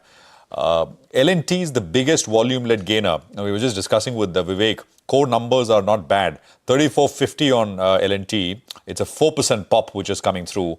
And I think we got so many others. Surabhi was talking about the defense names, HAL, BEL, BDL, GRSE, that is Garden Reach, and so on and so forth. Bharat Forge is up about 1%. I was talking about how we had the management, Mr. Baba Kalyani with us. Idea Forge is up 8%. Zentech is up 5%. So these are essentially drone makers. Zentech, anti-drone. Idea Forge is a drone maker. Zentech, of course, has gotten into drones as well now. So it's a defense play, really, which is coming through. Which is very much in focus at this point. Lots of stuff on the downside as well. On the top of the list is Motilal Oswal, which is down 3%. But I have to say, on the downside, it's one way. 200 stocks are higher and 2,000 stocks are down. 10:1 on the way down. But there are no volumes on the way down. All the volume is with these 200 odd names. Not all 200, but basically there's no volume on the downside, even though many are opening. Most are opening lower if I look at the overall market breadth. Vineet Sambre is with us, Head of Equities at DSP Mutual Fund. Vineet, good morning. Good to have you with us here. Thank you for your time. Prashant this side. Your thoughts, Vineet, on where we go from here. And there is, of course, the border issue that we've been talking about with so many experts, both military and, of course, market participants as well. What's the view within DSP from here? So, Prashant, definitely, I think we are actually moving from one uncertain factor to maybe another uncertain factor. And there are, I think, today multiple things to sort of worry about. I would say that most important aspect from the equities viewpoint and slightly from a medium-term viewpoint to reduce the noise, what we are having right now, is the core earnings of the companies. And there, if we look at the result, which are sort of coming up, we are not getting any great sense of growth sort of recovering back. We are this was expected as well. We are at single digit kind of growth rates as far as earnings are concerned for most of the companies. And anyways, we have companies maybe also not giving out great commentaries as of now because the environment is a bit uncertain. So I would say that from our viewpoint, we are slightly looking at more medium term, trying to think beyond all these events. Maybe once we have The US tariff issues also behind us, this war-related uncertainties behind us. And anyways, a low base of earnings would have got formed over the course of last 3 or 4 quarters. Maybe from there, hopefully, we should be thinking about growth. So I would say that from our viewpoint, we sort of continue the kind of a cautious stance in the near term. And would say that maybe these volatile times should be sort of used more to build equities more gradually rather than getting on an aggressive basis. And definitely the time horizons one should have in mind is really beyond 2, 3, 4 years, not having a very short-term time horizons in mind before investing. Okay, got it, Vineet. Morning, thank you very much for joining in. So you're saying, first of all, elongate your investment horizon at least 3, 4 years, if not more. And you're saying that maybe not the best time to go in lump sum. Take that point on board. Vineet, how do you look at the valuation of defense stocks? They have everything going in terms of, order books, definitely sentiment, the Make in India drive. So everything is positive. We just need to figure out if valuations and earnings visibility are actually somewhat in sync. What are your thoughts?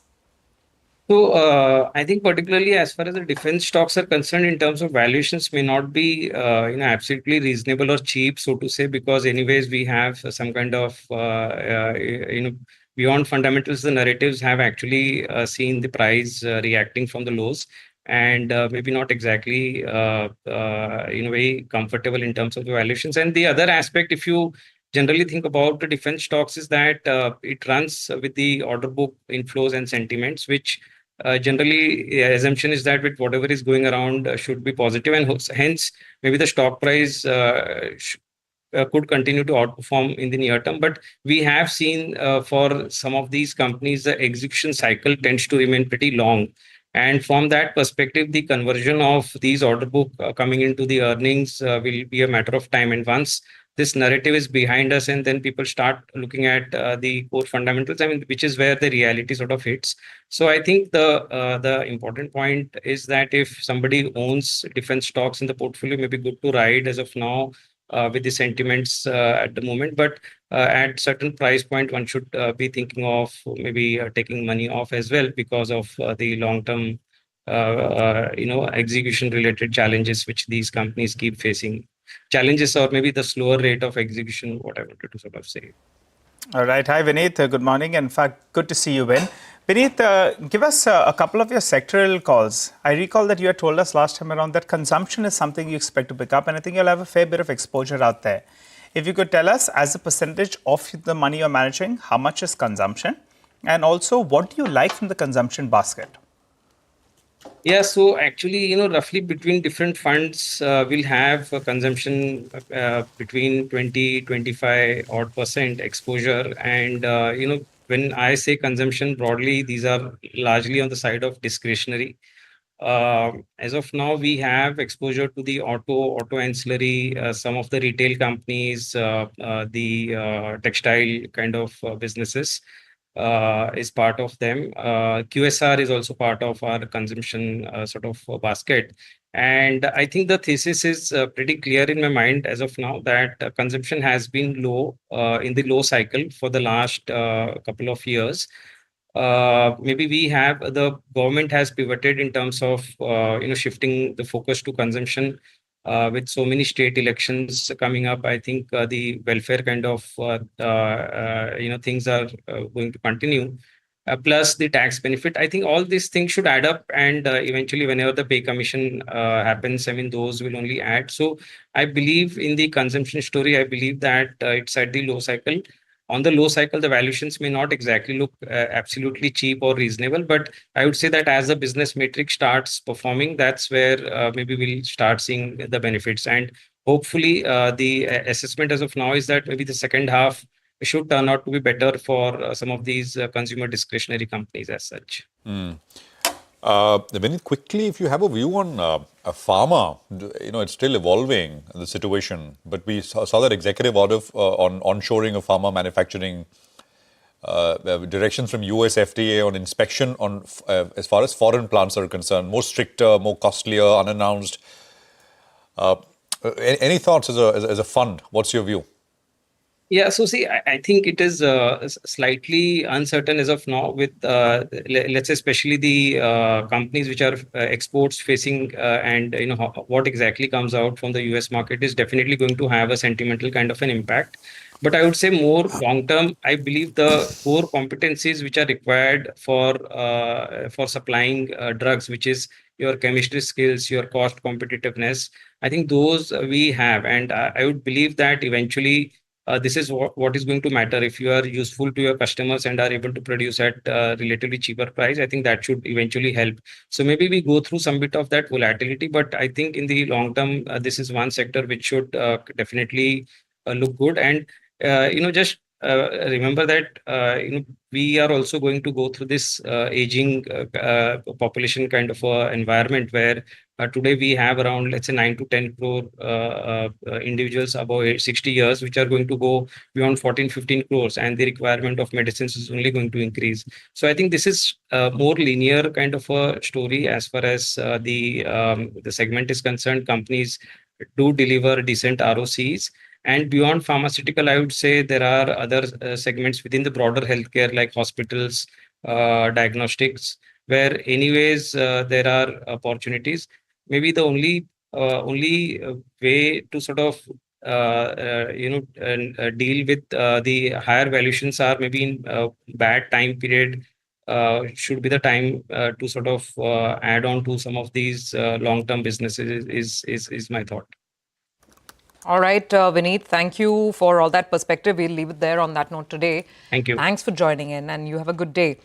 Market's still down about 170 points. Remember, at some point this morning, we are expecting that briefing from the MEA as well. And before we get to that, let's quickly address some of the Q4 earnings that have come in the last 24 hours. Canara Bank is the next one that's on our radar. The bank's profit has surged, asset quality has improved, but slippages remain slightly elevated. Margins, like with a lot of other banks year on year, they're under a bit of pressure.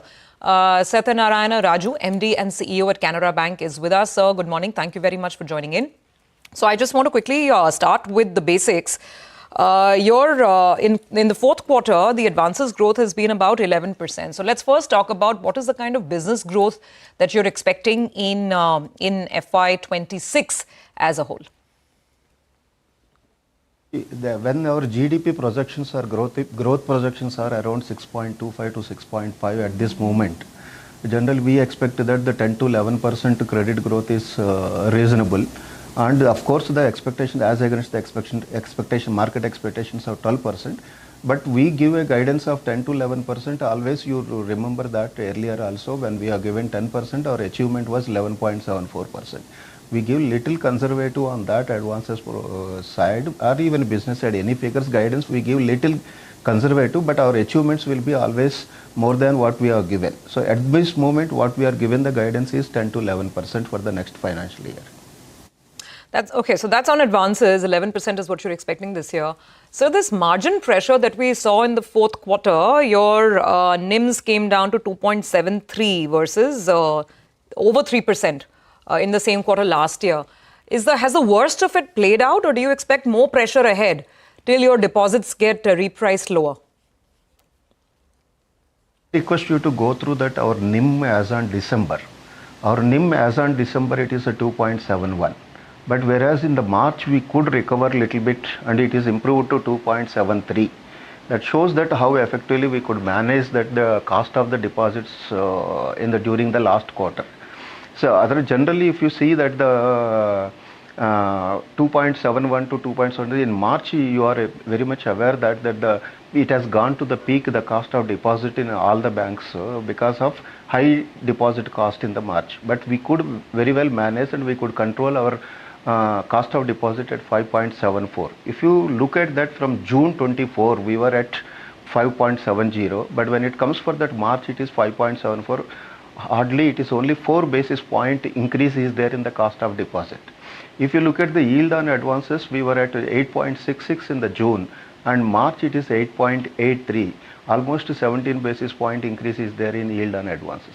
This control, we could do it because piece together what has happened, what has transpired overnight, many developments taking place, and we also want to make an effort to separate fact from fiction. This is not just a military operation, it is a war of misinformation as well. There are lots of fake claims, fake videos, deep fake videos doing the rounds of social media, many claims being made even on mainstream media channels, and we want to make it absolutely clear that what we will bring to you is only verified information, information that we have independently checked, and we are getting a confirmation on its veracity from either the military establishment in India or the government of India. Joining me this morning, of course, is my colleague Parikshit Lutha. Parikshit, it's been a long night, and to start with, our best wishes and our prayers for our armed forces. They're doing the heavy lifting. They're actually on the battlefront, on the front line,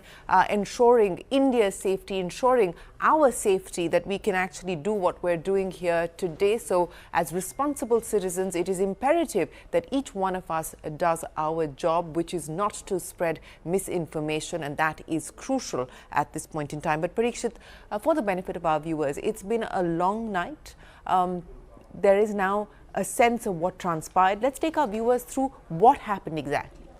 So we had Operation Sindoor on 7th morning around 1 a.m. that lasted for about 25 minutes.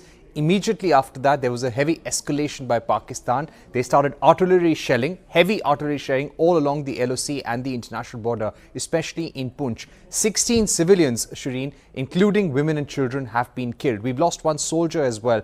44 others have been injured. That firing continues. Yesterday at 8:30 p.m., Pakistan launched drone and missile strikes all across the LOC and the international border. There was high exchange of fire by the army, by the Air Force with Pakistan from 8:30 p.m. in the evening till about 12:30 a.m. midnight. We saw multiple drone attacks, multiple missile attacks at places such as Pathankot, Jaisalmer, Srinagar. All of that was effectively neutralized by our forces. What we were also told that Pakistan was trying to imitate what Hamas did on the 7th of October 2023, and this is all coming from defense sources. Sources also indicated that these were many cheap drones which were used by the Pakistani military. There were 8 or 9 missile attacks as well, drone sightings at multiple locations. These were effectively engaged and brought down. I would also like to tell our viewers there was a lot of fake propaganda machinery that was ongoing, especially between 8 and 12:30 in the night. You had a video doing the rounds on social media which said that there has been a drone attack in Jalandhar, which was actually a farm fire from a few years ago. Then Indian post completely destroyed that and said that headquarters of 20 Raj rifles has been destroyed. We have no 20 Raj rifles. We have no Raj rifles. There were attacks in Beirut which were churned out as attacks in India. There was a letter by General Narayan, Chief of Army Staff, to the Prime Minister. We do not have any General Narayan as Chief of Army Staff. There was an attack on Ambala Air Base by the army itself. That was again a fake piece of news. And even this morning, we are getting news about multiple explosions at Jammu, and the government has checked this, and these are actually blasts that took place in Kabul in 2020. We'll have to be very careful. And just a word to our own citizens. We've not seen this kind of situation since 1971 or even Kargil for that matter. What we need to do is be very careful. Kargil was very localized. We need to be very careful of when there are mock drills happening or there is an air raid siren.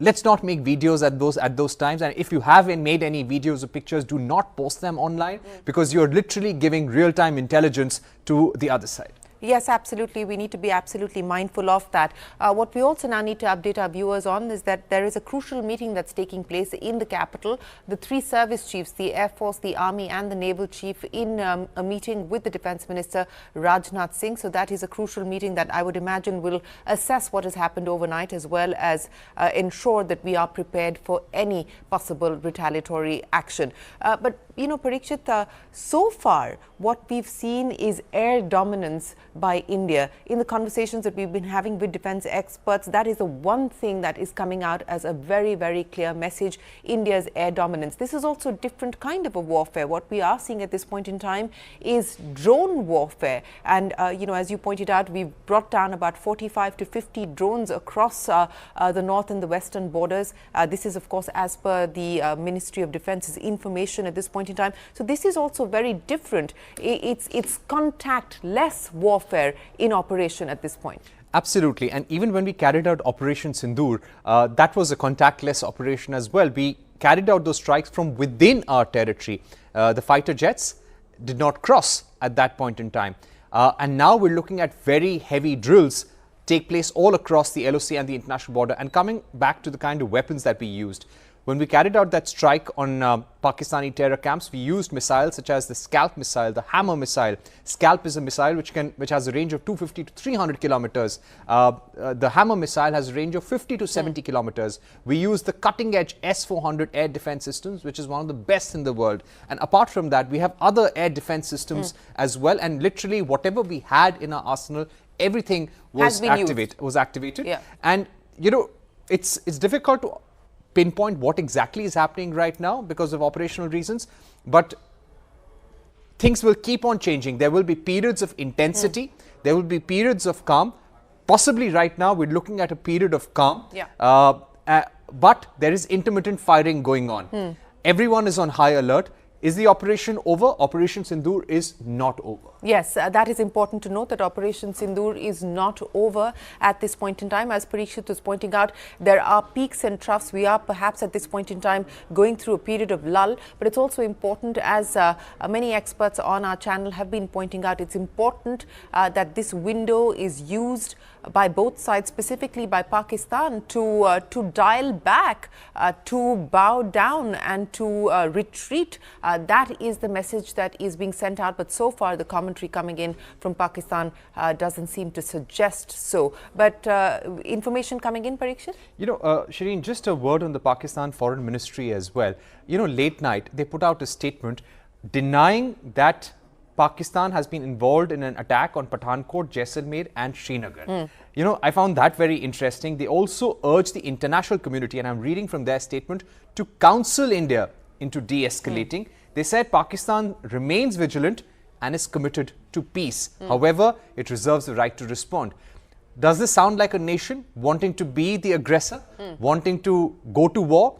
Doesn't seem like, but we know the difference, the between the dichotomy Pakistani army in Pakistan and the government, and the view emanating is that it's the army that's trying to dial things up, and perhaps there is some degree of restraint or keenness of restraint on the part of the Pakistani government. But we've seen this play out previously as well. We need to be very, very careful. We need to be mindful of whether they walk the talk or not. But speaking of other interesting developments that we need to factor in, and again for our viewers, Pakistan finds itself economically in a very precarious situation. Now today, on the 9th of May, there's a very crucial meeting of the IMF.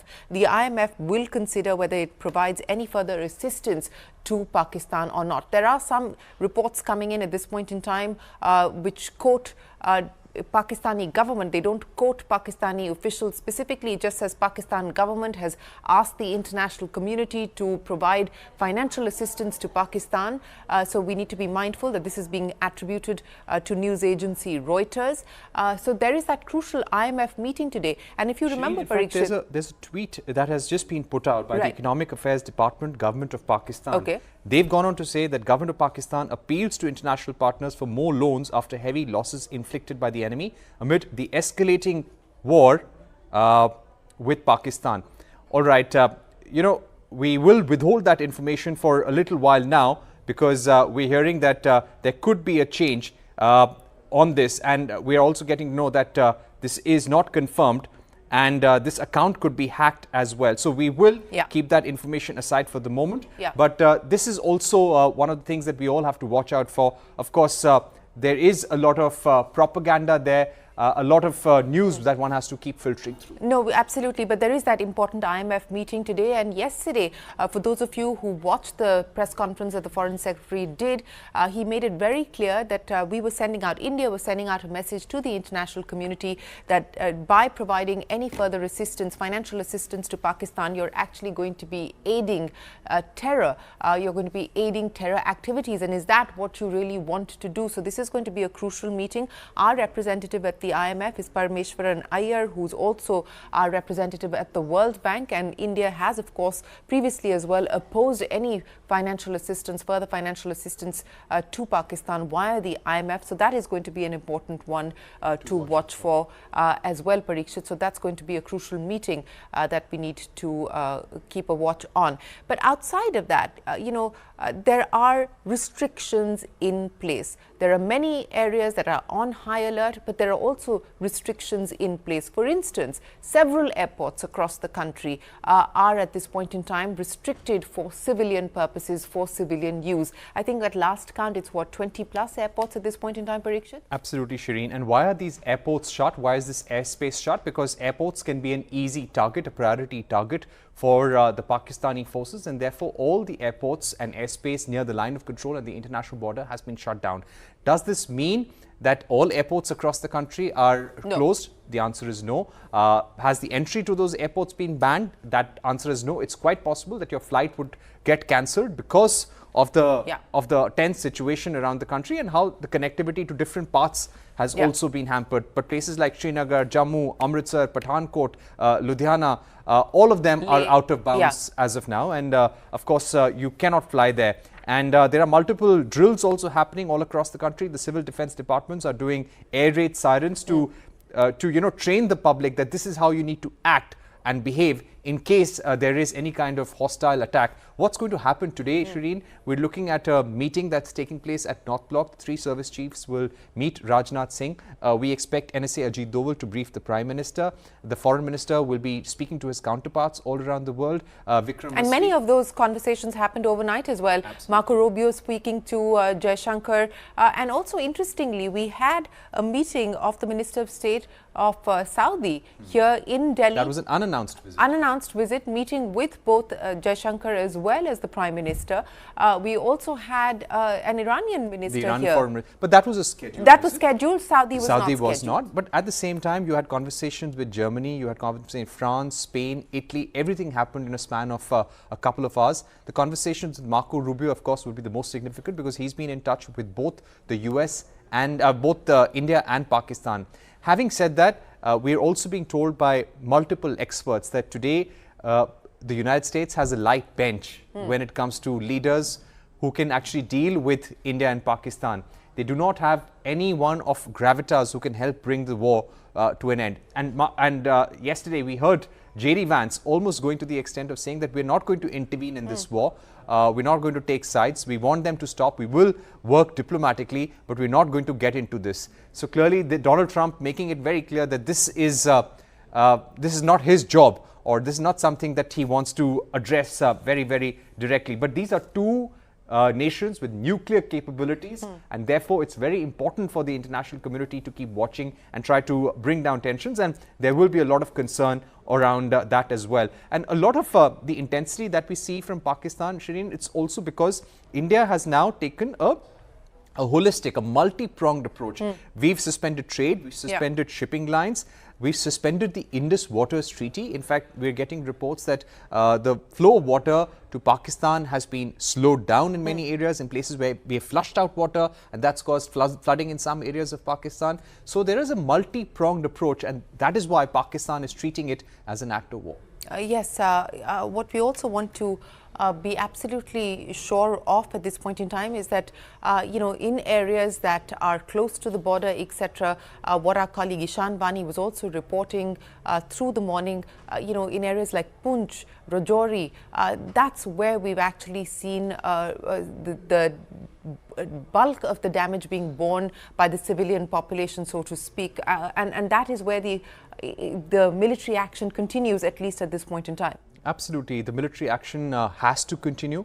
Of course, the wars are often fought between nations. We're not calling it a war right now because India maintains a non-escalatory stance. Operation Sindoor was an offensive operation. We're now in a defensive alert right now. Our aim would be to neutralize terrorists and Pakistan's ability to attack back. But this time, we've sent a very strong message to Pakistan. We've attacked their air defense system, neutralized it in Lahore, hit their air raid and air defense systems, air radars in different parts of POK and also in Pakistan.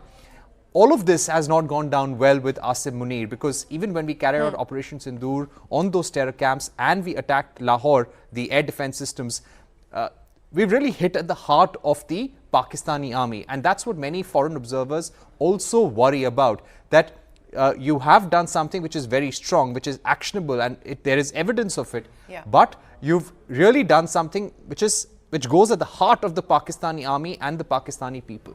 Yes, absolutely. And you were talking about the Indus Waters Treaty, and I had a conversation with the World Bank President Ajay Banga, who was here in Delhi. He also met with the Prime Minister, and the treaty, in Ajay Banga's words, does not provide for any kind of intervention by the World Bank, so to speak. It is a pact between two sovereigns, India and Pakistan, and if it has to be reworked, it has to be reworked by both sides. There is actually, in his words, no provision for suspension. In his words again, it's either gone or it's replaced by something else. But this is, of course, also a significant economic measure. It's in a way weaponizing water as well. And again, to the Foreign Secretary's point that India has been asking Pakistan to renegotiate the treaty for the last several years, and that has come to nothing, and which is why India has decided to take this route and take this option at this point in time. So, Parikshit, what are you hearing now, at least again on all of these claims of fighter jets being downed and so on and so forth? There was a deep fake video being circulated of the Pakistan DGISPR where it suggested that they were acknowledging that they had lost 2 aircraft, but that's a fake video. Right, that is a fake video, and that's probably why, in fact, we'd been dialing our sources in the Indian Air Force, the Army and the Navy all of last night. There were lots of reports about Navy also hitting a target at the Karachi port. You know, officials in these circumstances, when an operation is on, they often ask you, hold on. Yeah. The operation is not over. Everything cannot be explained. But at least 3 or 4 sources told me very clearly that we've not taken a pilot. You know, we do not have a pilot in our custody. And as far as the reports on India shooting down Pakistani fighter jets goes, there is no official confirmation on that. These are all things, Shireen, you know, during an operation, sometimes information is withheld, released later when you have larger clarity or when you have a bigger bird's eye view of what is happening. So we have to respect our forces for that. If for the moment anybody asks, has a Pakistani pilot been captured by Indian forces? We have been told no, and we have to respect that. And number 2, have we shot down Pakistani jets? One cannot rule it out, but again, the Indian forces have not confirmed that as well. Absolutely. And as I said, we will only focus on verified information, information that we have either independently verified or it has been verified by the defense establishment in India or the government of India. So that is the sum and substance of where things currently stand. The belief or the hope is that Pakistan will realize that it finds itself in trouble.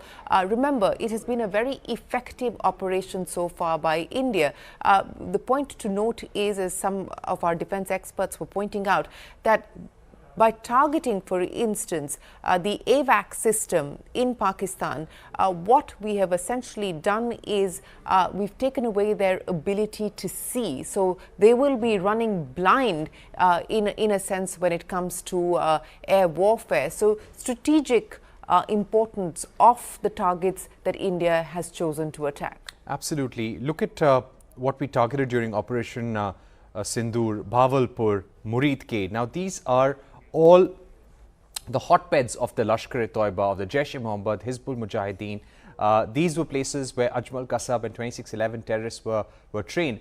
Many of the attacks that have happened in Jammu and Kashmir, the people who perpetrated such attacks were all there. Now, at the funeral. They were also and those pictures and those images are available. We saw the Pakistani army participating in funeral ceremonies of terrorists who were killed. You saw Asif Saeed also there, who was a commander of the Lashkar-e-Toiba. He was there as well. But there is also a view that comes from the other side that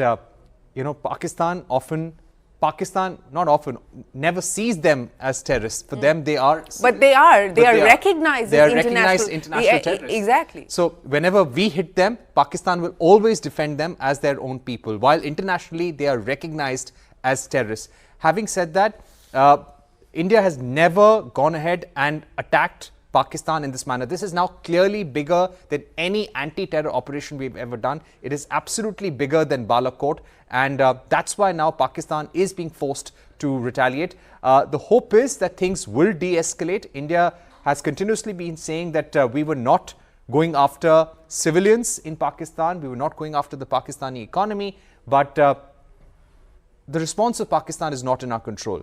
If the Pakistani army, the Air Force want to ratchet up the tension, they want to go into a full-blown conflict, we'll have to be ready and answer that. Absolutely. And as we've been talking to defense experts, they've been making it very, very clear that we find ourselves in a strong position at this point in time. The Indian military preparedness, the Indian precision of the Indian military operations have been effective and very, very successful. And whether it is things like the S-400 that Parikshit was talking about, the Akash missile, the BrahMos missile, etc., we have plenty there in our ammunition if we choose to exercise that option. The hope, of course, is that we will see a de-escalation from here. So that is where things currently stand as far as the ground situation is concerned, the air situation is concerned. Our hope is that the war on misinformation, of course, we will attempt to quell that here on CNBC TV 18 by bringing you only verified information, and we will give you updates through the day on what is happening, where it's happening, who's talking to whom. All of that will be information that we will share with you as we get clarity and confirmation. But we will, I guess, leave it there for now. Parikshit, any last words? Absolutely. No more last words, Shireen. Just that as citizens, we must back our armed forces, our government completely at this hour of crisis. There is no need to panic. India does not want to escalate, at least that's our intention is. But when you go into a conflict of this kind, you have to be ready for some collateral damage. There is no need to panic. All essential services around the country are functioning normally around the country. Airports are functioning, the railways are functioning. It's only areas along the border where there are blackouts. Restrictions for civilian use of certain airports. Exactly. Yeah. And we must cooperate with our forces, with our police forces, with our civil defense forces and the army wherever they tell us to do something. Well, we will, of course, leave you here, but we will return with further updates and bring you the latest information on what is happening as far as Operation Sindoor is concerned. That and more, we will continue on CNBC TV 18 from Parikshit and myself. For now, thanks very much for watching. We'll be back.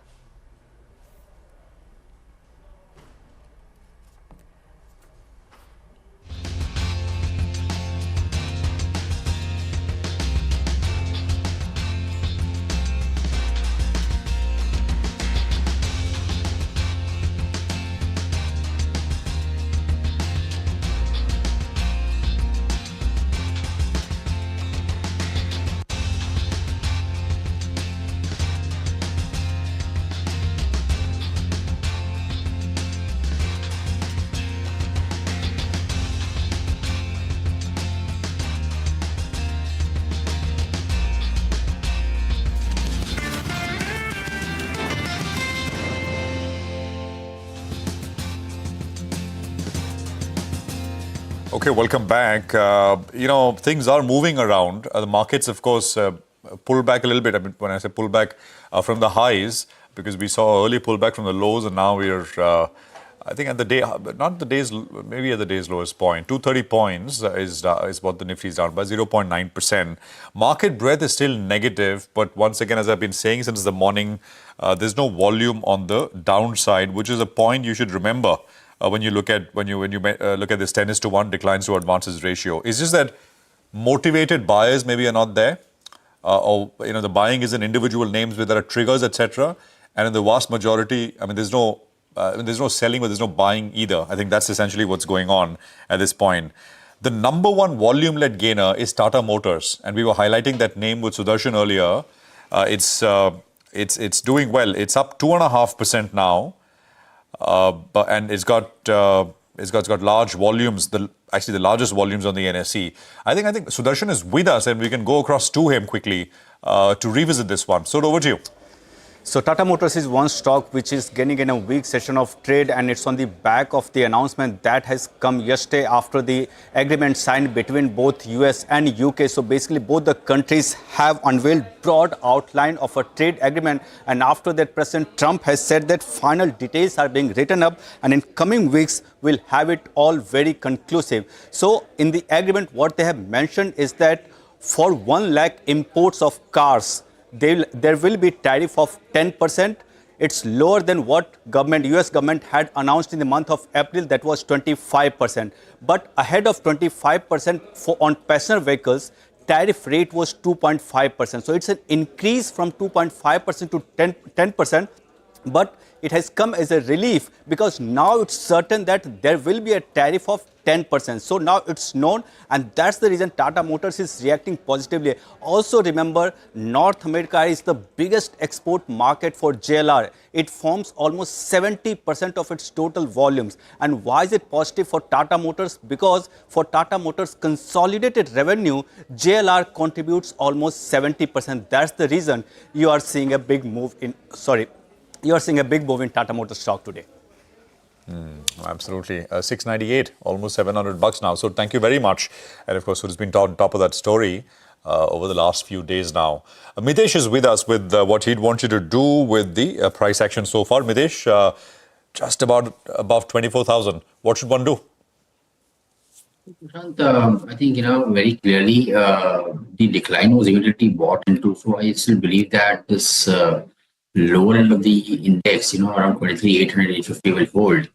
And we might just see markets chop around for some more time. So I think that's the initial feeling which I have on the index. On the stock side, a buy on BDL or Bharat Dynamics looks very interesting. That's one stock which is doing extremely well, good price volume action, good candlestick chart, and the indicator setup is quite good as well. So buy here. Keep a stop below levels of 1520, look for a target of around 1700 in the next few days. And the other one is Mazgaon Dock, I think another defense name. I would want to see the stock start getting past 2900 and then take a long position over here. It's made a high of 2915. It's retreated from there, but a move about 2900 should suggest that the stock could go and possibly retest levels of 30, 50, 3100. So buy about 2900, then keep a 50-point stop. What's that? These textile names were doing very well yesterday, and I think they're up today as well. Names like this KPR Mill. Yesterday, I saw Wellspun Living, I think. I'm not sure if that is related to the India-UK FTA, but I saw a very large move yesterday on volumes as well. Gokuldas, of course, has been another winner. Pearl Global is another name which came up yesterday. Anything stand out to you, Mitesh, from this pack? See, I've not been tracking them, but Gokuldas export is something, which on and off I keep checking out. The stock did have a good move for the last 3 days, and then today is giving a pullback. But overall pattern is quite positive. The 200 average is around 938, and that would be an entry point in case you get it around over here. If people are holding, keep a stop around 924, 925, just below that. And I think looking at the weekly and the longer-term charts here, I would expect a target in excess of 1100. So looks good to me. Oh, absolutely. Got that.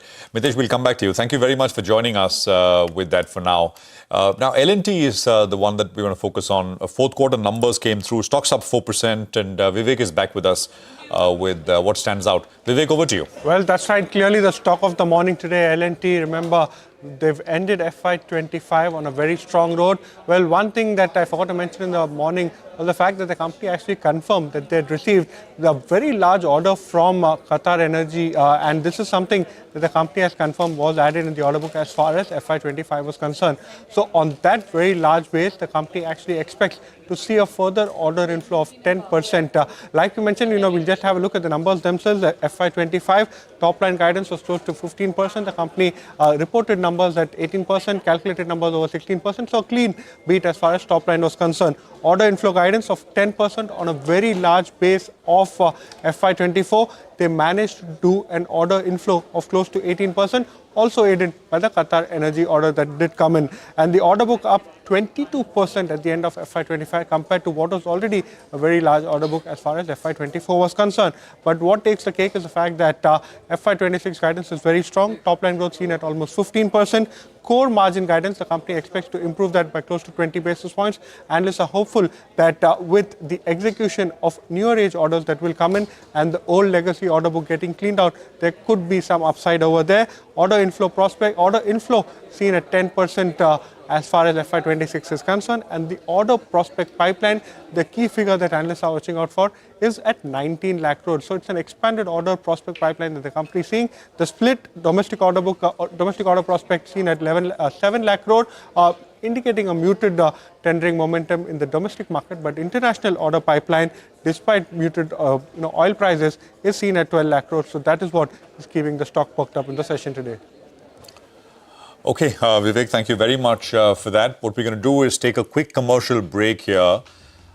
We will come back with the latest on the India-Pakistan situation, just revisit with some of the developments, because that is, of course, the top of mind story. Parikshit is going to be with us on the other side. Stay tuned.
Welcome back. So the market is, by the way, down 300 points. It continues to be extremely volatile. Let's go back and revisit the big story. We have Parikshit joining in. Parikshit, at some point in time, I believe we're also expecting a briefing, right, today from the MEA. What's the latest you're picking up on the whole situation? That's been the pattern over the last 2 days. There is a statement by the tri-services and there is a briefing in the evening. That's likely to happen. An operational update will come. We'll have to wait for that. But we can recap for our viewers that between 8:30 p.m. yesterday and 12:30 a.m. midnight, there was very intense operations between India and Pakistan, and we brought down 50 to 60 drones of theirs, several missiles of theirs, with our very strong air defense systems. We're also seeing all those operations continue even now.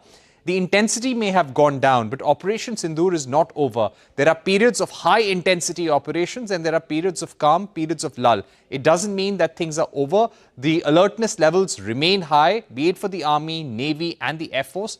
There are a lot of reports coming in of the Indian Air Force shooting down Pakistani fighters, but that is all unconfirmed right now. The government has not officially commented on those reports. A lot of social media videos doing the rounds, which have been fact-checked by the Indian government. We are seeing the Pakistani machinery rehashing a lot of old videos. For example, a tanker blast in India some years ago that is being called as a Pakistan attack on the Hazra port in Gujarat. There are videos doing the rounds on social media to say that India has attacked its own airbase in Ambala. That's false news. There is information about Pakistan attacking the Jammu airbase, and that's actually a blast that took place in Kabul many years ago. So we are seeing a war, so to say, a war of propaganda, a war on social media. So literally, we are seeing India fighting this on multiple fronts, economically, diplomatically, militarily as well. And the nation remains on a state of very high alert. I'm told that Lieutenant Colonel Atul Holkar is joining us right now. Colonel Holkar, how do you see the situation going from here?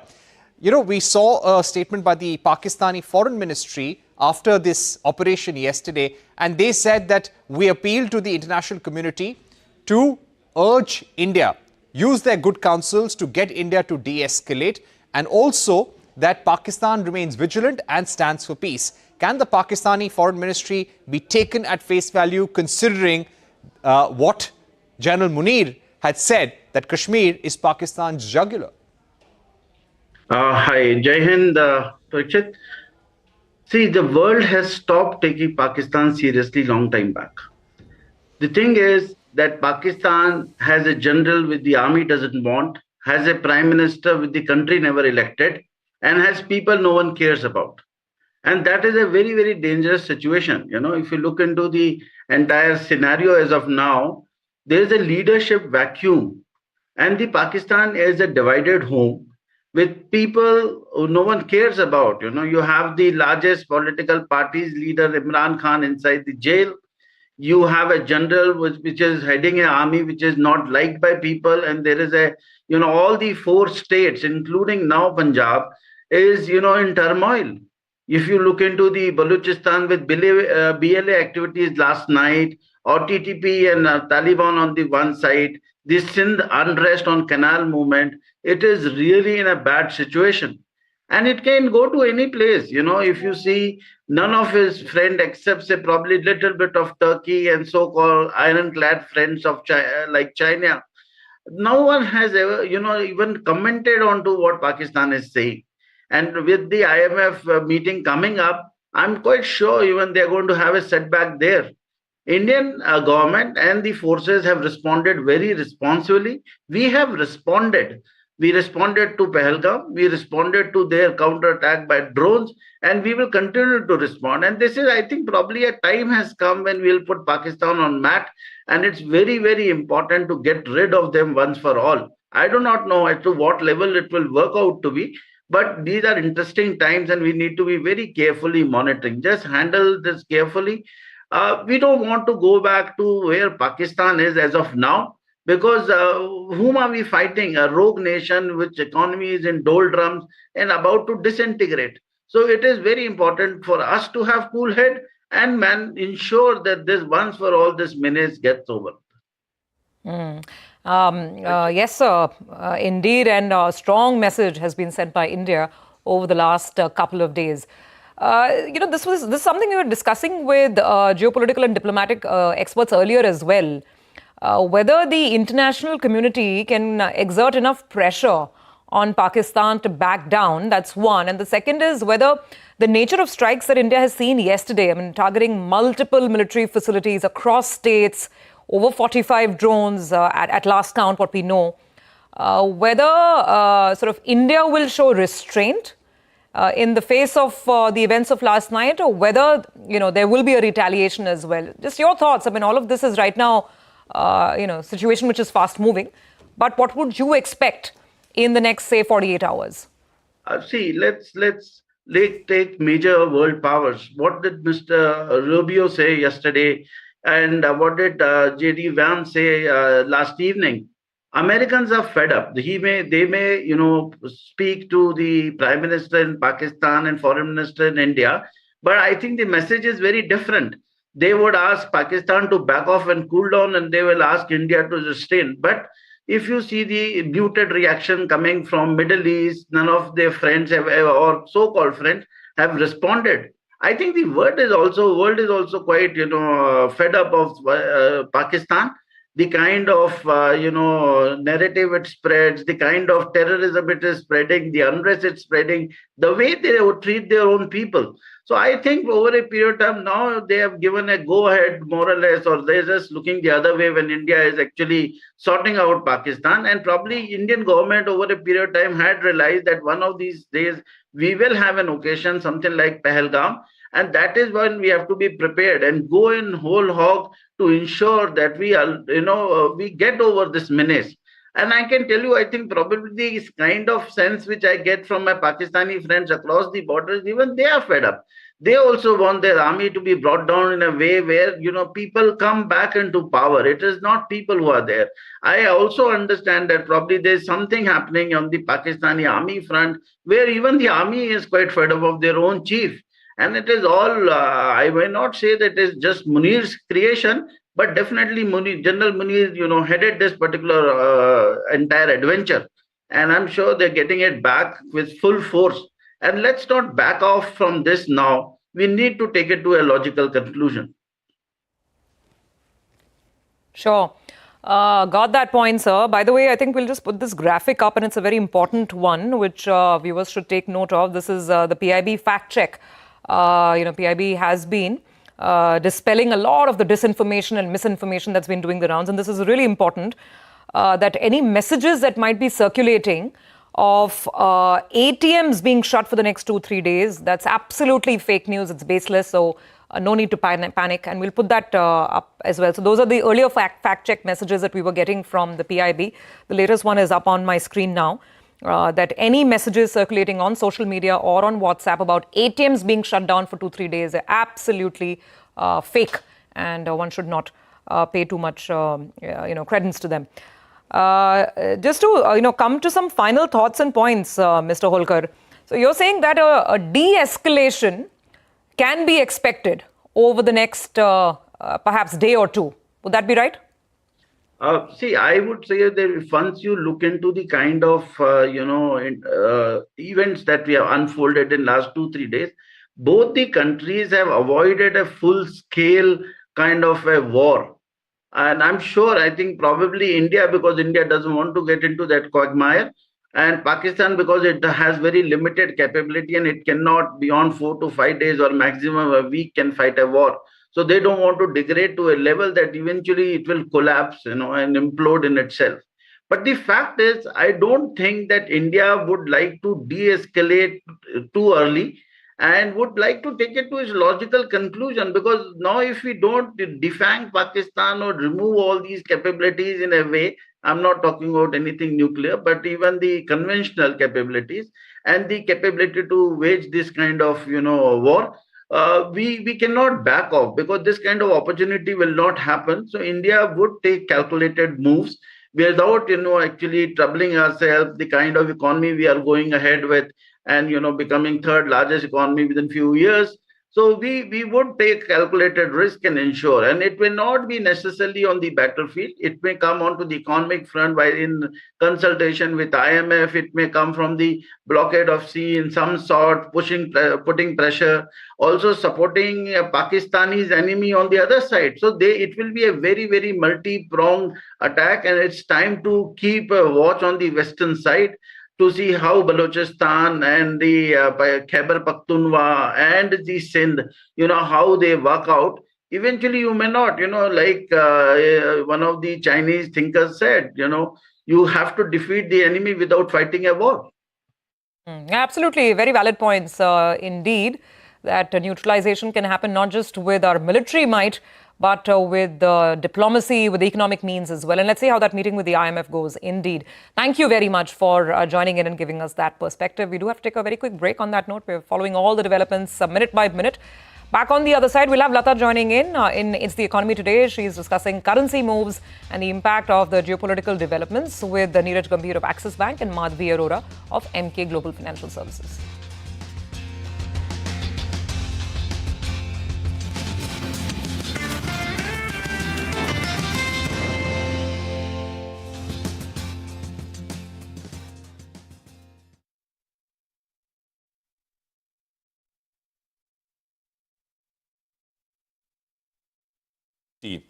is 24,198. A decisive close under it, I think, will mean perhaps more pressure. But more levels with Nigel. GIFT Nifty, I think, as we've been pointing out, is indicating a lower start. Nigel, what's on your radar? Well, that's right. The GIFT Nifty is indicating a bit of a pullback. But in yesterday's trading session itself, we factored in some part of the bad news, according to me. So I think by the end of today, we could be higher than the lows that we saw in the first hour of trade.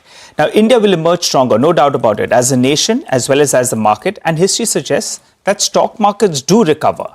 Why did we decline so sharply in the final hour of trade? One was the India-Pakistan border tensions. The second factor was yesterday was weekly expiry. And that's why, in fact, there was an added element of volatility out there. Besides the money market weakness that we saw towards the end of trade, I think the most crucial factor you need to track from here on is the India VIX. Pull up the intraday chart out there. In the last 10 days or so, the India VIX actually has gone up by nearly around 18 to 20%. And that's the fear indicator. That's the one that, in fact, has been spiking up. So just keep an eye out on the India VIX. As that starts cooling down, will mean that actually the bulls believe that the worst is behind and we're looking ahead. Keep an eye out on that. That's the most important factor today. It'll start higher today yet again. But then, in fact, if it starts cooling down, means the market is gradually pricing in.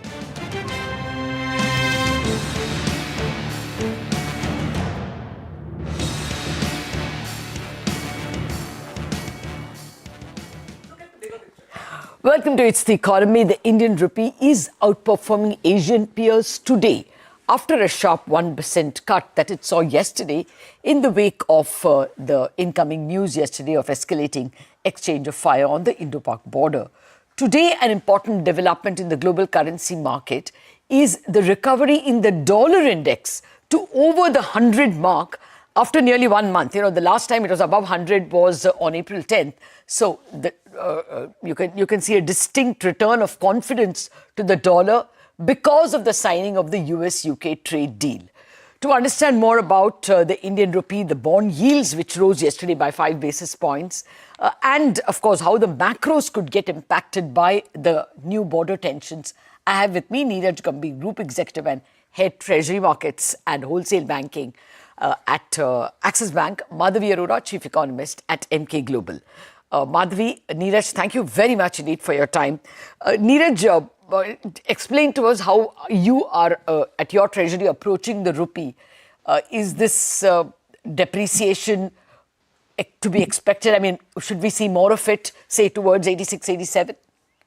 Yeah, I think so from both perspectives, whether it is the global currency moves, as you mentioned, dollar is now looking a little bit stronger compared to the recent past.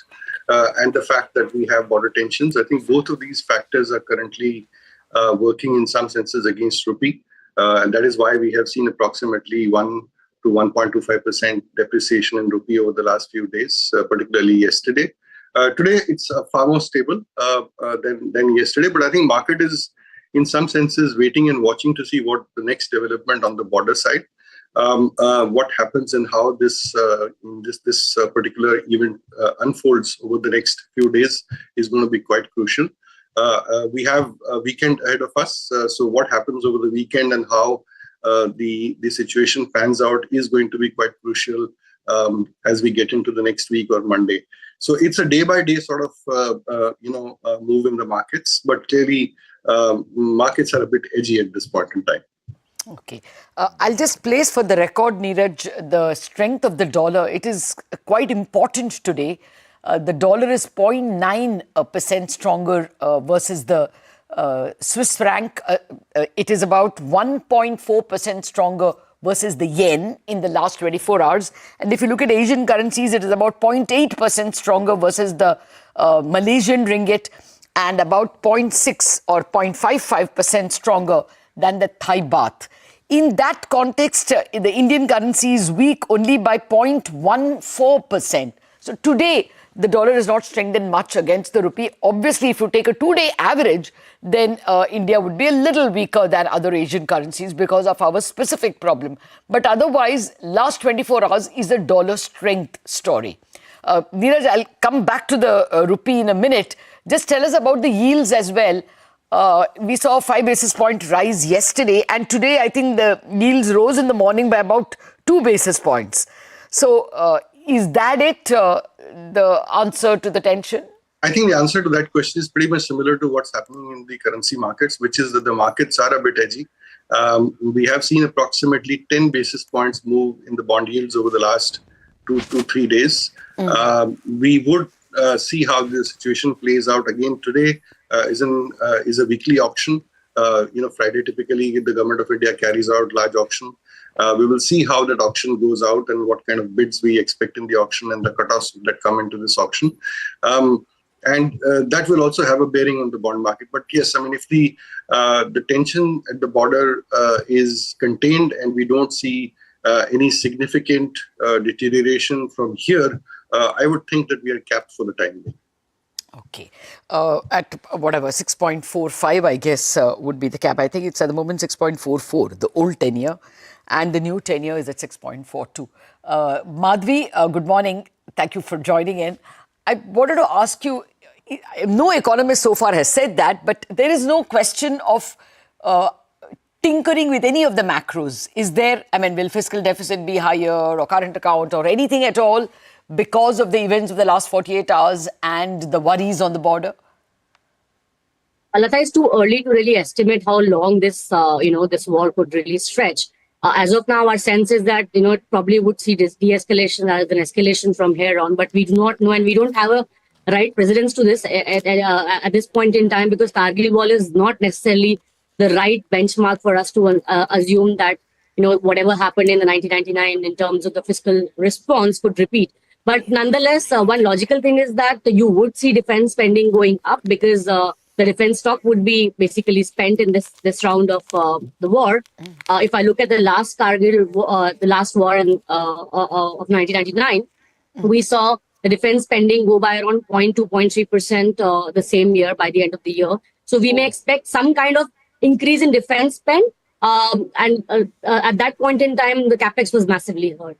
There was a move towards defense rev spend, which reflected in the fiscal deficit also sort of widening by around 0.2, 0.3%. But again, we're in a different year.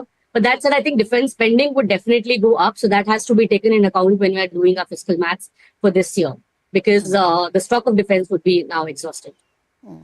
Yes, I remember I was a reporter then, and the currency had gone, I think, all the way to 49, if I'm not mistaken. You had a very different economy back then. You can't necessarily compare it was India also before the Y2K year. Yeah. And in a year, we saw so much of dollar flow because of the IT boom that was the rupee gained what it lost very quickly. And then, of course, we saw an appreciation all the way to 39 by the time it came to 2008. But that was a different period, as you say. Neeraj, your thoughts on the range of the rupee itself, 84, 85, 84, 86 or 84, 87, what would the range be? It's been reasonably wide range in the recent past. As the Reserve Bank has allowed rupee to appreciate quite a bit in the month of April. So yes, we can go all the way back up to 86, 86 and a half if this situation continues to worsen. We haven't yet seen any meaningful intervention from Reserve Bank at these levels, and they have allowed the currency to adjust. Largely also because the dollar has been strong, as you have mentioned. But, hard to take a very longer term view at this point in time. But I think in the near term, 86, 86 and a half kind of levels could be seen as where we might just kind of settle down for some time. Yeah, too many moving parts. I actually intended to have a rupee discussion last week. Wanted to invite experts like you all to discuss the rupee strength story and the dollar weakness story, especially after that May 6th movement in the Taiwanese dollar. Can you just elaborate a little bit on that, Neeraj? For the moment, forgetting about our dollar tension, can you really see the US arm twisting anybody to forcibly appreciate their currency, something like the Plaza Accord of 1985? Markets have been rife with the chatter of what is being called as Mar-a-Lago Accord, which is basically Trump administration asking other countries to join in to collectively weaken dollar. So far, it has not really played out, and there is an assumption that in some of these trade conversations, that would also be maybe a part of the deal that might be worked out. So far, the US-UK trade agreement has not given us that sense, but clearly the Taiwanese, strength is pointing towards that direction. Also, Taiwan is in a pretty unique situation in the sense that Taiwanese corporates and residents actually own about $250 billion plus in US dollar assets is what I picked up somewhere. And it's possible that some of that may be getting hedged, expecting that as a part of the trade deal, they will see strengthening of Taiwanese dollar. By the way, Taiwanese dollar moved by approximately 6% in a span of 2 to 3 days, which is per se not very large, but in the context of Taiwan dollar, which is a very low volatility currency, was seen as a large move. So we could expect some similar moves in other currencies as well when these trade deals are getting negotiated. In general, it feels like that the Trump administration may be more aligned towards weakening US dollar rather than, while on the face of it, they continue to say that they follow the strong dollar policy. But, it might be in their interest to see some more weakness in the dollar going ahead. This is to be seen against the actual data which is coming out of US. I think the US economy seems to be still in a fairly decent shape, right? The hard data that is coming out of US is actually quite supportive.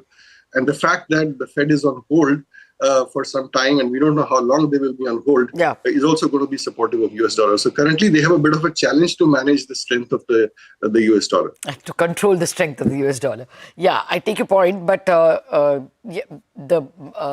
chance of asking all countries to appreciate their currency is very tough now, according to experts, simply because China will not bite.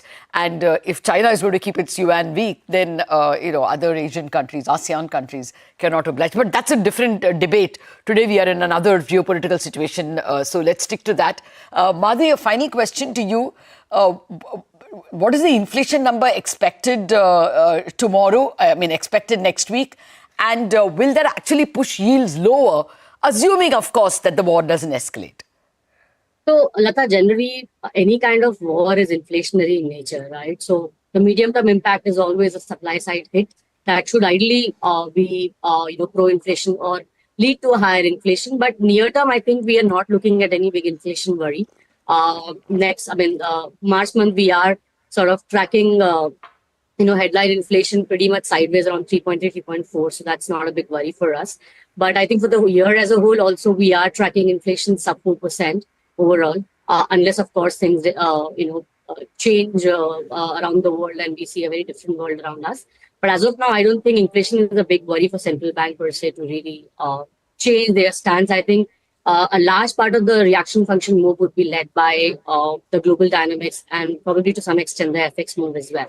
I think I'll be very closely watching that. Domestic market, I think domestic economy is pretty much under control. You are not looking at a fiscal expansion at any point in time for the center at least, even with a assumed defense spending, which could be a tad higher in this fiscal year. We'll have buffers around, especially with regard to RBI dividend and stuff, which could lead to the fiscal deficit be contained at 4.4%. That's not a worry.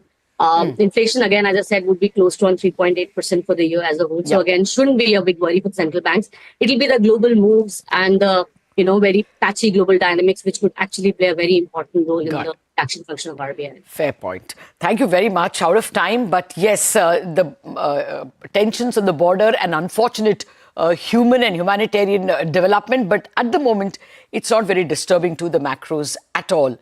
That's the word coming in from the experts. But the inflation number, if anything, that will come next week is likely to be 3/4. So the question of bond yields going up immediately don't look likely. The only thing is people were expecting that the repo cut could go all the way to 5.25.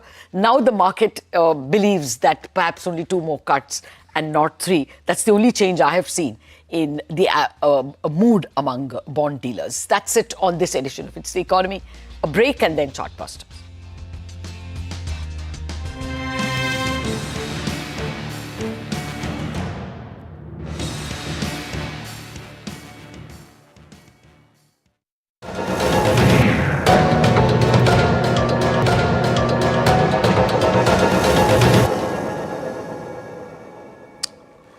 Welcome back. You're watching us here on this special coverage on Operation Sindoor. We've been speaking to guests from across the board, from the defense, also getting live coverage from Srinagar. And now we have Prashant Khemka, the founder of White Oak Capital Management, joining us early as well. Arvind's still with us. Good morning, Mr. Khemka. Not a particularly good morning for all of us here in India. It's been a long night for the armed forces as well. Our prayers and thoughts with everyone at the border and across the nation as well. I'll come to you in just a bit, but a question to Arvind. Arvind, before the break you said it's best to right now remain on the sidelines. Two-part question. One, what do you do to protect your capital? Secondly, what would be the cues that you would be tracking very closely to start to act, either side? Well, so far we've remained sanguine. I think maybe taking a little bit of chips off the table just to take risk of not sitting on the sideline doesn't mean liquidating everything. Just getting a little bit less exposed to the market, because the risk of, while I think the risk of escalatory disaster is a very small one, but nevertheless, there's a risk that things could get much worse. So I think that's what I mean by, a little bit of, obviously the FIs so far have ignored it and have largely assumed that this would be, quick strike and things would end quickly. But I think the more we look at it, the more it seems like, things are somewhat, gotten hot, and drones make it cheap to fight battles without having to take a lot of risk. But then drones can lead to something else.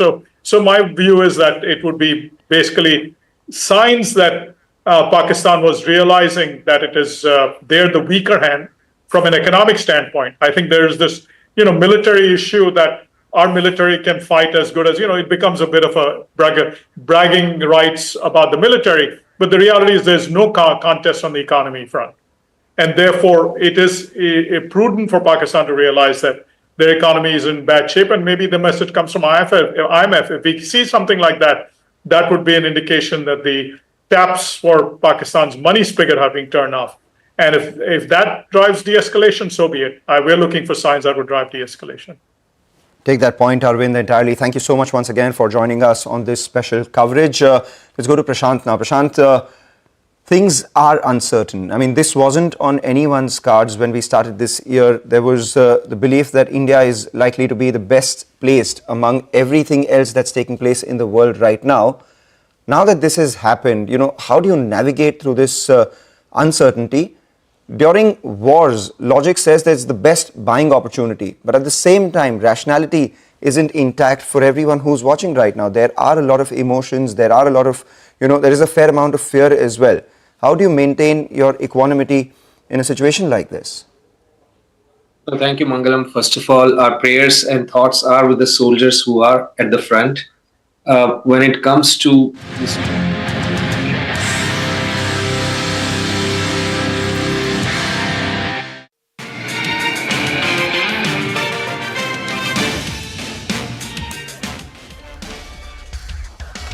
the Indian Army says it took down at least 45 drones as Pakistani forces launched multiple attacks across the western border last night.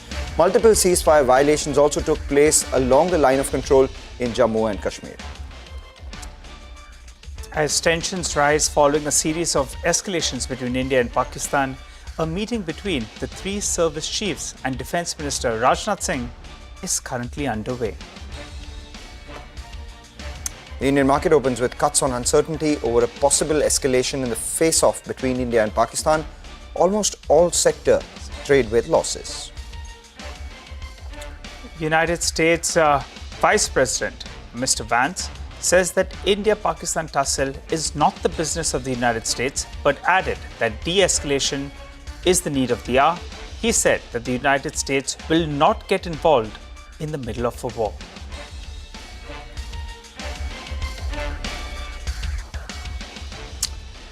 Hello and welcome to Chartbusters. We are coming to you live from the CNBC TV 18 Motilal Oswal studio. I'm Nigel, with me is Mangalam, and as you can see, the markets are under pressure today. All eyes are on the skirmish on the borders between India as well as Pakistan, and the update from there will give the market further direction. For the time being, we're down, but just keep in mind a lot of stocks are falling on very, very low volumes. So the bounce as well can be equally sharp.